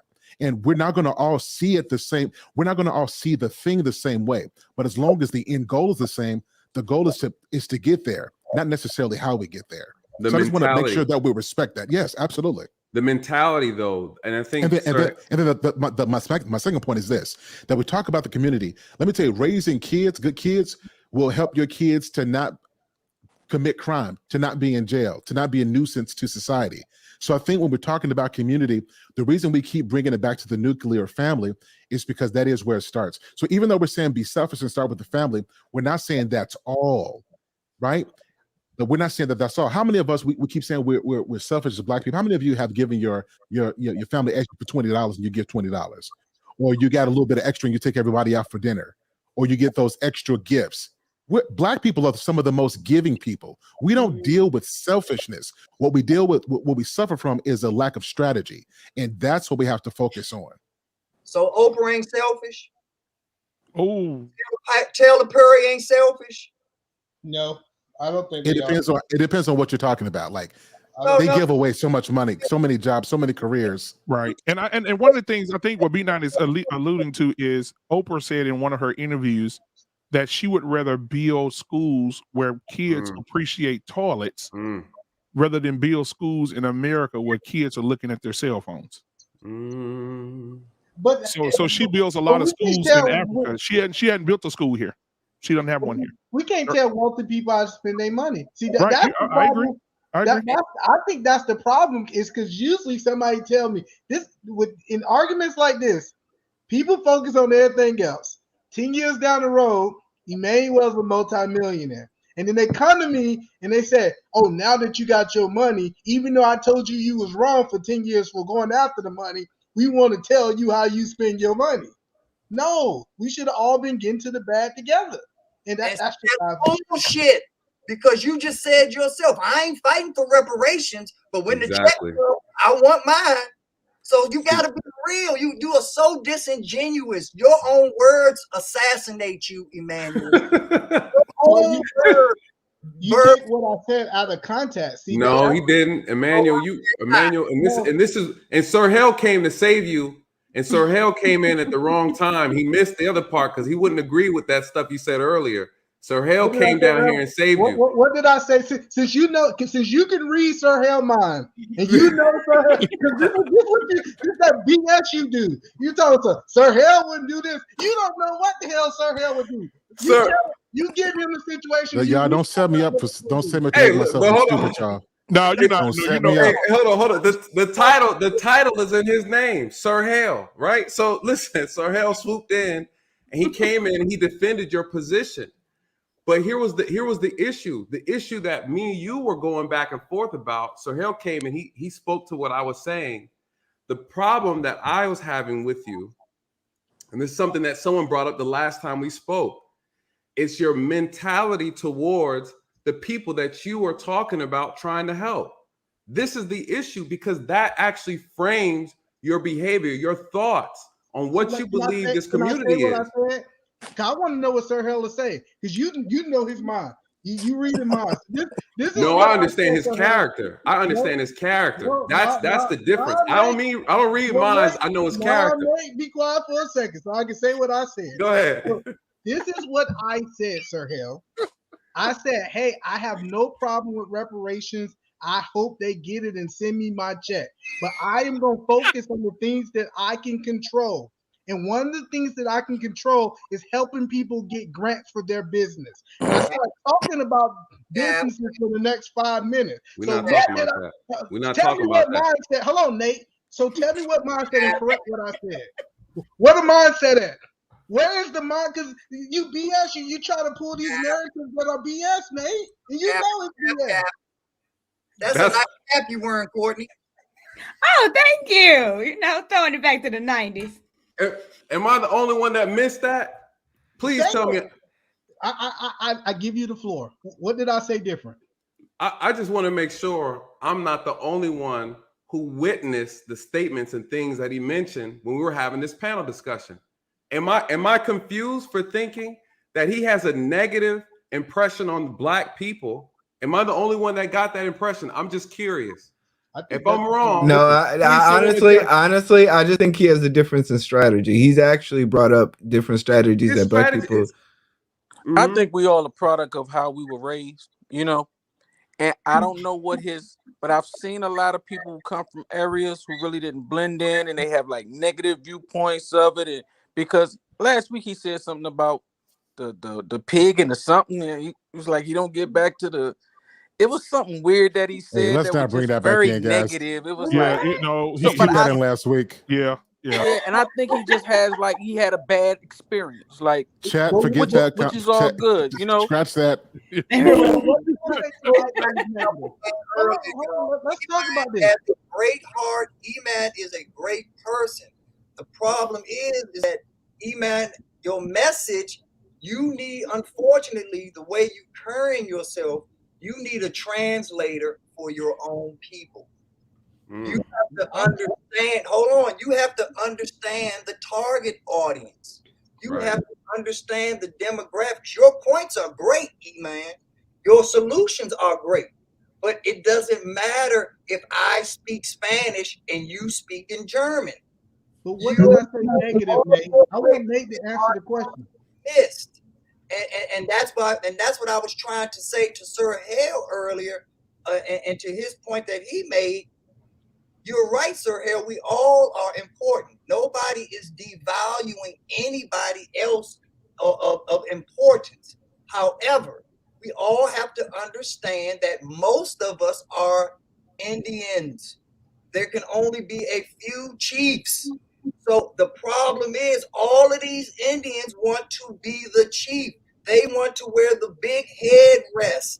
And just because you have the biggest muscles, just because you have the most money, just because there's a plethora of things that can go down that still make you unqualified to be the leader. It makes you B9 to the chief. And that's just that's wrong. Hey, Chief B9. Chief B9. Go ahead. Chief B9. I want y'all to answer E-Man's question. What was the negative thing he said? Today? The negative thing he said that I'm not going to do it. You go if you foul for that, man. Hello.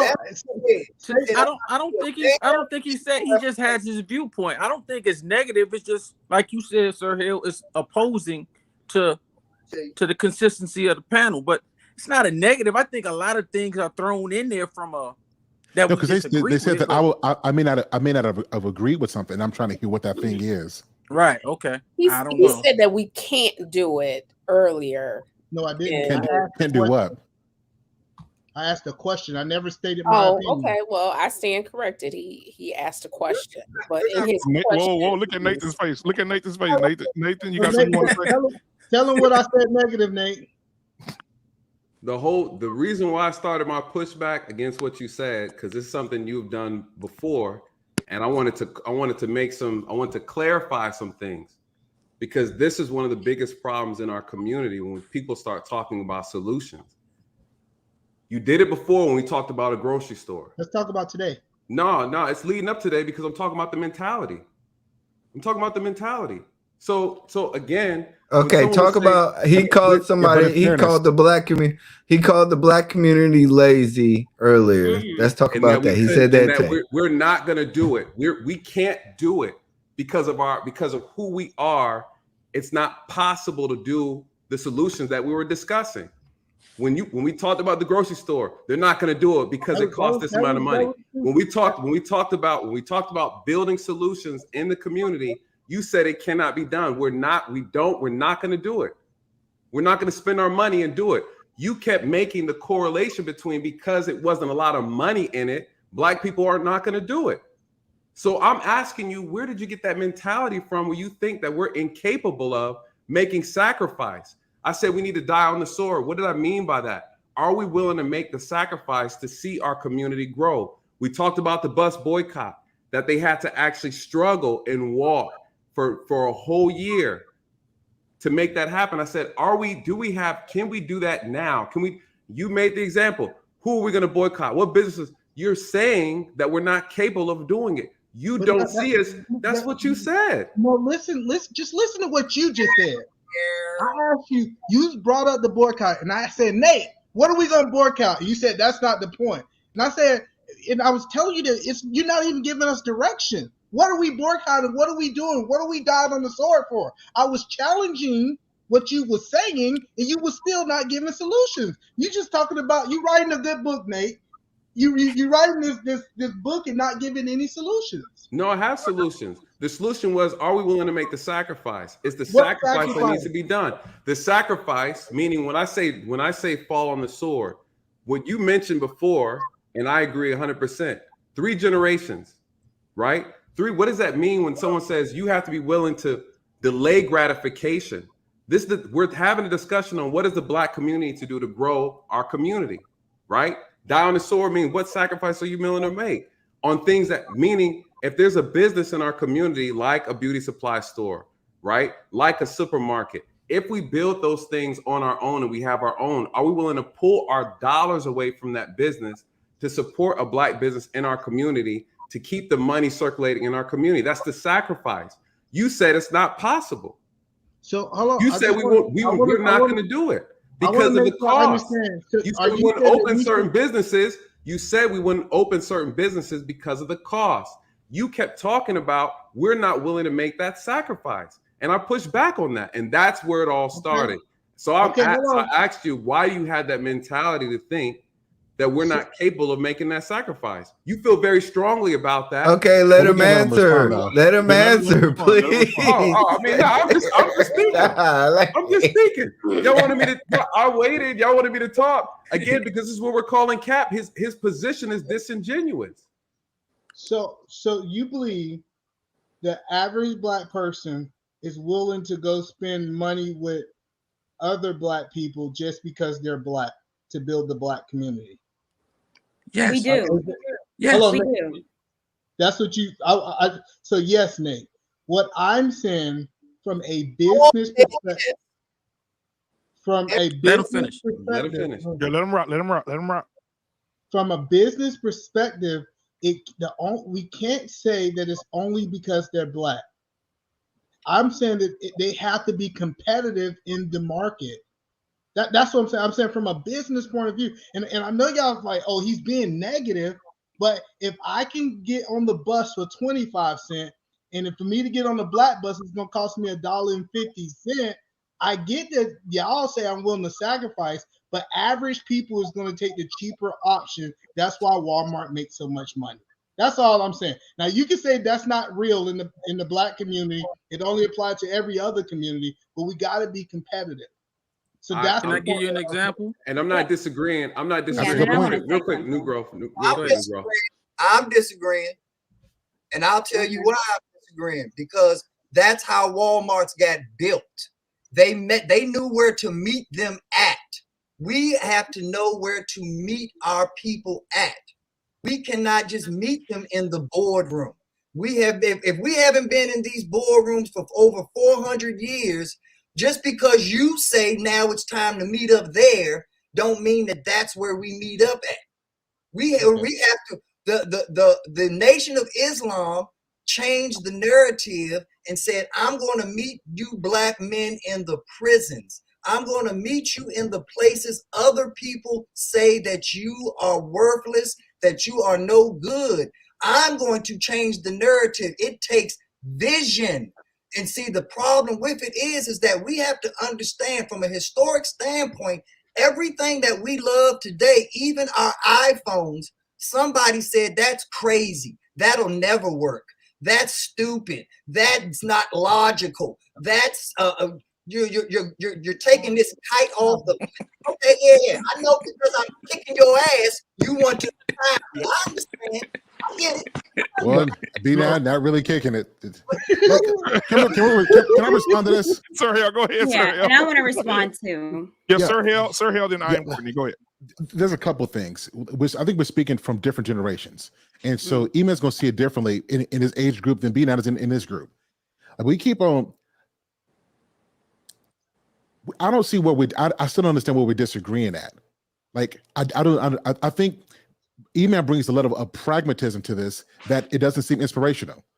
And then I think Nathan brings a level of inspiration that doesn't seem pragmatic. And I think both of those have to mesh together. I think that's how it has to work.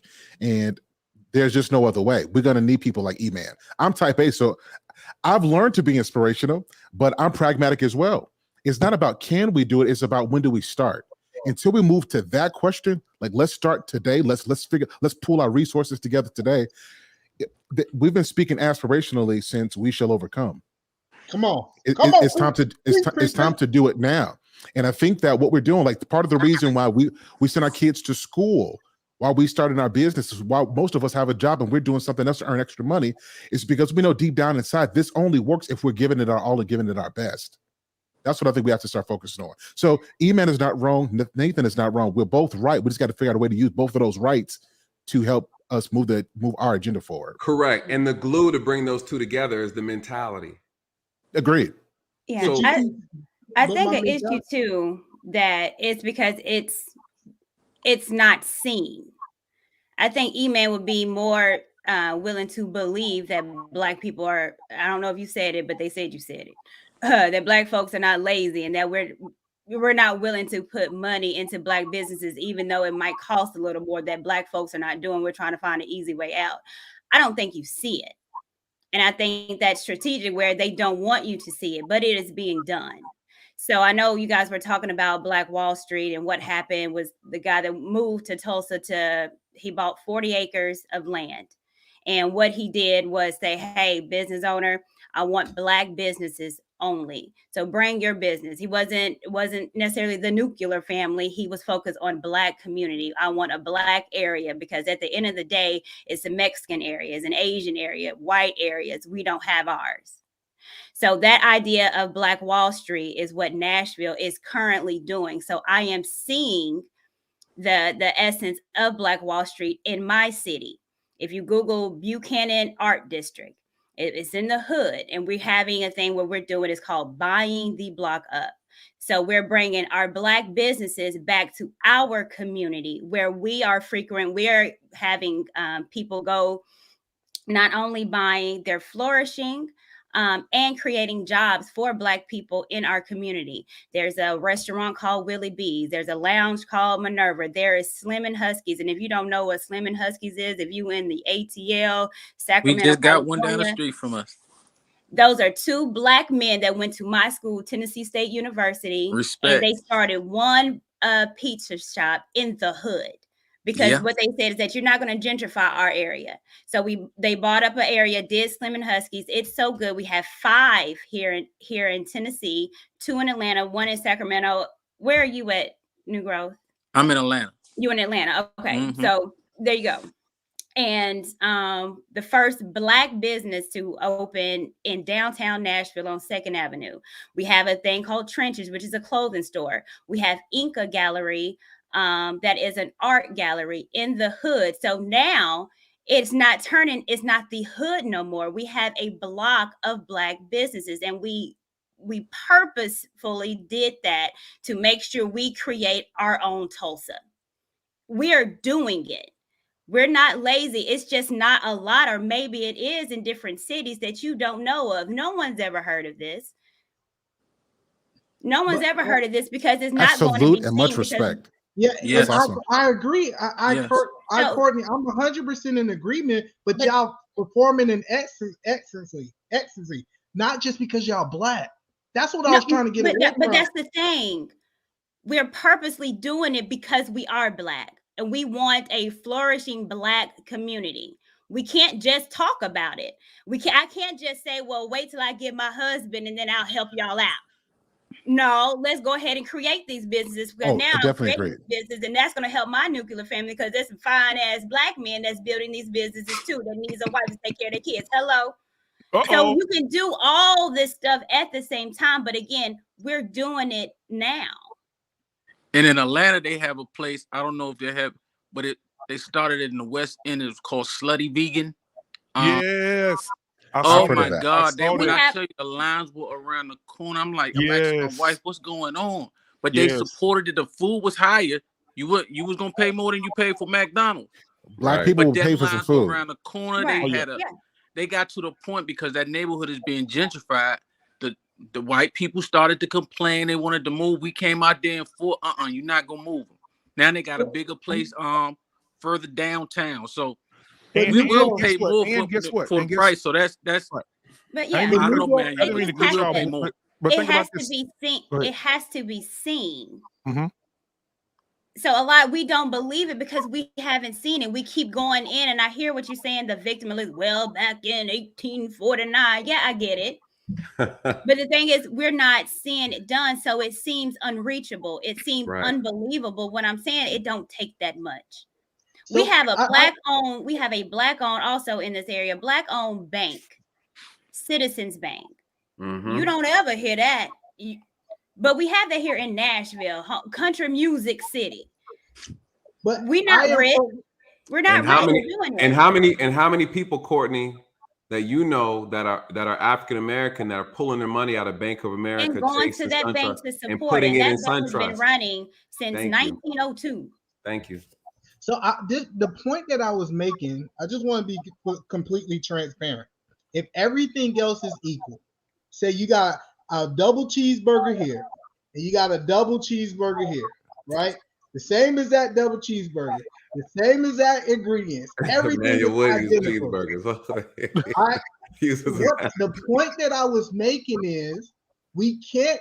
I just don't think, from a logical point of view, I can say because I am Black, you're gonna charge you $3 for the burger over here, and because.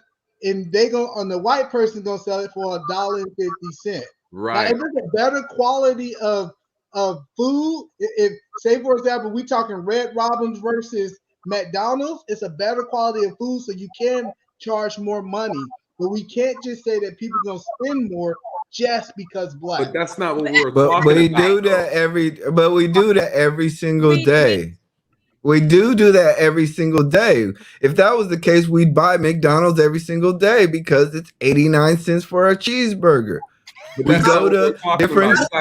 No. He's talking. I'm specifically talking to quality, because he's talking about how if something was $1.50 and $3, we naturally, as capitalistic society, would go to $1.50. No, we do not do that. We go to different places. We like variety. Right. We like our food that we like, and we actually identify with product. There's branding. That's why why we need to support Black branded businesses, because we. Okay, go ahead. Y'all cut me off. No, we don't mean it. We don't mean to cut you off. No disrespect, but what we're trying to get it back on track, because Emmanuel missed the point, right? And because Emmanuel missed the point, he got you missing the point. And this is why when you're on the right train but on the wrong track, you fuck things up, right? So again, let's bring it back. What Emmanuel is saying is correct. But that's not what we're talking about. That's not what we're talking about. We're talking about what Emmanuel is talking about, business. He's correct. What Sir Hale said, I always got to shout out my boy Sir Hale. I love that name. I wish I would have took the Sir Hale part. That's pretty dope. But the issue is, Emmanuel is right. We need everybody on this panel. Probably not B9, but we need everybody else on the panel. we need everybody on the panel. B9 is an HR problem. Right. So, no discrimination. We need everybody. Emmanuel can talk about things that I cannot speak on. He has knowledge. I was taking notes earlier, Emmanuel, first of all, because I got to get my grant stuff together for my nonprofit. So Emmanuel is educating us That is completely fine. We all have to stay in our lane. This is exactly what Sir Lane said. Sir Hale was saying, that we all have a lane that we can stay in. What my pushback to what Emmanuel was saying was that if you have two businesses and the black business has to sell their product higher because we're just starting out, he's saying that naturally, logically, people in the black community are still going to gravitate to what's cheaper. What I am saying, is that a correct, Emmanuel? No, but all right, well, we're gonna roll with it anyways. So, Emmanuel, why you say it like that? No. Hold on. The only reason why I said that is because I got to make a quick point, and then I want Emmanuel to correct me. Emmanuel, correct me after this. All right. Here's why I say that, because this is a real issue in our community, right? If I start a business and because I'm new and I've been choked out of the business of the other competitors that aren't black, I have to sell my product higher. What's happening is we're going to Walmart instead of supporting a black-owned business. The part where I'm saying we have to be willing to sacrifice is that if it still costs an extra $2 to $3, the sacrifice of us is saying, look, I'm not going to go to Walmart, even though I know I'm going to pay. I have to pay extra money to go here. This is a black-owned business. That is the sacrifice that I'm referring to that we need to practice. I feel like will have a greater impact. I'm not saying, right? We're talking about quality. Obviously, the quality we know about some black-owned businesses. We know the myths in some of them, but we know a lot of them are good. The reality is, are we willing to stop going to Walmart, stop buying Nike tennis shoes, stop buying name brand clothes that aren't created by us, and start bringing those dollars back into our community so we can circulate these dollars more than 6 hours? That's all that I'm saying. I'm not saying we don't serve other people who don't look like us. I'm saying that we need to have our own businesses that we can galvanize our community to actually end up bringing the dollars back in. That is the sacrifice when I say die on the sword. Are you willing to drive an extra 30 minutes to go to this black supermarket in Atlanta that they just put out not too long ago? Or are you going to still go to Publix? Are you willing to walk for a year instead of ride the bus? That's all I'm saying when it comes to sacrifice. Are we willing to do that? That supports and that helps build our community. And Emmanuel, can you correct me where I made that mistake in reference to your example that you had? So Nate, what you're saying is I see the backside of business. That right. see, all of y'all guys is talking hypothetically, but right. I mentor from the backside, so I'm looking from the backside in. Right. And I'm telling you, is these black businesses are not going to be able. Well, I ain't gonna say that because y'all ain't gonna like that. Nate, it's gonna be difficult for them to sustain their. It's hard. It's hard for any race to sustain a business with only one race. What's the difference between cost of lacrosse and Ralph Lauren? What's the difference between Express and say H&M? We all fluctuate with prices of polo shirts, so why don't we do that with our regular dollars? I just think you're exaggerating a point of capitalistic integrity on and not really valuing the brand of black businesses. No, Yeah. Black, what I'm saying, I just want to say what I was saying.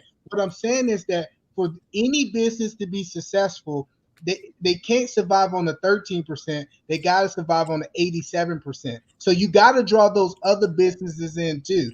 We can't just say that we're going to. It's still brand though. Hold on. But this is because that's not what I'm getting. I'm not getting that we want to create black communities where we only have black people buying our stuff. Correct. That's not what I'm getting.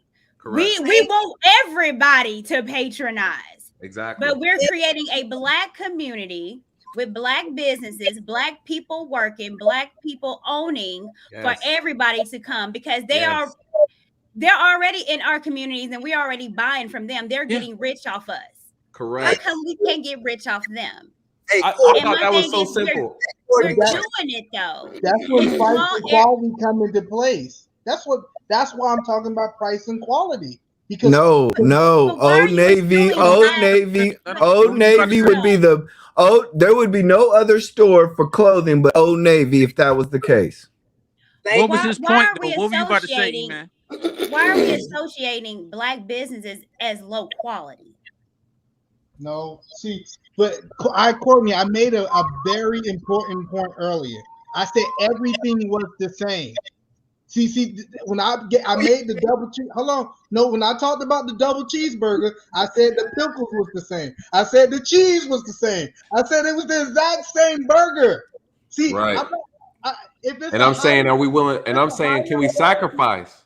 And I'm saying the only way to solve. okay. But Emmanuel, you're right. Emmanuel, you're right. But I'm saying again, you're telling me you're coming out in a position where it's like we're not willing to sacrifice. I'm saying in order to make this work, we have to sacrifice. We have to walk. Right? You're telling me I get what you're saying. Everybody, please correct me if I'm wrong. We're talking about sacrifice. Am I missing? Am I not coming I'm out? trying to think of how many scenarios we have where everything is the same. I mean, Wendy's and McDonald's, even though it's the same, they still not the same. I mean, so we always gonna have a uniqueness to every product. So what sells it is the person, and it's the quality of the person delivering that. I don't understand your point of saying. Let's just say everything is the same. What we do know is that to market, you need Black people to market because blackness is cool. We just the only ones that's not profiting off our likeness. Our own stuff. We're not profiting on the flyness that we are. Facts. You have white folks, all of them that wants a taste of the blackness. And they come to our hood and get our fish sandwiches and go right back to home. We can create those same fish sandwiches in our hood. They still gonna come because they're like, oh, that's what it must be good. Shaniqua and them over there tasting it. They're going to come. We just don't own it. Right. Thank you. Same with Chinatown. The marketing being Black. People, if you go online right now, I know people, there was a thing about, will you buy Black? The thing is, they do. These white people come to Nashville and want to find out where's the Black business so they can patron it. They do. Because the white people want the taste of the Blackness. People in Nashville, they do this all the time. Have y'all heard of Nashville hot chicken? Mm-hmm. That's a global thing right now. You go Nashville hot chicken. That's a thing. That's what we're known for. It was created by Black folks. Mm-hmm. Princess Chicken created hot chicken. And white folks kept coming to the hood. What did they do? They stole it. So now you got Hattie B's, white owned. Now KFC got a Nashville's hot chicken, and you can go to Chicago and get Nashville's hot chicken. If Princess was smart, they would have capitalized on the success of their business and try to franchise it. But they did not. So now white people took what we had, which was our hot chicken, and now it's global. Because we didn't take the opportunity to capitalize on what we created. We create dopeness. We're not smart enough to understand that we can create it and we can let the shit grow. And that's why we need our community.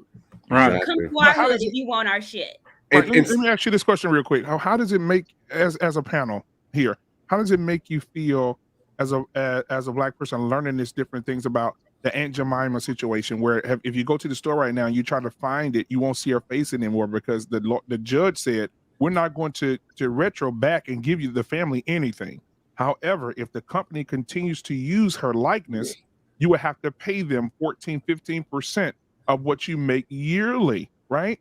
They immediately took her name off the syrup, off the pancake mix, right? And they put a new name on it, right? And then, so you find out that they screwed over this family. They've made billions of dollars off of this woman and stole her recipe. Now, if you go look at it, I wish I had it in here with me. I can show you on the little box right now that it says the Perlman Company. And at the bottom, it says different recipe, but same as Aunt Jemima, right? At the bottom, right at the bottom, in little print. You got to pay attention. So knowing that, then knowing Jack Daniels was stolen from a Black man.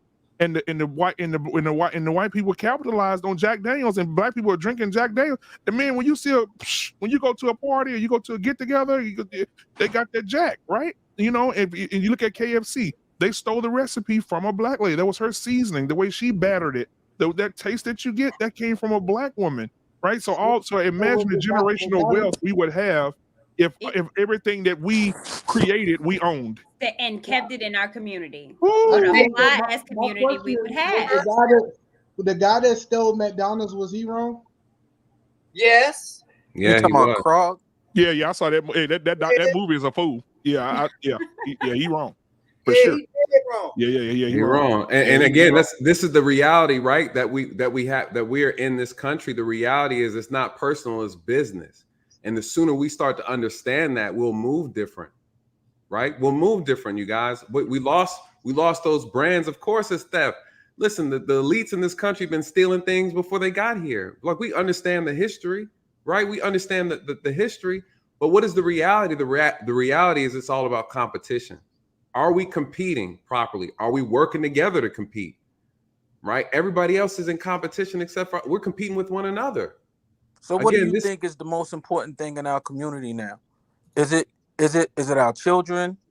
Is it our individual success? No, it should be our children. Nothing, because I'm just saying, what are we you're doing right. now? Because I'm in you in Atlanta too. So Yep. I remember we had the young boys out there selling the waters on the street. Yes. And that motivated me so much, man. I said these little because Atlanta has the highest poverty rate among kids in the country And for the here's the last problem. couple years. And this is Black Mecca. Right. So Right? these kids are out there. They not only just doing this for some extra spare money, they doing this for survival, help pay a bill. So they out there selling waters, and I'm like, oh my God, they so resourceful. They out here doing their thing, and then all of a sudden it became it spiraled out of control. But I'm thinking, like, how come we didn't commandeer that, like you said, the Black Mecca and all of these? But we have to fix the Fine. family. Why are our children? Well, I want to talk. Genesis hasn't spoken in a while, so go ahead. Yeah, go ahead. Why are our children working? Mm. Where are the parents? Mm. Yeah, well, but that's beside the point. Like, we know what we're talking. I'm just saying. I'm looking at. That is the point. No, it's not. My point was. Our children shouldn't have to work. Our children should be focusing on their education. Of course, we know that. That's under. Who doesn't know that? If these kids are the highest in poverty, that means drugs are involved. That means a lot of kids are in foster care. But instead of these kids going the wrong route, as we love to say, when they carjacking or they selling drugs or they killing in this, I looked at these kids and I saw them still had a fight in them that their parents don't even have to go out there and take waters and sell them on a corner. Yeah. So that's my point. Where were we as a community? Let's get behind. No.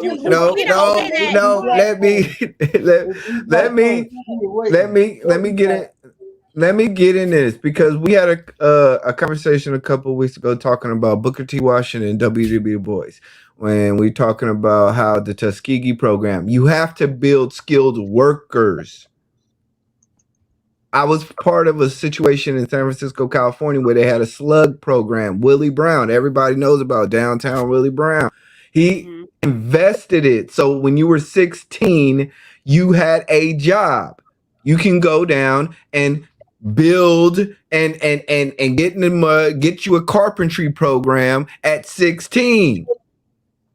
These were things that we're talking about. I don't want to talk about fictionality. I want to talk about real structural things. And if Atlanta does not have the ability to say, hey, we're going to start a youth program in which regards the government will support putting kids, whether it be digging ditches, whether it be creating apprentice programs in electrician or carpentry or Job Corps, which Mr. Real Estate would just said, why don't we talk about that? We can't keep talking about things that are just fictional. We got to talk about things that have actually worked in the past. Let's bring on things that have worked. Let me speak on it. Talk about that was fictional. I appreciate y'all guys. I actually got to go. Appreciate y'all guys. Love you guys. Y'all have a good night. All right. You too, brother. Nah, man, you got to stay, man. Let me speak on that, because I want to speak after you, Nathan. Go ahead. Yes, sir. So let me speak on this because, one, I live in Atlanta. Two, I've worked the streets of Atlanta, right, here in Georgia. So let me speak to it, because I got the answers for you. And also New Grove too. Let me touch on what you said, because the water boy situation has gotten out of control and it's gotten bad. There's an issue with, one, the parents have no control of their children. All right, that's a fact. That's a whole fact. I've been in the homes. What's the other issue? The kids don't have any discipline. They don't respect any authority. These kids were jumping on people's cars. They were going in people's cars, taking people's phones, right? It spiraled out of control. It was innocent at first. But what ended up happening? What took place was the mayor of Atlanta said, "Hey, I want to do something," because she already saw it. She said, "I want to do something, create a program to help these kids, teach them how to do it properly, get them permits." She opened the door for them to come in to get proper guidance, and they didn't show up. They refused, right? So again, we can create whatever we want if the children that we're trying to help have no respect for rules, guidance, or authority. None of that matters. I've seen them build things for these kids, and they break in after it's built and steal all the stuff inside of it. This is our community. This is our community. And to piggyback, when we talk about, obviously we know, of course, again, parenting is key. These parents don't have any control over these kids. That's the problem. They don't listen to them. They don't listen to those in uniform. They don't listen to anybody. And so what New Growth is saying, yeah, I would drive up on them and I would support them because I like to support the hustle. I prefer you doing that than breaking in people's cars or breaking in someone's house. So I'm always going to support kids doing that. It got out of control. And then when the city tried to step in and create structure, they didn't want to have it. And then they started locking the kids up. Yeah, because a lot of the real dope kids started to come into it. They when they first started, like when the problem came, that was like 2-3 years later.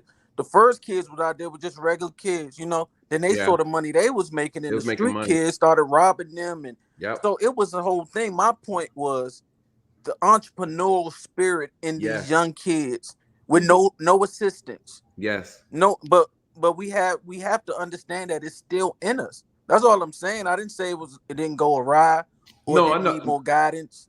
No, not that. I wasn't speaking, but just because when you're saying you saw the vision and you wanted to do something about it, and I saw the same thing too, which is why I support. But again, just like you described, New Growth, it got out of control so quickly. I mean, and it still goes on. You have people jumping on people's cars, opening up their car doors, and again, what do you do? Right? What do you do? This is a whole part of this conversation we're having about Black culture, right? And if we're looking at healing Black culture, it starts with the family. Now I say the next question is, how do you fix the family? Well, I think the one thing that I brought was the fact that a Black man actually created a program. A Black man should create a program? I think Black men should definitely be in control of curriculums in terms of, and also social programs that dictate and change the environment.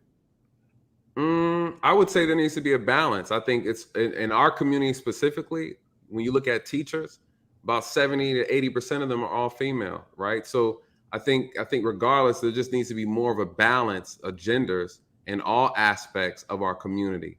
And especially if we're talking about mentoring boys, obviously we need more men to step up and mentor boys. But again, one of the problems that I've seen, because I've mentored, is we don't want to listen. These kids don't want to listen. Well, you talked about fairy tales earlier. I'm telling you from the work. I'm sorry, men, kids do want to listen to Black men. Okay. I've mentored too. All right.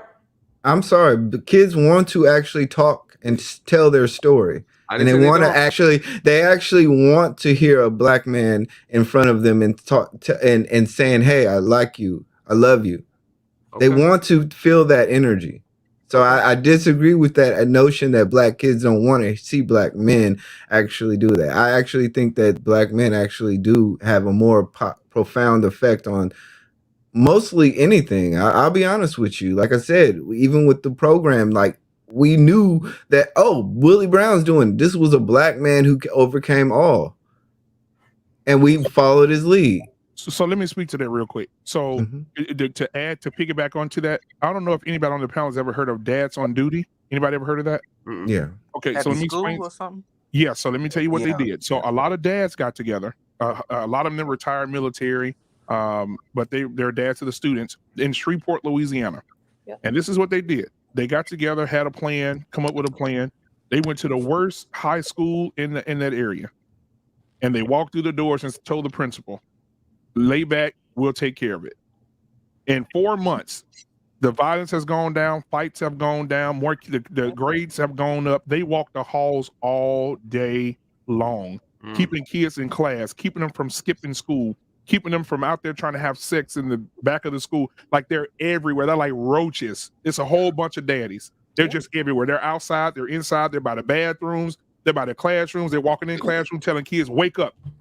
Listen to your teacher. They're sitting down by the kids. He'll answer the question. Like they're very active and all the kids in it. And when they walk in, they have the news people walked in with them with the cameras, and the kids know them by name. Hey, Mr. Johnson. Hey, Mr. Smith. Hey, how you doing this morning? He said, good. Y'all, did you pass that test yesterday? Did you pass the test? Did you come to school? Hey, you went at school yesterday. Where were you yesterday? Don't make me have to come to your house. Like, so they're on them, and they said the school has completely just a 180, bro. Like, they don't have any violence, no fighting no more. Kids ain't nothing. So I think more stuff like that will be effective when it comes to children, to see big dudes like myself, Sir Hale. Can you imagine seeing Nathan, E Black, myself, Sir Hale, B9 with his mouth, and New Growth 42 walking down the hallway all day in a school? Yeah, They're gonna roast. They're gonna roast B9. They're gonna be roasting B9. I'm sorry. They like B9. Get it. But you're right. And the camaraderie that the fathers had was so beautiful too. Like they always on the same page. On the same page. Yeah, yep, they got their uniformed and everything, bro. But see that, and this is the sacrifice I'm talking about. Are we, when we talk about being selfless, and people mistake that with, you have some people who have a conversation. They say, well, my family's all that matters. The hell with everybody else. That's the attitude, right? We need people who see this as and have faith in the community that looks like us. Do you have faith in the people? Are you willing to serve, right? And what you're saying is that organization of fathers are willing to serve their community, right? They give their kids love, and they say, I know there's other young Black men and young Black girls who don't have that same love. They're not getting that same affection and attention and support from their household. We're going to lend that to them. What I'm saying is, as a community, we have to be willing to sacrifice, which is why I say lay on the sword. Are you willing? What level of sacrifice are you willing to do to see your community change, to see your community grow, right? If we keep, like Courtney said, you keep that same selfish mindset, this is where we are currently at, a mindset of individuals. We've already tried that. We're doing it now, right? We're doing it now. What do you say, Lordy, from the cotton fields to the... So anyway, wow. and to be real, when it comes to reparations, everything with cotton on it, Black folks should have about 80% profit on that. You're right. Off the rip. You're right. And tobacco, shit, keeping it real. Yeah. So, Sir Hale, what are your thoughts on what what you've been hearing over there? B9, I got you next, brother. I got you next. Yeah, go ahead. Sure, go ahead. Go ahead. I thought Sir Hale. I thought his camera froze. This whole team's in the same position, like a toy soldier. Look at him.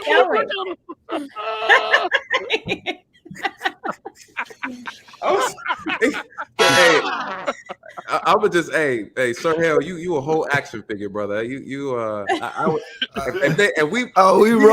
Hold on, let's get to roasted. Hold on. I'm saying, Sir Hale, when I have kids, I want to make an action figure just like you. You're an inspiration, brother. I'll purchase you. That's how you take a negative into a positive, man. I appreciate that. Yeah. That's that quick comeback, man. I mean, just where I'm at with this, y'all. I mean, just honestly, like, I just want to change the talking points this year. I think I said this before. Like, I'm tired of hearing Black folks don't. We don't. We don't. We do. We do. We actually do a lot of the things. I think we've just gotten used to saying that. Let's change these talking points because we're smarter than we've ever been. We're more educated than we've ever been, more entrepreneurs than there's ever been, more business owners. Let's just bring it together and let's keep on doing it. I'm really inspired to hear what Courtney said. I think that is dope. And what it said is that this is not, I'm going to make it my mission. I'm going to make my mission to investigate all the good that is out there so that we can really start changing the narrative. And I don't want my kids to take these same talking points about Black folks ain't. You know what I mean? I don't want to keep on perpetuating this thing. But y'all know Black folks will leave early. We go in there, we tell the supervisor what we ain't going to do. We got to change all of this narrative. Come to work today. You see what I'm saying?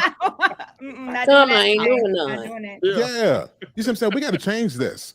right? So that when we have these kind of conversations, there's not so much pushback. We got to change the talking points. And I'm going to do my part as a Black person and look at what's good out there and promote that and then contribute to it. Nathan, so I want to make this thing clear. I've been a clergy since I was 14 years old.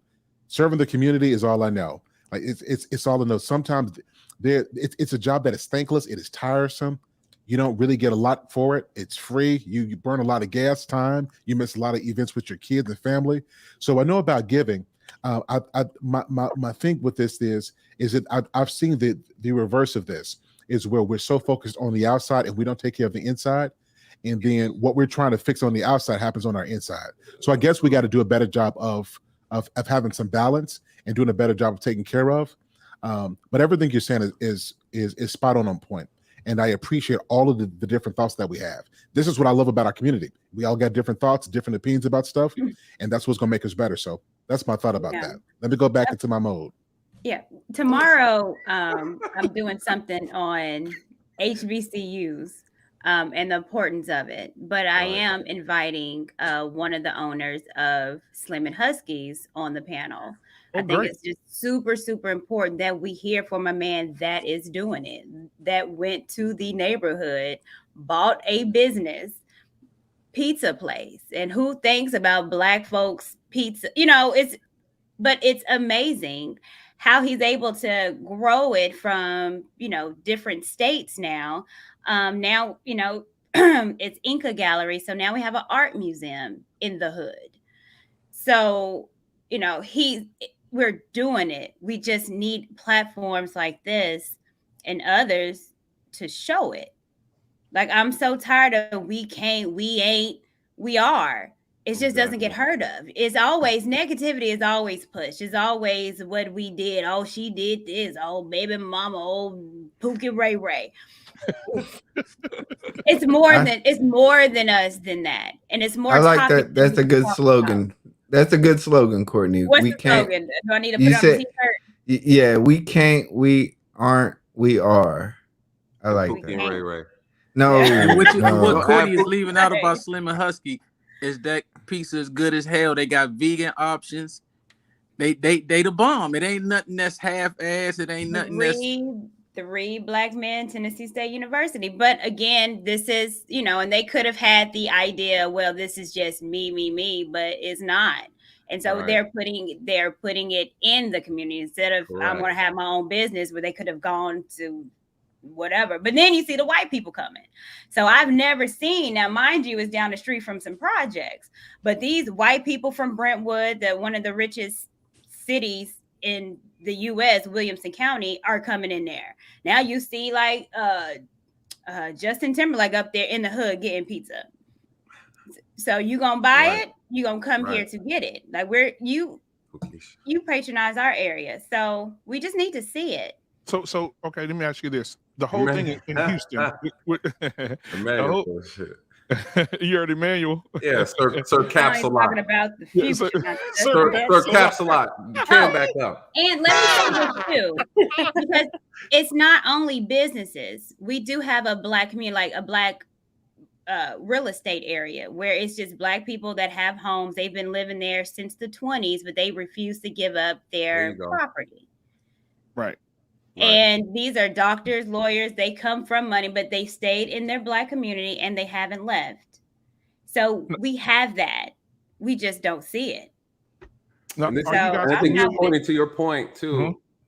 To your point, Courtney, I think the problem is we don't have our own media to be able to push our own messages to show how great we are doing. And so we're relying on the media. Again, it was counterproductive to show us these outcomes, and it makes us all believe, right? We kind of fall into this whole propaganda scheme that they've been using for decades, centuries, right? Just simply to keep us stagnant. And we don't have our own. This is why I feel like this YouTube space is so important for us to really share these thoughts. I learned a lot from Emmanuel talking earlier. I was taking notes. I need it for my business. And so, I didn't know we can go to the commerce. What is it called again? The Chamber of Commerce. Chambers of Commerce. The Chamber of Commerce, and kind of get advice on grants and things like that. That's a big move, because that's exactly what I was doing research on. So this is important for us to have, and this is why, you know, platforms like Tasha K are a waste of time, right, in our community. You know, because you've acquired over 1 million followers, and you push poison to them. And so it's not helping us. We can't. I think sometimes my fear with our community is that we don't even realize. Some of us don't realize how bad the situation really is.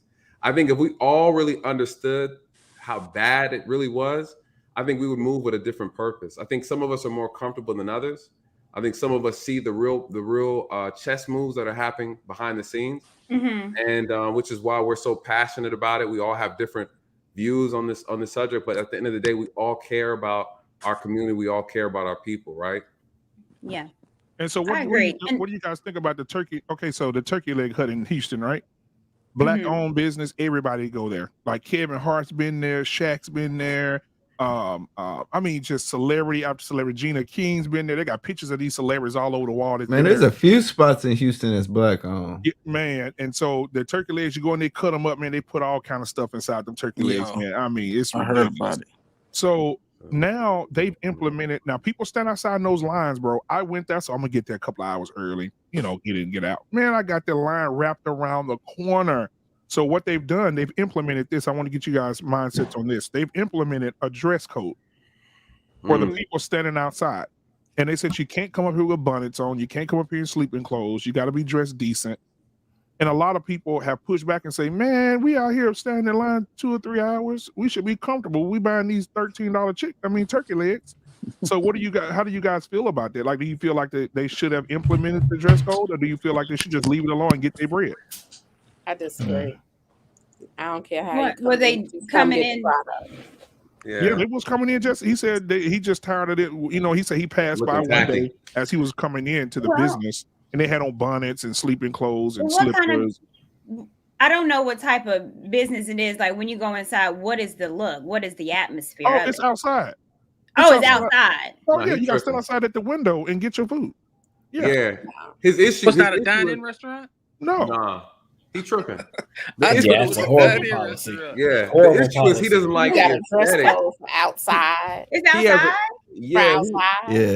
I think outside. the problem is he has an issue. He's looking at it from the aesthetics of like I don't think so much as the business, but as much as he's looking at us as a people and how we come out, how we're willing to come outside, completely disregarding our image. It's the same thing that Monique said at the airport. Right. She said, look at all our sisters. Have you guys seen Atlanta airport? It's no joke. You know, the sisters come in there looking like they just rolled out of bed. And so, and the brothers, same thing, right? Everybody not everybody, but some of us just don't care about our self-image, that self-respect that we have for our image. And so, you know, that's one of the things that we have to work on as a culture. Well, Nate, let me push back on that real quick. Because we don't, like, I'm from San Francisco, right? What up, E-Black? Lakeview. So the reason I say that is we have a lot of homeless people, especially downtown where I work, right? And we don't sit there and characterize the white people that are homeless as the white community. We don't identify them as being a negative image for that community. So why are we fixating on certain people from our community and saying they're specifically representing Black communities? They need to stop this. That's something that we shouldn't be focusing on, because that's not even what other communities do. And they have the same issues. They dress the same. They're drugged out. We don't use drug addicts to identify our communities. We know meth heads. We know all kind of white, like they are not characterized for their communities. So why do we go to that and say, well, we shouldn't be in bondage? I think that's a horrible way to, if we're using our own people to push this narrative to the media about us, we're literally destroying ourselves by doing it. I just think that's a horrible reference, and not by you. I'm just saying we shouldn't be using that as saying, worry about how you can be. We're not worried about how we look. We do. Because like you said, we have these people, we have doctors, we have all these people that actually represent and look the way that we should be looked, whatever the case is, but maybe they're not highlighted. But here's another thing that had me thinking when you said we don't control media. I don't know, and I'm not going to say the J word, but we all know what that is, the community that circulates the most money. I don't see media specifically talking about the communities that they dominate and pushing a narrative of how they're doing it. I don't see the Asian community media pushing how they're doing it. I don't see it. So I don't think it's required for us to do it. I think what is required for us to do it is what's currently happening. The black people that are winning, because this is going to sound horrible, but it is what it is. These other communities do not care about the losers at the bottom. And this is going to sound really horrible. They do not care. That's true. They are not focused on the people that are at the bottom. If they don't want to get aboard and be productive, get out the way. We have this mindset if we got to carry all black people, we got to do it for the community. Ain't none of them operating that way. None of them are operating that way. They are legitimately doing what's best for their family first. Now, if that so happens to have other people come up and get, we know nepotism exists, but they're not pushing their whole community. And I think we're going to always struggle if we try to do that. We literally have to push the people that are productive. We need to pour into the people that are productive, because productive people carry unproductive people. That's legitimately how. Go ahead, Courtney. Yeah, you don't think white people have a code that they stand by with their community? Oh, that was perfect, Courtney. Look at the comment.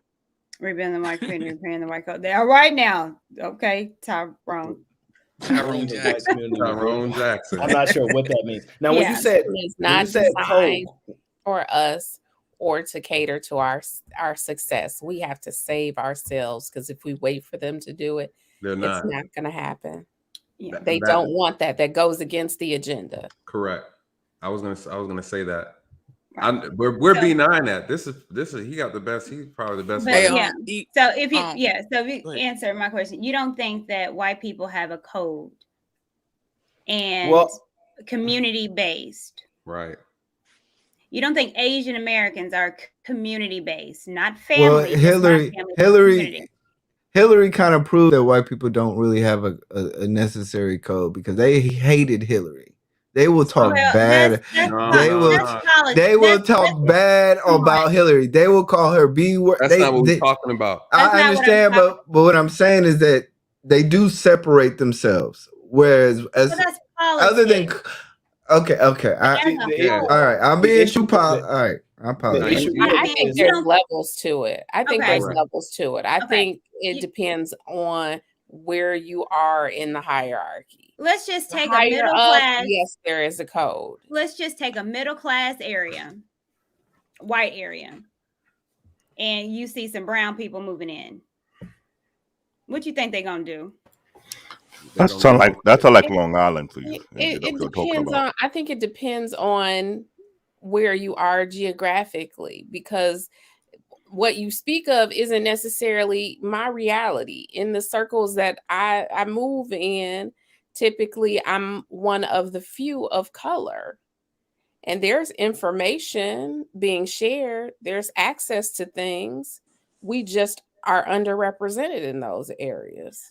But I think we're talking about two different things. I'm not talking about representing in areas that or around folks that don't look like you. What I'm saying is that being community based, meaning because you white, because you're Asian, because you're Spanish, I'm going to have a bias towards you to make sure you're good.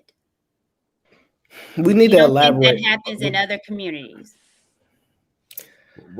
Yeah, Aaron, I get what you're saying, and I actually, Aaron, I agree with you. And you're right. And you actually had me looking at this totally different once you made that statement about how we do focus on, we put so much emphasis on those who aren't doing their part, and we have a lot of people who are doing their part in the Black community, and we are doing well. So when we start addressing it like, oh, there's a segment of our group that's not dressing right or not living right, but there's a larger portion of us that are doing really well. I think depending on where we are taking this discussion will determine which piece of that argument is legit. And I think when we start talking about it from a competitive standpoint, again, we are a race. This is a race in this country amongst different race groups. And so when we're looking at it as a community, it's like, as a community, are we here? Are we united? Right? Because when all hell hits the fan, when all goes bad, each race group is going to fall in line and they're going to get on code. The question is, are we going to be able to get on code, right? And I think that's the next level argument, I would say. What you're saying is correct.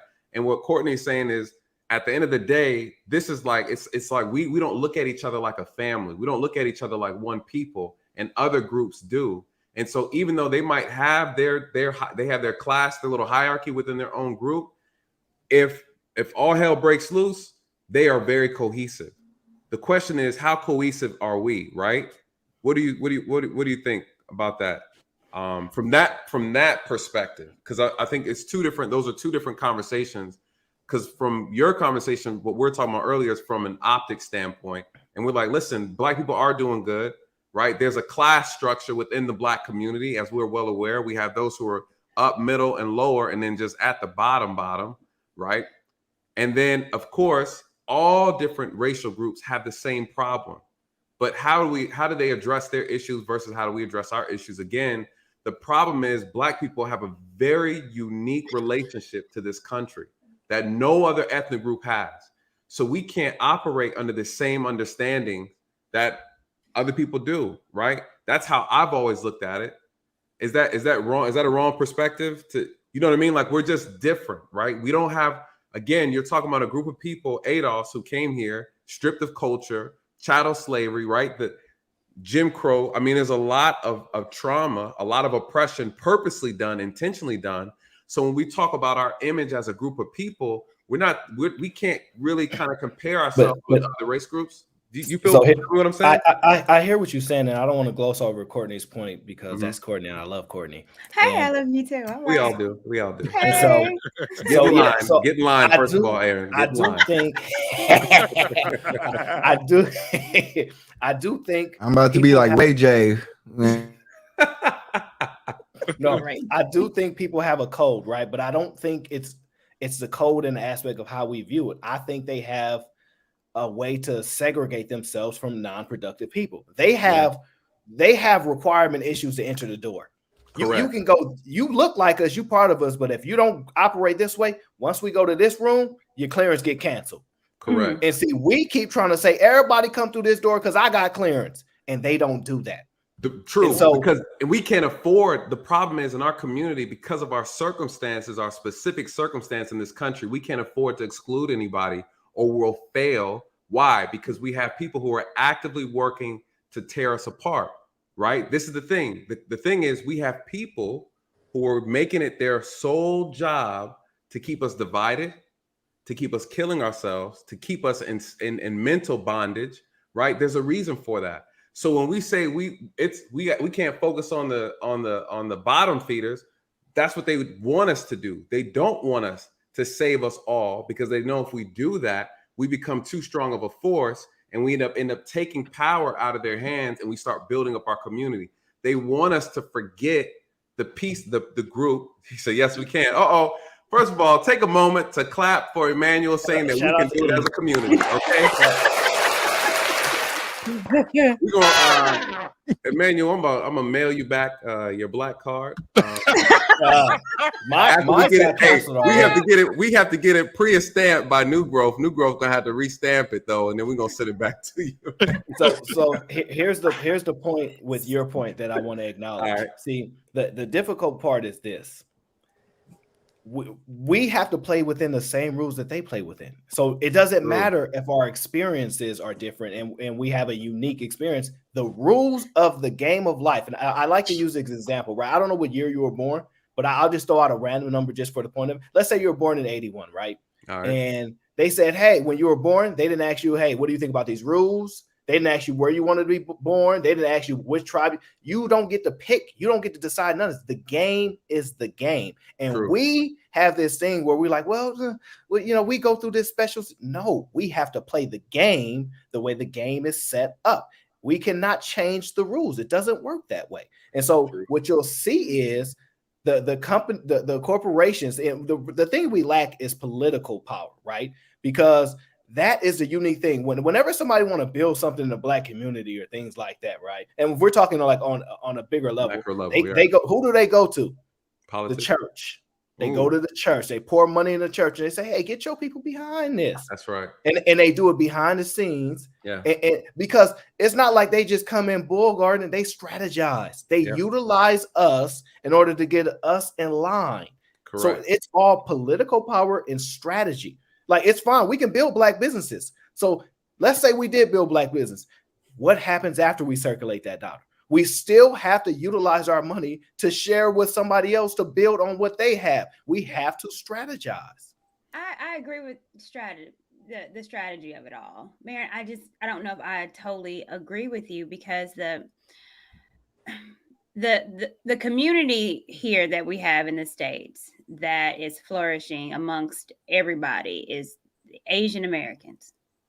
And they come here not speaking English. They don't play a game. They're not in politics. They don't give a damn who's the president. Nope. They play by their own rules, their own community.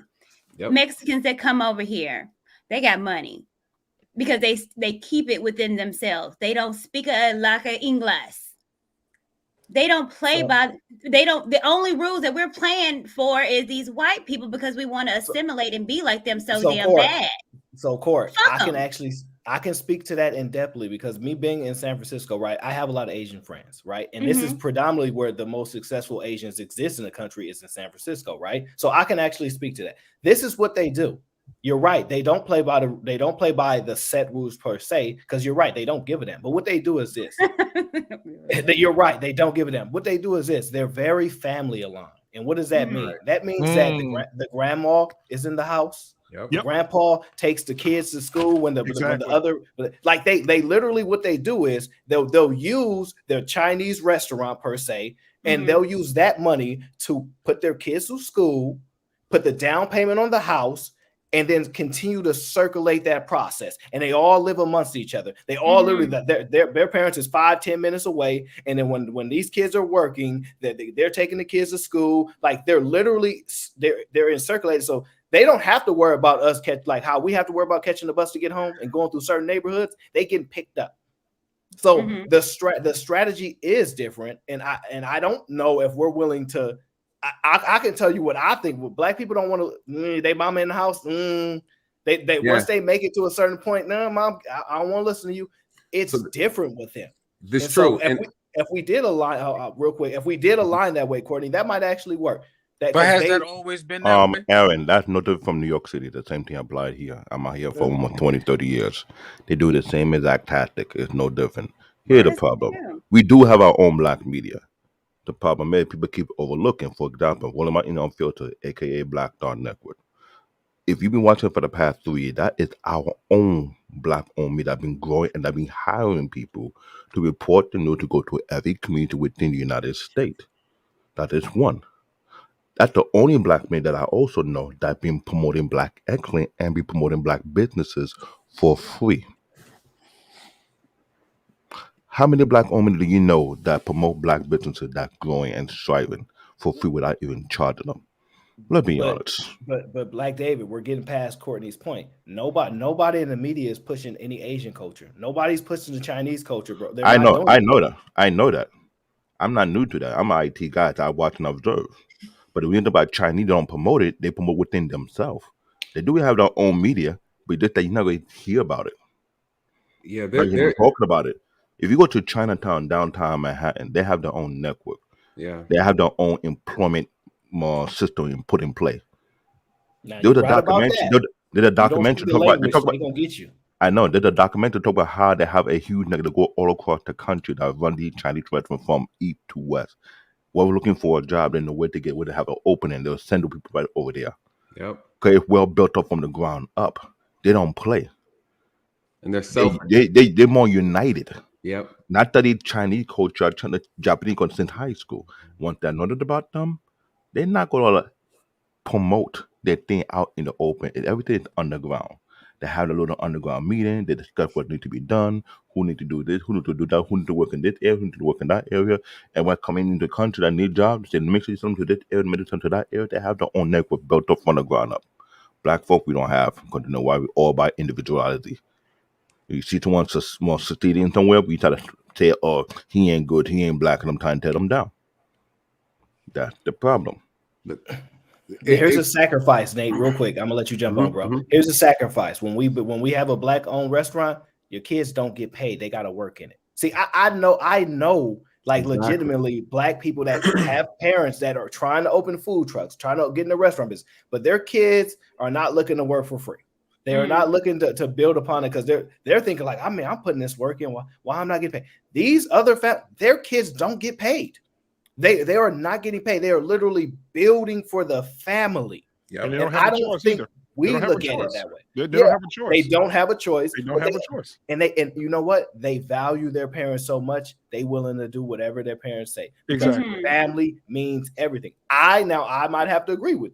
Do we look at our people the same way? No. That would be an issue. So but we got to realize that it was like that at once upon a time. It was. So it was. We can't act like that's something that we're not familiar with. We have to ask why isn't it like that anymore? Exactly. No, we got to get past the why. Because parents have become their children's friends instead of their.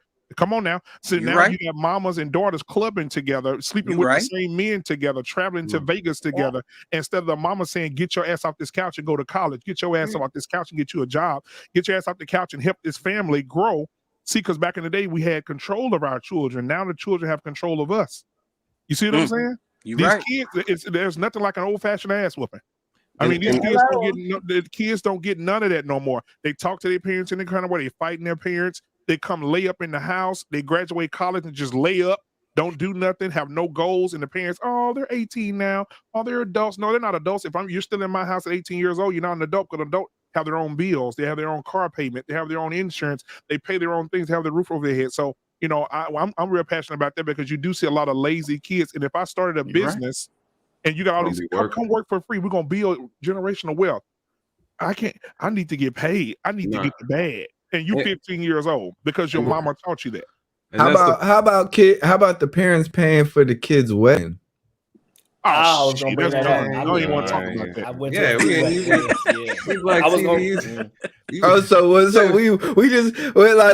That's another thing that happens in other communities in which they pass on a certain type of lineage. Like as black folks, we are, and I hate stereotyping black folks. Me too. And that is why I said within the black community that other ethnic groups that watch what you guys do and they separate themselves. For example, Nigerian do pass down wealth.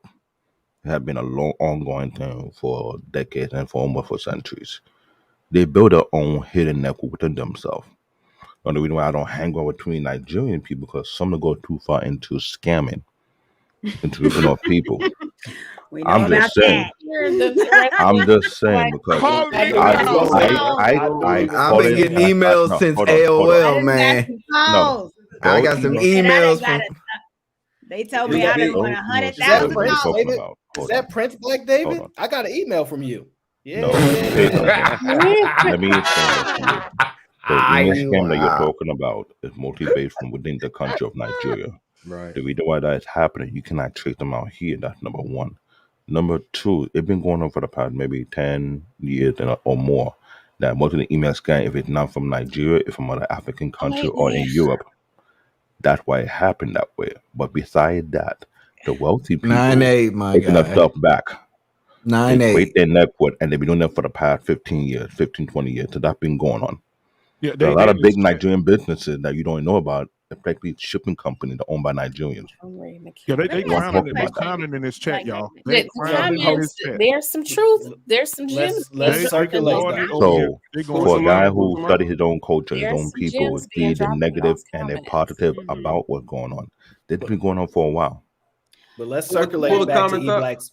Let's circulate back to E-Black's point because I think that's a very good point that I want to expound a little bit on, right? So like when we talk about like the Indian culture, right?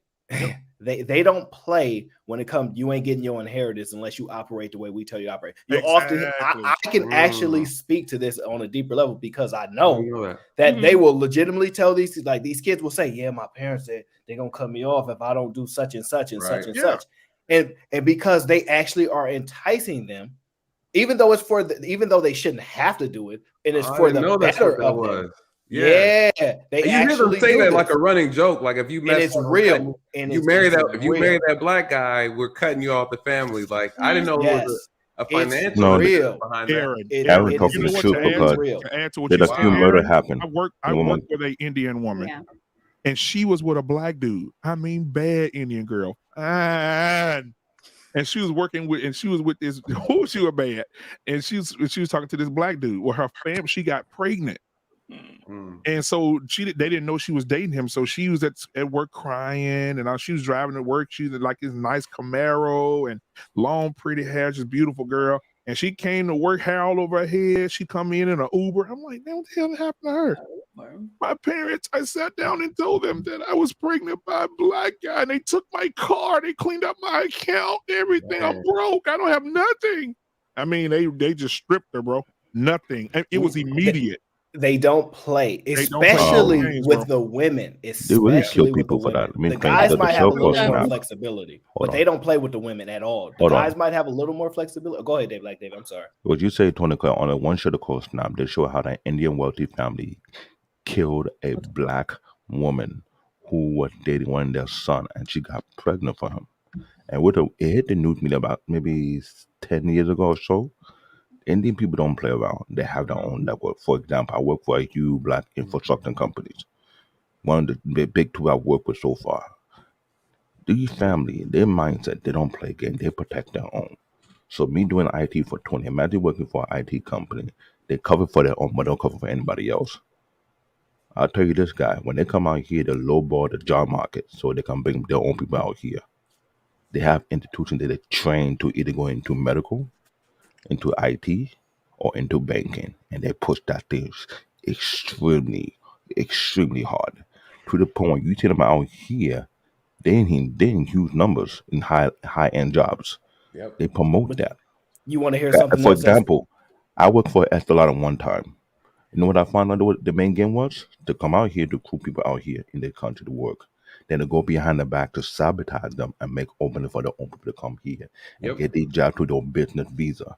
That's been going on for at least 7 to 10 years. As an IT guy for 20 years, I had to compete with them. Now, what does that say? Let me touch on that, because what he said was something very, very important, and this is the piece that our community is missing. Again, you guys, this has nothing. This is not personal. None of this is personal. This is Hold on, Nathan. Hold on, Nathan. Mm-hmm. Wanda Washington, cam up. I tried to get you on, but I think that you have Cricket Wireless Wi-Fi, and so if you can, Wanda, I want you to cam up, because you're talking a lot in the chat, and I really want you to cam, because me and you've had this head, but we butted heads before. She said black people. This is the same lady that said black people. Black is not a thing. It's not a thing. It's a statue. Basically, we can't call each other black. So whatever that means. So cam up, Wanda, go to the neighbor's house and connect to AT&T. You're near Starbucks. You're near Starbucks. No. She said black is status. It's not a culture. There's no such thing as culture. There's no such thing as where black people come from. We're just existing. Joanna could take my spot because I really got to go to work tomorrow. So I appreciate you. Hey man, I appreciate man. you, brother. Hey man, I see you cruising in your SUV, man, with your head back, just talking about your football team. I mean, what happened though? But okay, that's fine. Hey, leave him alone. What you mean? We winning. We in the club. I know.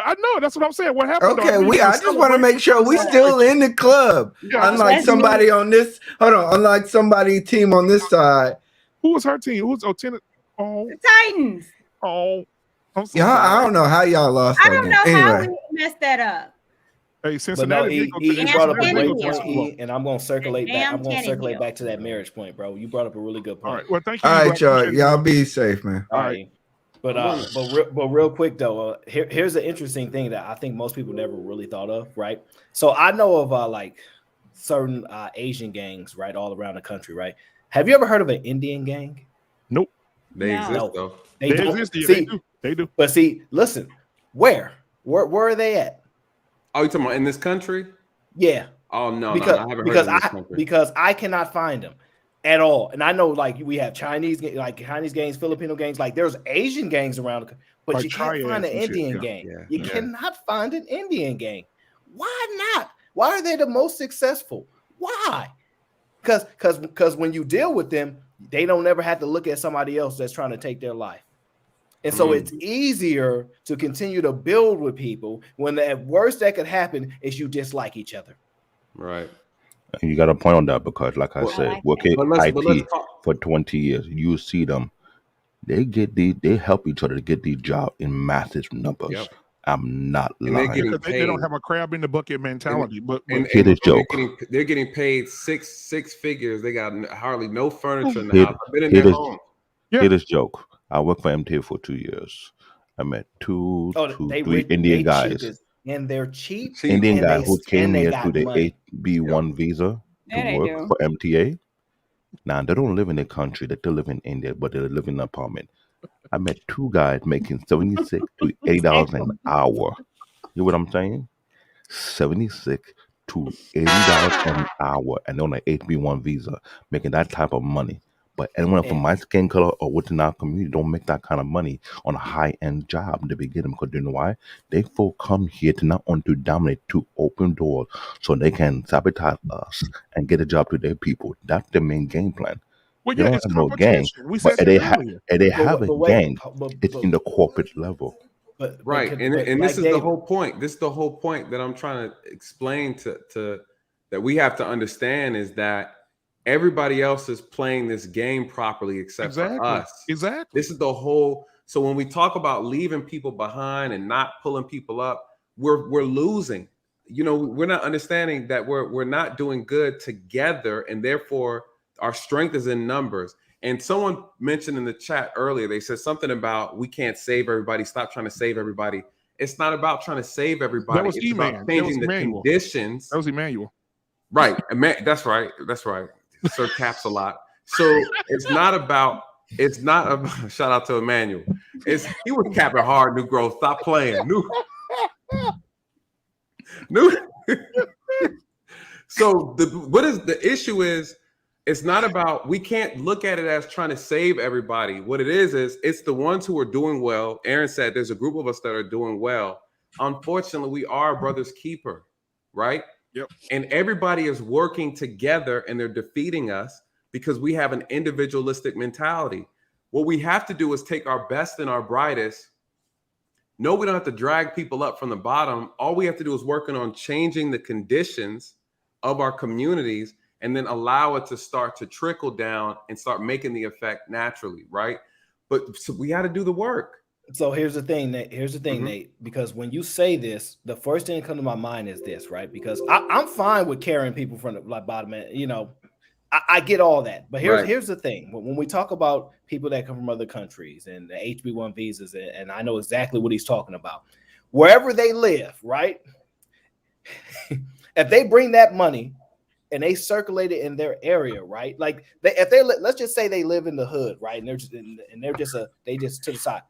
Whatever their communities or their hood areas that it look like, it must not be that extremely violent. So they can afford to be a millionaire and stay in their poorer neighborhoods to continue to build with people. If we don't have millionaires in our projects because we won't let them stay millionaires. We will push them out of the community. So there's no way for us to have a black doctor that is super successful in the projects. Like, it's no way that's going to work because we're going to eventually push them out.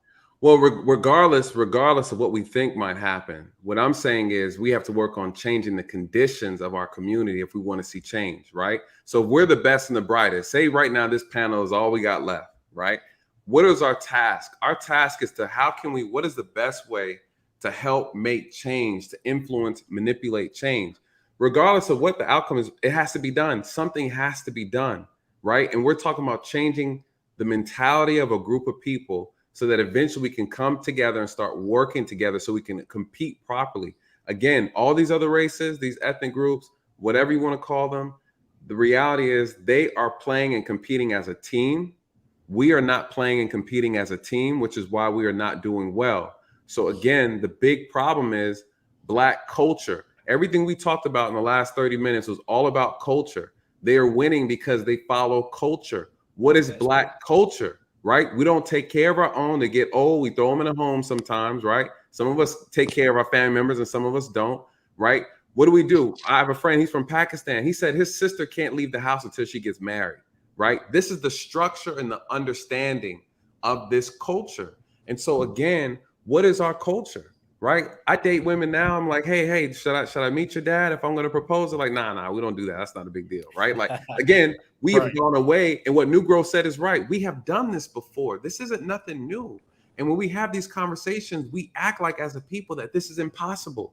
Some of us are acting like we just got off the slave ship yesterday and we don't know how to function. We do know how to function. We don't want to deal with structure and order and authority. We don't want to follow rules. We don't want to respect one another. We don't want to be selfless, right? And we have an issue with delayed gratification. This is the problem why we can't build wealth, right? You get you flip a home, you put 200,000 in your pocket. New Growth, what are you supposed to do with that? You got to send it back because the tax man's going to knock you over the head in 2 years, right? Keep flipping it. So you got to keep flipping the money. What do we want to do with it? We want to go buy cars. We want to impress women, right? We want to buy bags. That's not how it works. We have to retrain our mind to compete properly. This is the But I hope she can get loaded up. But here's the three. Oh, you heard the beat.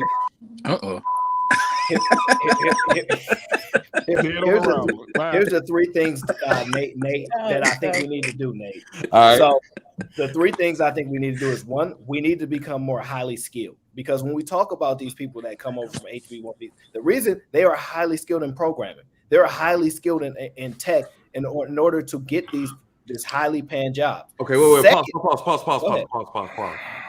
We can't ignore any area, right? Okay. We can't ignore any. Let's be clear. We are on life support. Nathan, hold on, Nathan. We're not the same people anymore. Okay. Cam up. I don't know what that means, but I don't know either. I'll say this. We're not addressing.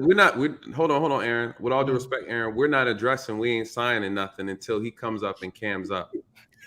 Nate don't like the avatar people. Nate don't like avatar people. We don't do avatars anymore, especially when we're having conversation about Black empowerment. All right, we're not talking to Nike check signs and all that kind of stuff, because we ain't signing. You got the memo. You knew the assignment. You were supposed to be here to have this discussion. You had a lot to say about about the Monahan report, and I have all my receipts for you about the Monahan report. And what they stated in the Monahan report is that Black families are absolutely necessary in order to build an economy. And what he stated in that report, and I'll repeat again since we ain't signing shit is on, this is what it said, because I got the receipt and I read the whole. We ain't signing. He on this point right here. He was practicing in the mirror today. Right. I almost put a suit on. Hey, we ain't then signing. Don't address me then. Hey, man, we ain't signing. Ain't backing down, man. Nah, it's fine. It says it said the Monahan report examined the link between Black poverty and the family structure. It hypothesized that the destruction of the Black nuclear family structure would hinder further growth towards economic and political equality. Again, like we discussed last time, and then B9 had to break it down so eloquently to you, we ain't signing, is that without Black family, we have nothing. We can't build what we don't have. We can't teach what we don't create.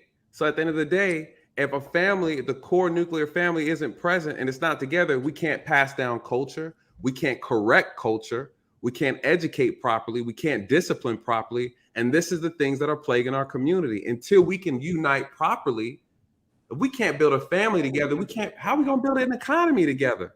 He's here.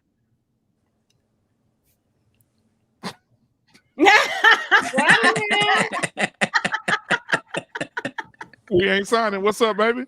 We ain't signing. Put your face where your mouth is. We ain't signing. Nope. All right, then so Black Man Unfiltered. I don't even want to hear what he got to say, sir. So before you talk, we're all in agreement. We're all in agreement that we're going to come and cam up. Your voice means nothing if you cannot put your face where your mouth is. Everybody on here is on camera. I have no problem. Then do it before you speak. Then do it before I have you no speak. problem dropping down, but I'm Then not. drop I'm down, not. please, sir. Then you can drop down. Okay, then fine. Then you I'll address drop me, down right? because I don't want to hear what you have to say. Right? I'm gonna drop down because I'm not having a conversation with you. I'm not having a conversation with you. Hold on. You address me. I came up. If you don't want to address me, I'm happy to go down. But then just don't address me. That's fine. No harm, no foul. We address an avatar. We don't know who you are. Well, no whatever. disrespect. You address me, I come up. If you don't want to talk to me, no problem. I have no problem dropping down. That's fine. I'm happy to be a listener. All right. Just send him in the back, black man. You know what I mean? We're not about to. No, drop down. No, I'll drop down. It's cool. No problem. What is going on, B9? I'm sorry about that. No, it's just people don't want to cam up because why?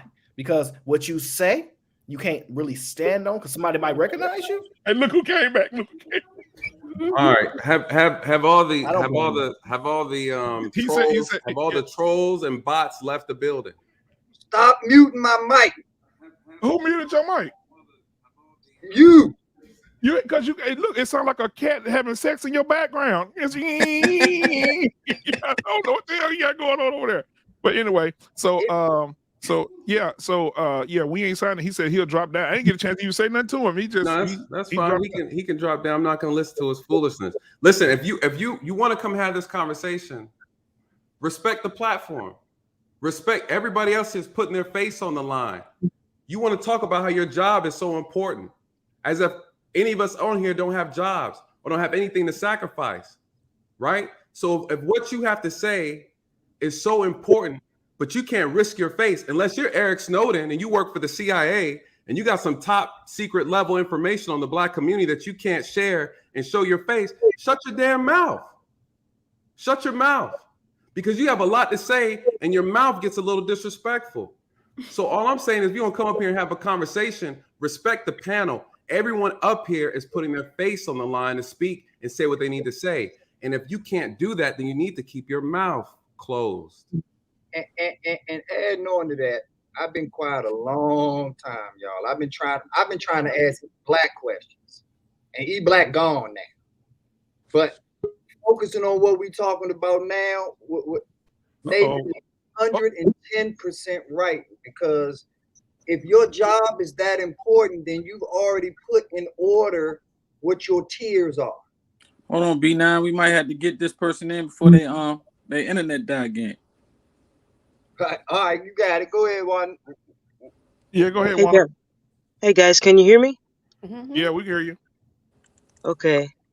Yeah, excuse my my internet. I live in a very rural area here in Arkansas, but I can hear you all very clearly. I appreciate and respect the conversation. I hope the respect is returned. I'm not on a cricket phone. I actually have a brand new phone. Be that as it may, ad hominem attacks won't move this conversation. We was just joking. It's just a laugh. It was all love. It was all love. Good morning. We can have fun. The later it gets, the sillier we are. Yes, I love to have fun, Miss Courtney. It's great to see you again. Good to see you. I guess I first want to make it clear that I'm most aligned with, I think his name is Aaron O or Aaron I. I can't see very well. I have a double stigmatism, so you have to excuse that. Okay, yes, it's Aaron O. But what he was saying about, how we do things in this so-called community, and if you're not prepared, then you can't move forward. You can't come into certain rooms that you're not prepared for. But yet we continue to have this conversation about trying to move everyone into the room. And we already know everyone cannot go. So when I hear Nathan and some of the other people, I can't see their names, speaking on bringing everyone, Everyone cannot go, and everyone doesn't care to come. And that's something that if we're going to be a community that we have to accept, each and every group has a hierarchy or a class within that group, and they get in where they fit in. The focus should be on the winners, on so-called Black excellence. And then everyone else will either climb on board or they won't. And instead of focusing on how we got here, you know, and what happened in the past to our ancestors, or might be, you know, someone just last week, we can focus on right now. We're having a conversation right now with beautiful minds. They're coming together, and this is media and this is a platform that people will listen to and hear and learn and grow from. And we can build. Wanda, can I Well, I didn't get a chance to really, you know, make a point. And you guys have. I'll let you finish. I'll let you finish. You guys have all. You've all been speaking. I haven't interrupted anyone, but I'm starting to be interrupted now. Okay, well, I'll let you finish, but again, I'll let you finish. I promise you. I just want to say this: when you said you can't bring everybody, that's why our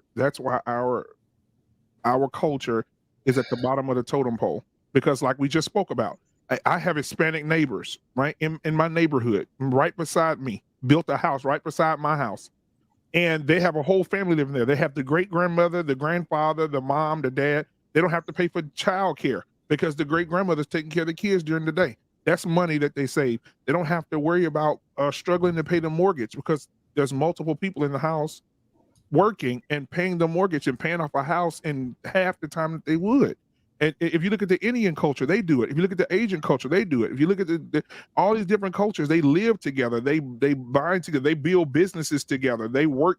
Their children work for free to build the business up. And you're telling me, oh, we can't bring everybody? No, we have to, because if we don't, who are we helping? That's selfish. We talk about being selfish earlier. We can't. If I'm coming up like Courtney right now, Courtney's a prime example. Courtney has let's say 8,000 followers, because I'm speaking to an existence. And she has 8,000 followers, and I go onto her show, and she says, and I'm a little measly 500 followers. Courtney is the type of person, she's going to say, hey, Black Men Unfiltered on my platform. Hey, go ahead and shout your platform out, guys. If you haven't subscribed to this channel, please subscribe. Boom. You know, even if we can go even further, TLA, the lead attorney, when you're on his show and you get on there, he's going to promote you. He's going to say, hey, listen, guys, he needs 10 more. He needs 20. Let's get him up. And so we have to maintain to grow in this Black media game in order to get monetized, in order to get our platforms up. And if we were selfish, if I went on, I am Courtney, I said, yeah, I'm Courtney, I don't agree with what you said. She said, okay, thank you. And just hit the X button and kick me out. I'm not able to promote anything. I'm not able to do anything. So she really wouldn't, I really couldn't get successful if we're leaving everybody behind. But go ahead and finish. I like that layer. Thank you. There were some things that I agree with that you said. Are you Vaughn Bryant? I don't know exactly who that particular person is. Am I Vaughn Bryant? Yes. No, ma'am. Vaughn Bryant is in the chat though. Okay. But this is Black Man Unfiltered, and that's you, correct? That is me. Okay. I just want to know who I'm addressing. Okay. Yeah, we've knocked down some trees together before. When you said that Black is a status and not a color. So let's stay on subject. Oh, okay. So I want to talk about what I agree with you with first. About supporting each other's platforms. I think that's a great, easy, strategy. I also agree with the families coming together and staying together and building together. Okay. But as you expand that nucleus out into the so-called community, everyone is not going to participate in that way. And those people who aren't wanting to participate You know, that's okay to let them do what they're doing. But the people who are participating and playing by the rules of the game, like Aaron spoke of, um, create something with that, and not focus on the few. And there's usually just a few um, who aren't really stepping up their game and participating. Usually in a family, there's might be one or two who aren't willing to pull their money into the pot. You know, it's usually not everyone though, but the ones who aren't, you know, participating properly, not focusing on those few, but focus on the majority. And this is what I'm saying, to move the so-called community forward. And then as you move the community forward, those who realize that they're being left behind will step up or move on. But continuing to focus on what we can't do because a few won't, and repeating, you know, the traumas of the past, that's something that's tried and done. It's almost bearing on insanity, because we keep talking about that. We keep focusing on that, and we're still yet having the same conversation. I'd like to So what do you see, suppose? but see, I didn't interrupt you, Mr. Black Man Unfiltered. No, I I'm thought asking you you. wanted. I'm asking you what I the thought solution is. I thought you waited. I'm offering I'm offering solutions. I think there's people here on the panel who can tell you a few points that I've just mentioned. But you brought me on your panel and you waited patiently for me only to interrupt me. So I'm going to leave it there. I'm going to go ahead and leave now. And but I do agree with majority of what Mr. Aaron O was saying. I like what I think that's Mr. Nigerian was talking about, how people operate. But I would much rather if we not focus on so-called color and focus on our on the things that we have commonalities with among the group. You know, focus on how we can do things, because, like Aaron said, there's a way to do this and to play this game, but unfortunately, we're not wanting to play the game that way. We want to recreate the game instead of playing the game as it is. And I'll take my comments off. And I appreciate you allowing me on and listening to me. Thank you all. God bless you. So you don't want a response? No, I don't really think you're interested in hearing. So I'm going to leave this right here. But I do appreciate you and respect you. I'm interested in having the conversation because, like you said again, it's a game to be played, and the game is what we just said. Oh, there we go. That's what I like. Yeah, see, and that's the thing. A lot of people like to push their agendas.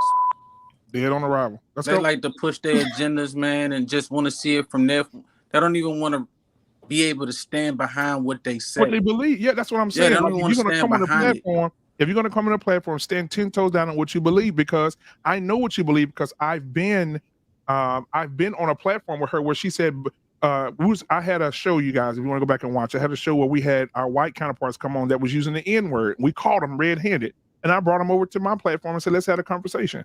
They came over had the conversation, said it's okay, it should be okay that they use the word and all this. And so and she came on and she was on their side. Oh yeah, it shouldn't matter. They should be able to say it. They should be able to do this. And black is just a status. And, you know, it's just not a color. It's not this and that. So I know what the mindset is. And so when you come up here talking about, oh, we need to do things, you had no solutions. You kept going on and on and on about nothing. So Courtney, what are your thoughts, honey? There's a lot going on. Yeah. Okay. I think she, you know, towards the end when she's talking about we don't need to be focused on color. And I'm like, why not? Why can't we? Why can't we be proud to be black? We say our culture is trash, but in order to fix the culture, we got to focus on black culture. Let's come on, create Genesis. Genesis said, That's hallelujah. what I'm just not getting. We're the only folks that want to assimilate and disregard who we are. Yep. we can be Black. We can be proud to be Black. We can want the betterment of Black folks and still interact with everybody. We're not saying disengage or, don't have people shop at your shop because they're not Black. No one is saying that. It's okay to understand you are Black. Blackity black, Black. Right. When you go outside, say, look at that Black woman. Look at that Black man. Yep. That Black girl acting a fool. That's a cute Black man. We Black. It's okay. I don't understand why some of us want to disregard who we are because we feel like we have to assimilate and that's what makes us better.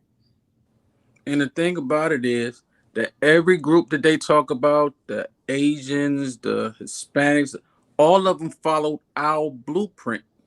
There's no other group that had to stand together as a whole but us since slavery. So when we came out of slavery, we the ones that came and worked as one.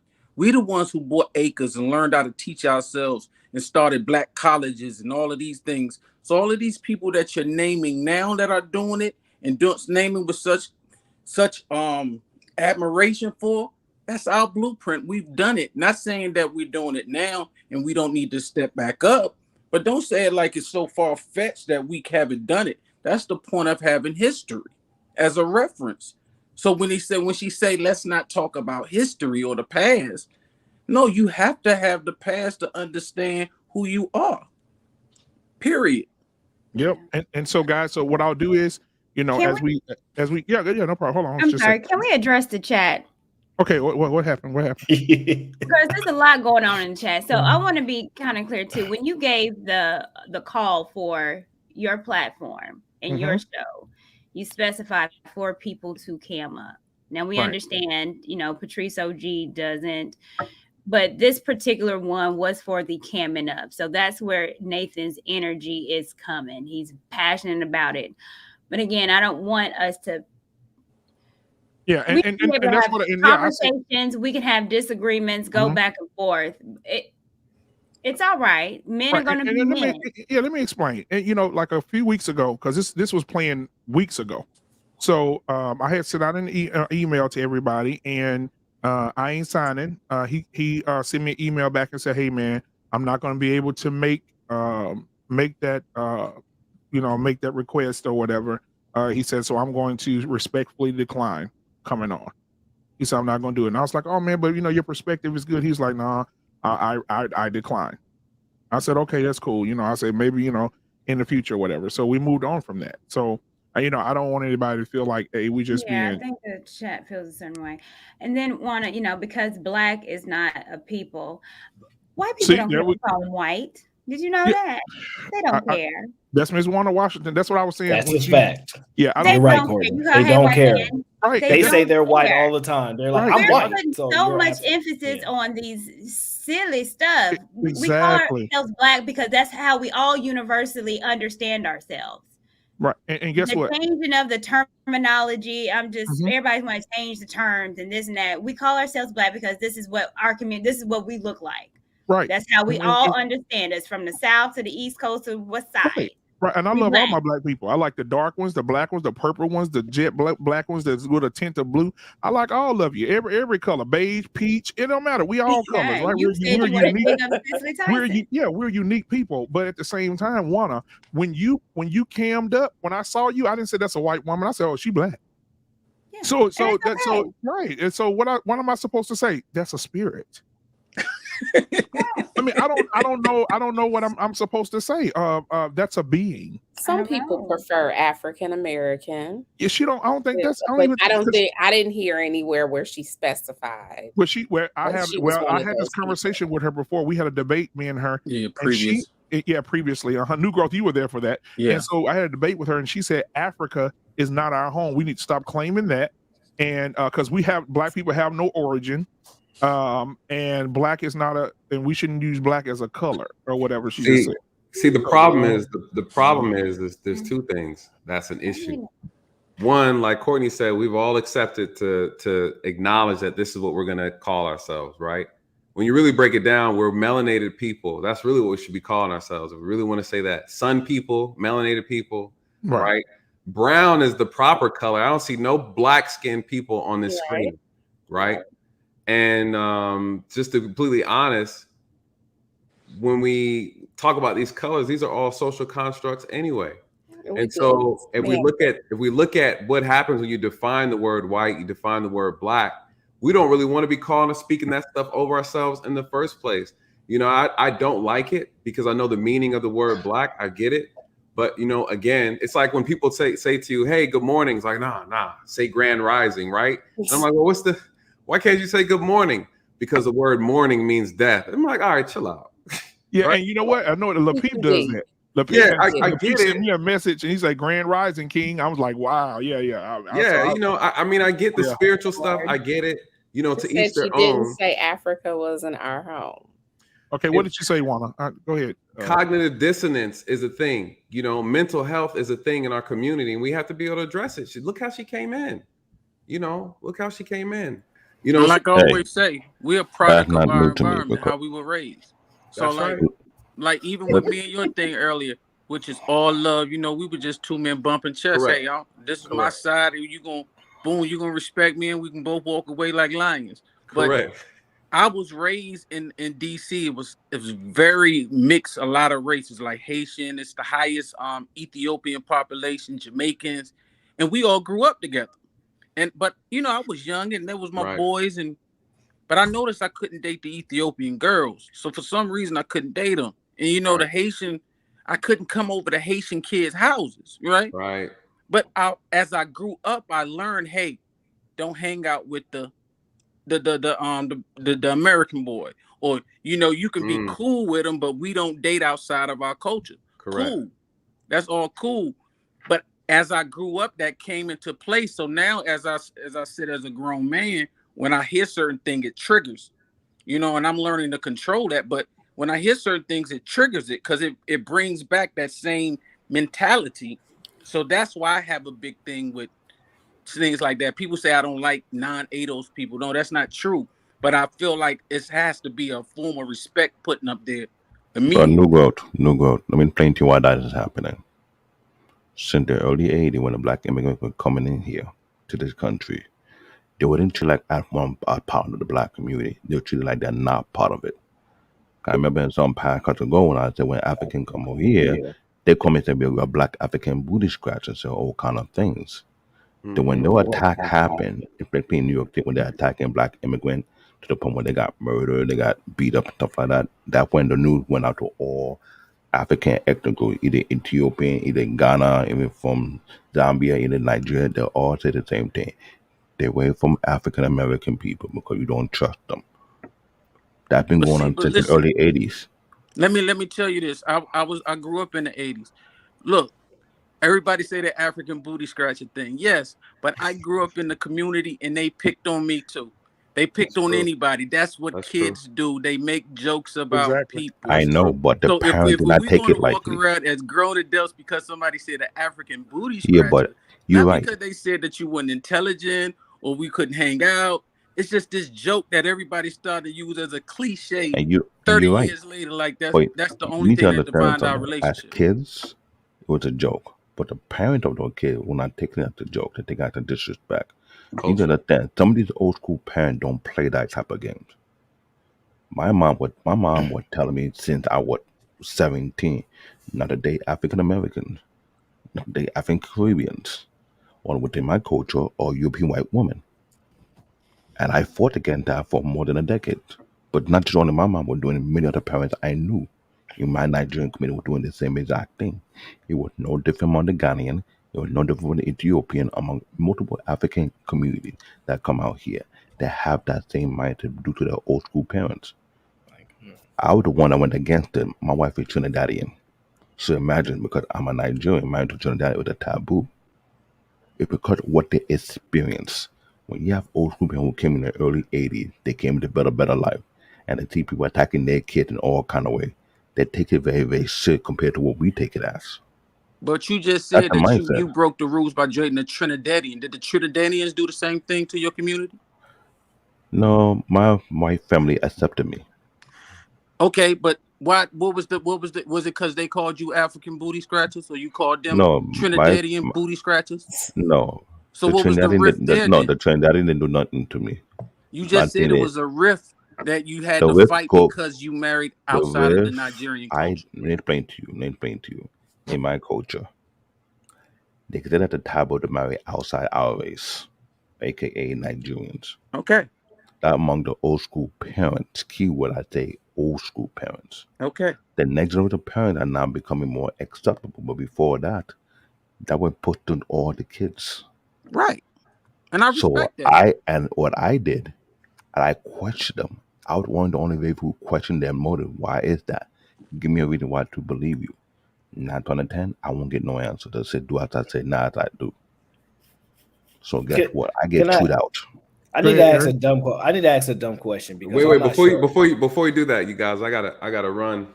And so Black Man Unfiltered, real quick, man, I want to give you a special shout out. I appreciate you hosting this. Appreciate you, man. I want to when you decide to throw your clips together, I want to be able to post it on my channel as well, so I can absolutely and bring some subscribers over to you. And Genesis, thank you for all your support, your love, support. Aaron, it's nice meeting you for the first time. You know, pleasure, bro. David, you know, it's always a pleasure. And New Growth, brother, what's up? Not much, brother. You know, we on the same side of town, man. That's what I was about to say. Brother. I'm working on an outreach for young boys reading program. I'm working on something. I'm trying to get this nonprofit together.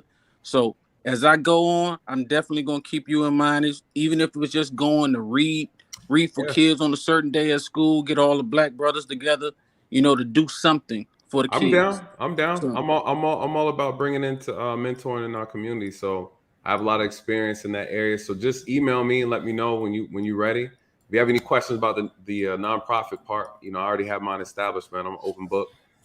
We can bounce ideas off each other, you know, and then just kind of go from there. And I think it'll also help with what I'm doing as well. So just keep in touch, man. It's all love, man. Absolutely. I appreciate you, Nathan, man. Absolutely. Appreciate you guys. All right, man. B9. So what I want to do moving forward is I want Aaron to ask his question, and then we'll get final thoughts from everybody. Then we'll have RCC 72 in this thing. I ain't seen you in a minute, man. What up, RCC? We'll have him give his thoughts on what he saw the entire show, and then we'll close out. So, and then B9, of course. Hey, B9, you just came back. I thought you had disappeared, but B9 will be the last person to say something tonight and get his perspective out. Hold on, B9, which Nate, like everybody else did. Say what now? I'm just trying to say bye, Nate, like everybody else did. Oh. That's what's up. Hey, B9, email me too, man. I need to link up with you as well. Hey, yeah, I put my email in the private chat the last time. Did you grab that joint? Nah, cause Jedi. I'll send it to you. I'll send it to you, Nathan. I'll send it to him, B9. On IG, man, we aligned. We need to get together and do some things together, Nathan. Bet, absolutely. Sound good. Go ahead. All right, you guys. All right, brother. Y'all be easy. All right, man. Be easy, brother. All right, bro. So we'll go ahead and we'll start with Genesis. We give your final words, Genesis, and then you can go get you some rest, and then we'll get Aaron's final words. He's gonna get him some rest. New Growth, and then RCC 72, and then B9, and then we out. One common thing that I think we all agree on is it starts with the family. Mm-hmm. Whether we disagree with how we get to the end result, there's more than one way to skin a cat, as they say. Right. As long as the end result is the same, it doesn't matter which direction we go. I agree. All right, and then so we'll thank you so much again, Genesis, for coming, man. I really appreciate it. I know it was kind of last minute because I sent the email out and I was like, oh, I didn't put my girl Genesis in there. Let me send it to her. So, but I'm glad you came, Genesis. You always ready to go. So thank you for coming in and giving us your perspective. And so I've been posting your channel all night. I'm gonna put up there one more time. This is go subscribe to her, the Book of Genesis. And go to her page and subscribe and like, so we can encourage her and help her grow over there on her channel. So thank you so much, Genesis. I appreciate you. No problem. All right. So Mr. New Growth, go ahead. This was great conversation tonight, you know. Got me passionate again on camera, you know. Shout out to my boy, what's my man name? Nathan? That didn't want to cam up. We ain't signing? We ain't signing, you know. I feel you. But yeah, all it basically boils down to this, man. What we gonna do to save our children? You know, Period. All this other stuff is just it's basic.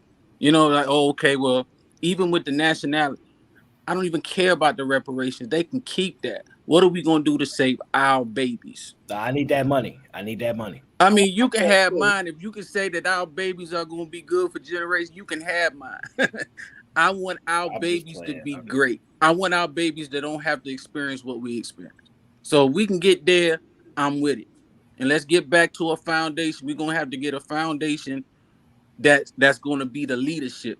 It once was the church. I don't know if we willing to go back there again, but we need something where we can go to where it's a leader that say, okay, because we all got great ideas, but that leader's gonna have to say, okay, we're gonna do it this way. And we're gonna have to follow it. But right now we don't really have no leadership. So everybody has great ideas, but we don't know which way we're gonna go because no leader is there saying we're gonna do it this way. So peace to y'all, man. I love all y'all, man. Stay black, stay hungry, and let's stay together. I know that's right, Al Green. Come on. So Aaron O, come on, man. Talk to us. Man, super dope conversation. I Appreciate thought it, it was I think we all kind of helped each other look at things different ways, push different perspectives, and understand that there are multi-layered ways that we can help each other and help the community. I believe in the trickle-down effect. I believe focusing on the productive people, making sure that they're the light, and then they will be able to trickle down the following. I think we need to foster a much safer environment for children to grow up in. I think that is the most important thing. If we can create an environment where the children are growing up and it's safe I think that will change the trajectory 100 times. I think that's the most important thing to do. In order to do that, we need to make sure people that are winning stay winning. We need to make sure that happens because then they will start to build up their communities, and their communities tend to be a lot safer when there's a lot of money in those communities. So that's why I believe in pouring in the same way as, and I look at it as a business view, same way capital management companies pour capital into people that are productive, we need to pour into our community of people that are productive because it will trickle down. And so with that, I will yield and say thank you, Black Man. It was a phenomenal show, brother. Appreciate you, man, and hey, look forward to having you back, man. Because I call you the quiet storm. Like you'll come into the comments, and then all of a sudden I drop the link and bloop, Aaron know at the bottom. Like, yeah, I appreciate you coming through, man. So I really appreciate you, man. I really, really do. So we're gonna have RCC 72, and then B9 is gonna be last because he likes to give the benediction. So hey, so RCC. Oh no, Black David, go ahead, Black David. My bad. Then we get RC. Hey, I know I started watching from the beginning, but I've been going out of sleep because I was working for a long time, but I listened to a lot of it. This is the beginning discussion I'm glad that you guys are having, because if we don't understand what's going on with our community, we don't even know what to do next. We need to know the diagnosis to find a cure, to find a solution. But also, we have to also understand what other communities are doing already and learn from what they're doing, because if we don't do that, we continue to ignore, we continue to fall behind. I'm glad I'm here to help out. I'm glad I'm here to share my views and my experience, because my experience is not just only unique to me, but everyone within my own African community, they will tell you the same exact thing or even more, because we cannot argue that. Some are trying to go against the grain to get a better understanding, but some cannot. There's a lot to lose, still a lot to gain, but either way, I'm not worried about it. I'm all about being authentic and true to myself. Black Man Unfiltered, I'm glad you have me part of your panel, because you real deal. Aaron, I know sometimes we bump here, we crack jokes, but you will too. New Growth, I'm glad to see the face. I can get used to that face. Yeah. B9, man, if we hang out, you don't have to worry about what girl you're chasing. I'm not going to hurt you. Genesis. Hey, you know what? This is an inside joke. You look at B9. This is an inside joke. When if y'all been following the channel, y'all will know that Black David said that Kim Kardashian is not a beautiful woman, and he gives her 0.5 on the scale from 1 to 10. So that's an inside joke. Then look at Aaron. Hey, Black David always dropping something. Cause last week, he was in the backstage. I had brought somebody else up, and I guess he forgot he was backstage, and he took his shirt off. Oh my God! I don't know if y'all saw the clip. Aaron, did you see the clip? Nah, I think I missed. Oh my God! He took his shirt off, man. He was just sitting in the dark, bro, and he was just staring at the screen. And I brought him up, in front of everybody. He just started making his chest jump, bro. I was in this, man. I almost died, bro. Like I couldn't, man. I had to get myself together. That was hilarious, man. Hey, But I yeah, bring that on the announced comedy whenever you need it. man, that was hilarious, man. But yeah, I'm thinking about. I'm laughing so hard. But thank you, Black Hey, David, for being that's here, what I man. do best. Why I think I got married to my wife in the first place? I know. Through laughter. Yeah. Hello. Hey, that's what Napoleon said. Hello. You make a woman laugh, you halfway there. Ooh, I laughed everything off. Yep, man. Oh, whoa. Oh, Whoa. all right now. That's after hours. Damn. Look at Aaron. Oh my God. So RC, man, it's so I haven't seen you in so long, RC, man. What's going on, bro? You been watching the whole time? What you got for us? Yeah, I was kind of in and out, and then I got kind of behind, so I was trying to catch up, which is why I'm just now coming on. I was watching the whole thing in double time, and it was catching up. But a couple of things. I think, like I say, we're here looking for solutions. How do we rebuild?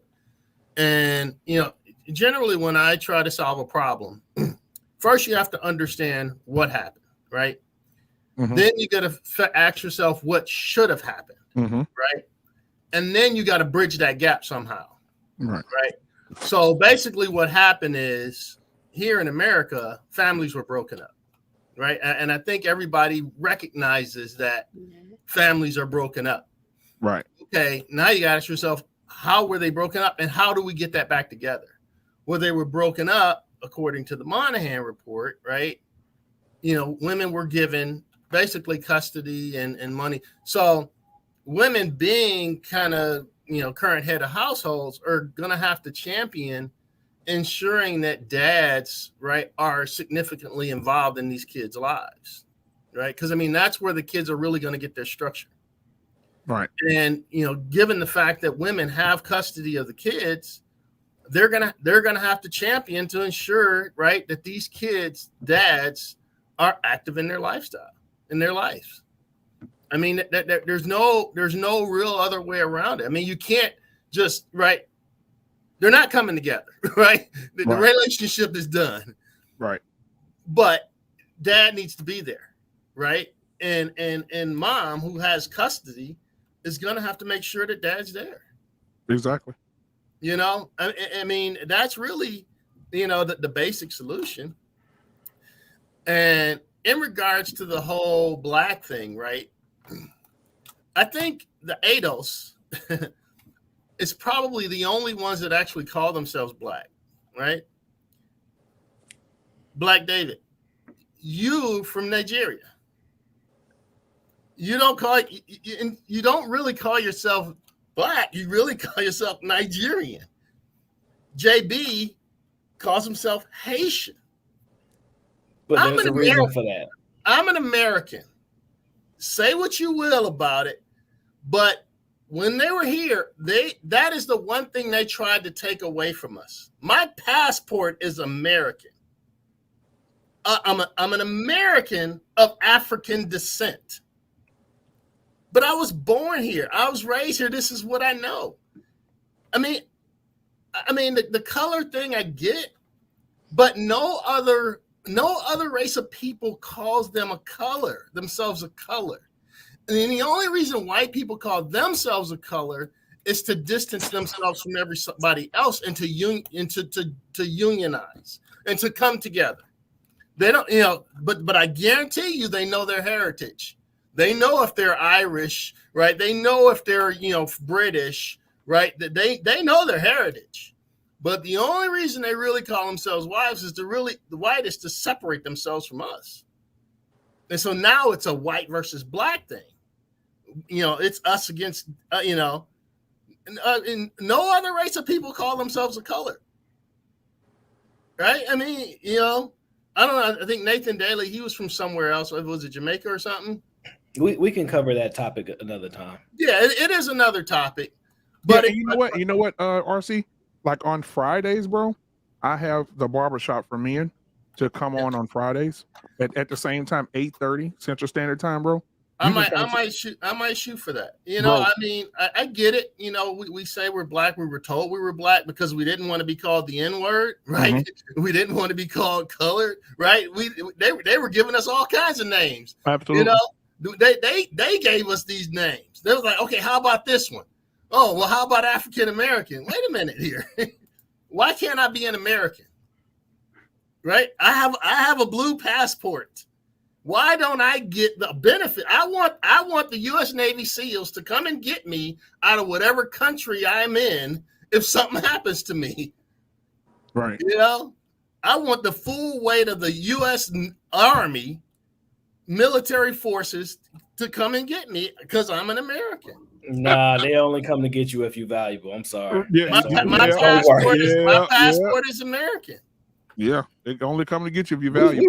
sacrifice Americans all the time. Unless you got value, we not coming to another country to get you. Me, if I'm traveling for business and my company says, "Hey, that's my employee," they coming to get me. So let me say this. So RC, are you gonna be here for the barbershop talk? I might try to make it.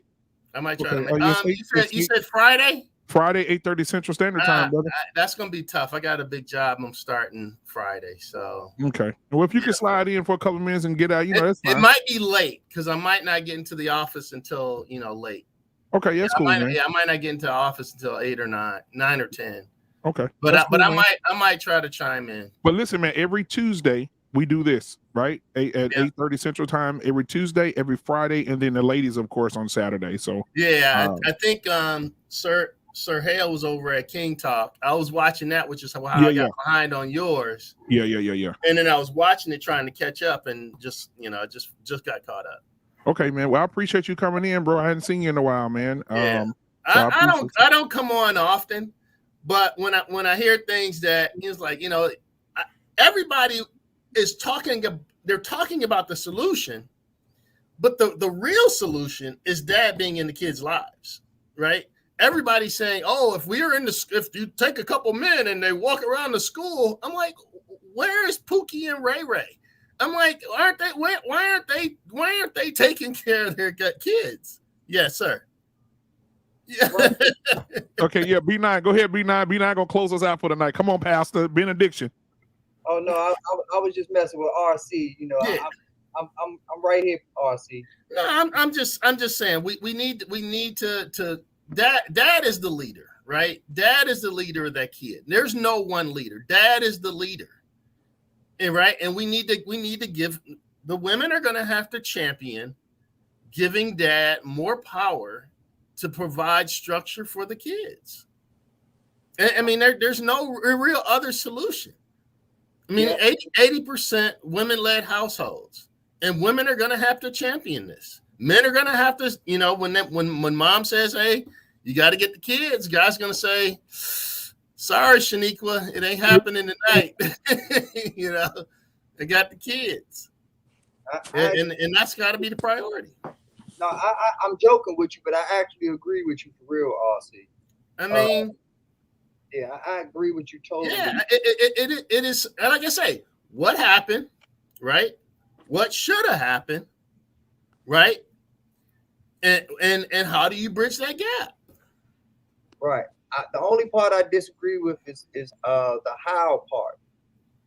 We live in a capitalist society, so at the end of the day, you have to be incentivized to do certain things. Right. We can talk about history all we want. We can march all we want. We can storm the damn Capitol if we want to. But after we do all that stuff, if I get to go home and go to sleep and have a good 6 to 8 hours of sound sleep, I don't care what you did at the end of the day, because you're not disrupting the apple cart. What how are you referring to? You said you had a problem with the how. Yeah, I have a problem with the how part as far as, we just bridging the gap and it made me lose my train of thought there. Yeah, I mean the families were broken apart, right? So if that's what happened, what should have happened is they should have been together, right? So now we got to figure out, how do we put them back together, right? Or some semblance of that. But yeah, that's what I was saying about the incentives. But I'm not saying I really don't know how, but you got to say this is what happened, and this is what should have happened, right? That's what we agree on. Right. Okay. So now we got to figure out how do we put these families back together, or some semblance of it.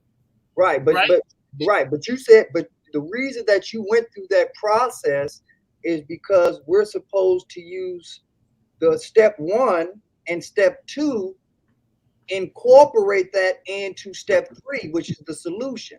Because if we're not going to incorporate step 1 and step 2 into step 3, there was no point of bringing up step 1 and step 2. But my step 3 was women who are 80% led households are going to have to champion dad being in the family. That's 3. Oh no, we never gonna close the show. Yeah, never go close the show. Right. Never. So listen, man. You know I'm an expert at closing shows. Right. You know how I do. Come on. Thank you, Aaron. So listen, man. What we'll do is we'll revisit this on Tuesday. If you can't make the RCC on Friday, we'll definitely bring it up Tuesday, and I'll let you in on Tuesday, and we can have this conversation for sure on Tuesday. Yeah, I mean it's a big topic, but I think everybody talked about it. Everybody talked about family, and we talked about parents in plural, like there's 2-parent households. I'm like, we don't have 2-parent households. Right. I don't know why we're talking parents as if it's plural. And black man, if it's possible on one of your shows, maybe we can just have people just say one good thing that they admire about our community, because I rarely hear that. I rarely hear say, man, we are really killing it in this part, though. And that's the subject for Friday. Friday is the Black father, the necessity. So we're gonna talk about that, and we're gonna talk about how we encourage fathers, and not only encourage fathers to stay with crazy baby mamas, because that happens a lot. But we're gonna talk about that. No. I'm not saying that. I'm just saying in the overall sum, not all. But then we're going to, fathers, you have to be there for your kids in spite of this. You got to be there for the kids, but the relationship is over. Yeah.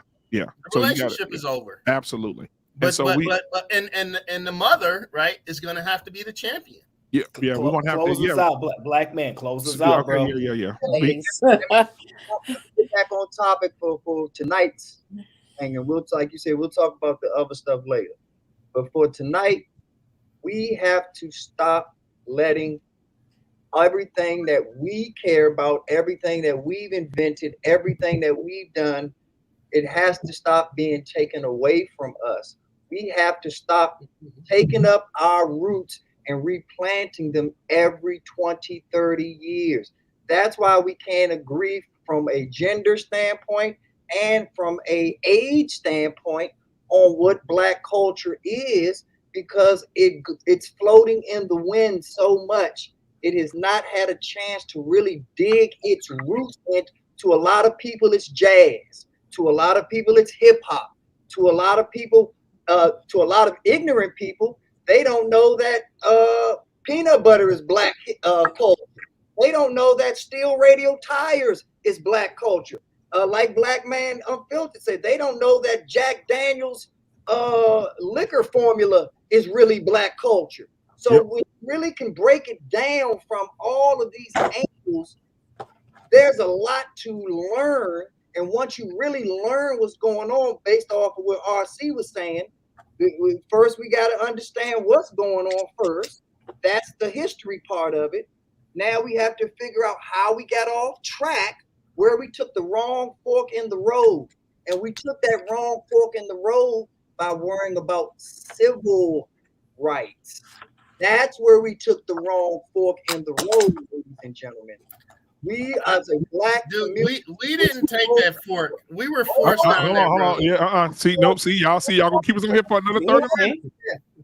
So listen. Took that wrong fork in the road because instead of trying to get the right seat on the bus, like we talked about earlier, we were supposed to be buying the bus and monopolizing the bus. And it's just an analogy. Don't get started, new bro. But the point of it is that we did not take that moment and focus on the capital. The NAACP allowed us to align with a certain community that Aaron speaks of. And through that community, we went after the civil rights and they went after the money. They focused on the dollars and cents of the NAACP. to a point where they even gave racist folks like Donald Sterling NAACP Man of the Year awards because they control this while we're controlling the civil part. And what did we get from the civil part? And this is why I go at Emmanuel so much. Instead of talking about separating through and focusing on this part of the Black community and this part of the Black community, he's right, but you got to take the Black part out of it. We aren't laser focused because LGBT has risen off of us. White women have risen off of us through minority business programs. So every other race, every other agenda, even PETA, even dogs have gotten more rights than we have gotten off of our own agenda. So until we start understanding and focusing that we're doing the right things, we're like he said, we're on the right path, but we're on the wrong tracks. We're on the right train, but we definitely are on the wrong tracks because we're doing the definition of insanity, ladies and gentlemen. We understand that those tracks run into a brick wall, yet we still saying full steam ahead instead of pulling that lever that switches us to a different set of tracks. And we actually don't waste these efforts that we're putting forth. We hear all these history stories about Tulsa and Harlem and this and that and reparations and the Freeman Bank and okay, so we definitely have done it all. Even we ran politics after 1865, the Reconstruction period. We ran it, but we did not get the results that we wanted because the money was not right, the leadership was not right, because the education was so far skewed between what they were acquiring and what we were acquiring. This country was built on us not surviving. This country was established on us not being together, on us not, everything we've done, we've already gone against the odds. But so what? We have a lot further to go. We got a lot more odds to break. And this Monahan report that everybody keeps making mention of, y'all sound real intelligent and y'all are real intelligent. However, what you're not really taking it to the extreme and realizing how they're putting that in your face through media, through the books, through education, through the court systems. They everywhere you look, that report is personified. It is not just on paper. You should be seeing that Monahan report like the Matrix. Like it's right there in your face. Let's So acknowledge everybody for tuning I'll in. see you on Friday, bro. Yeah, B9, leave it there, man. I'm gonna clip that. I'm Friday, gonna bro. listen to that point for my daughters. Right, Friday, bro, 8:30 Central Standard Time, man. We have barbershop talk, man. Father the necessity on Friday, man. I appreciate everybody for coming in. I know the numbers are still people are still coming in, but we're going out. So if you just came in, please support by hitting the subscribe button right now. Hit the like button right now for the algorithms. I appreciate you guys, and follow these guys. Follow these guys, right? Follow B9. Come on, follow Genesis. Come on, New Growth, right? Aaron, you got a channel, right? So I don't have a personal channel now. You know, I do live streaming on Anton's channel at late at night, Friday, Saturday, and Sunday night. Right. Okay. See, so go to Anton Daniels and you'll see Aaron over there cooking every Friday night, Saturday night, and Sunday night. So I appreciate you guys again. Man, this has been Black Man Unfiltered. And we out. See y'all Friday at 8:30 Central Standard Time, man. B9, you killed that, bro. He did. God bless everybody. Appreciate y'all, man.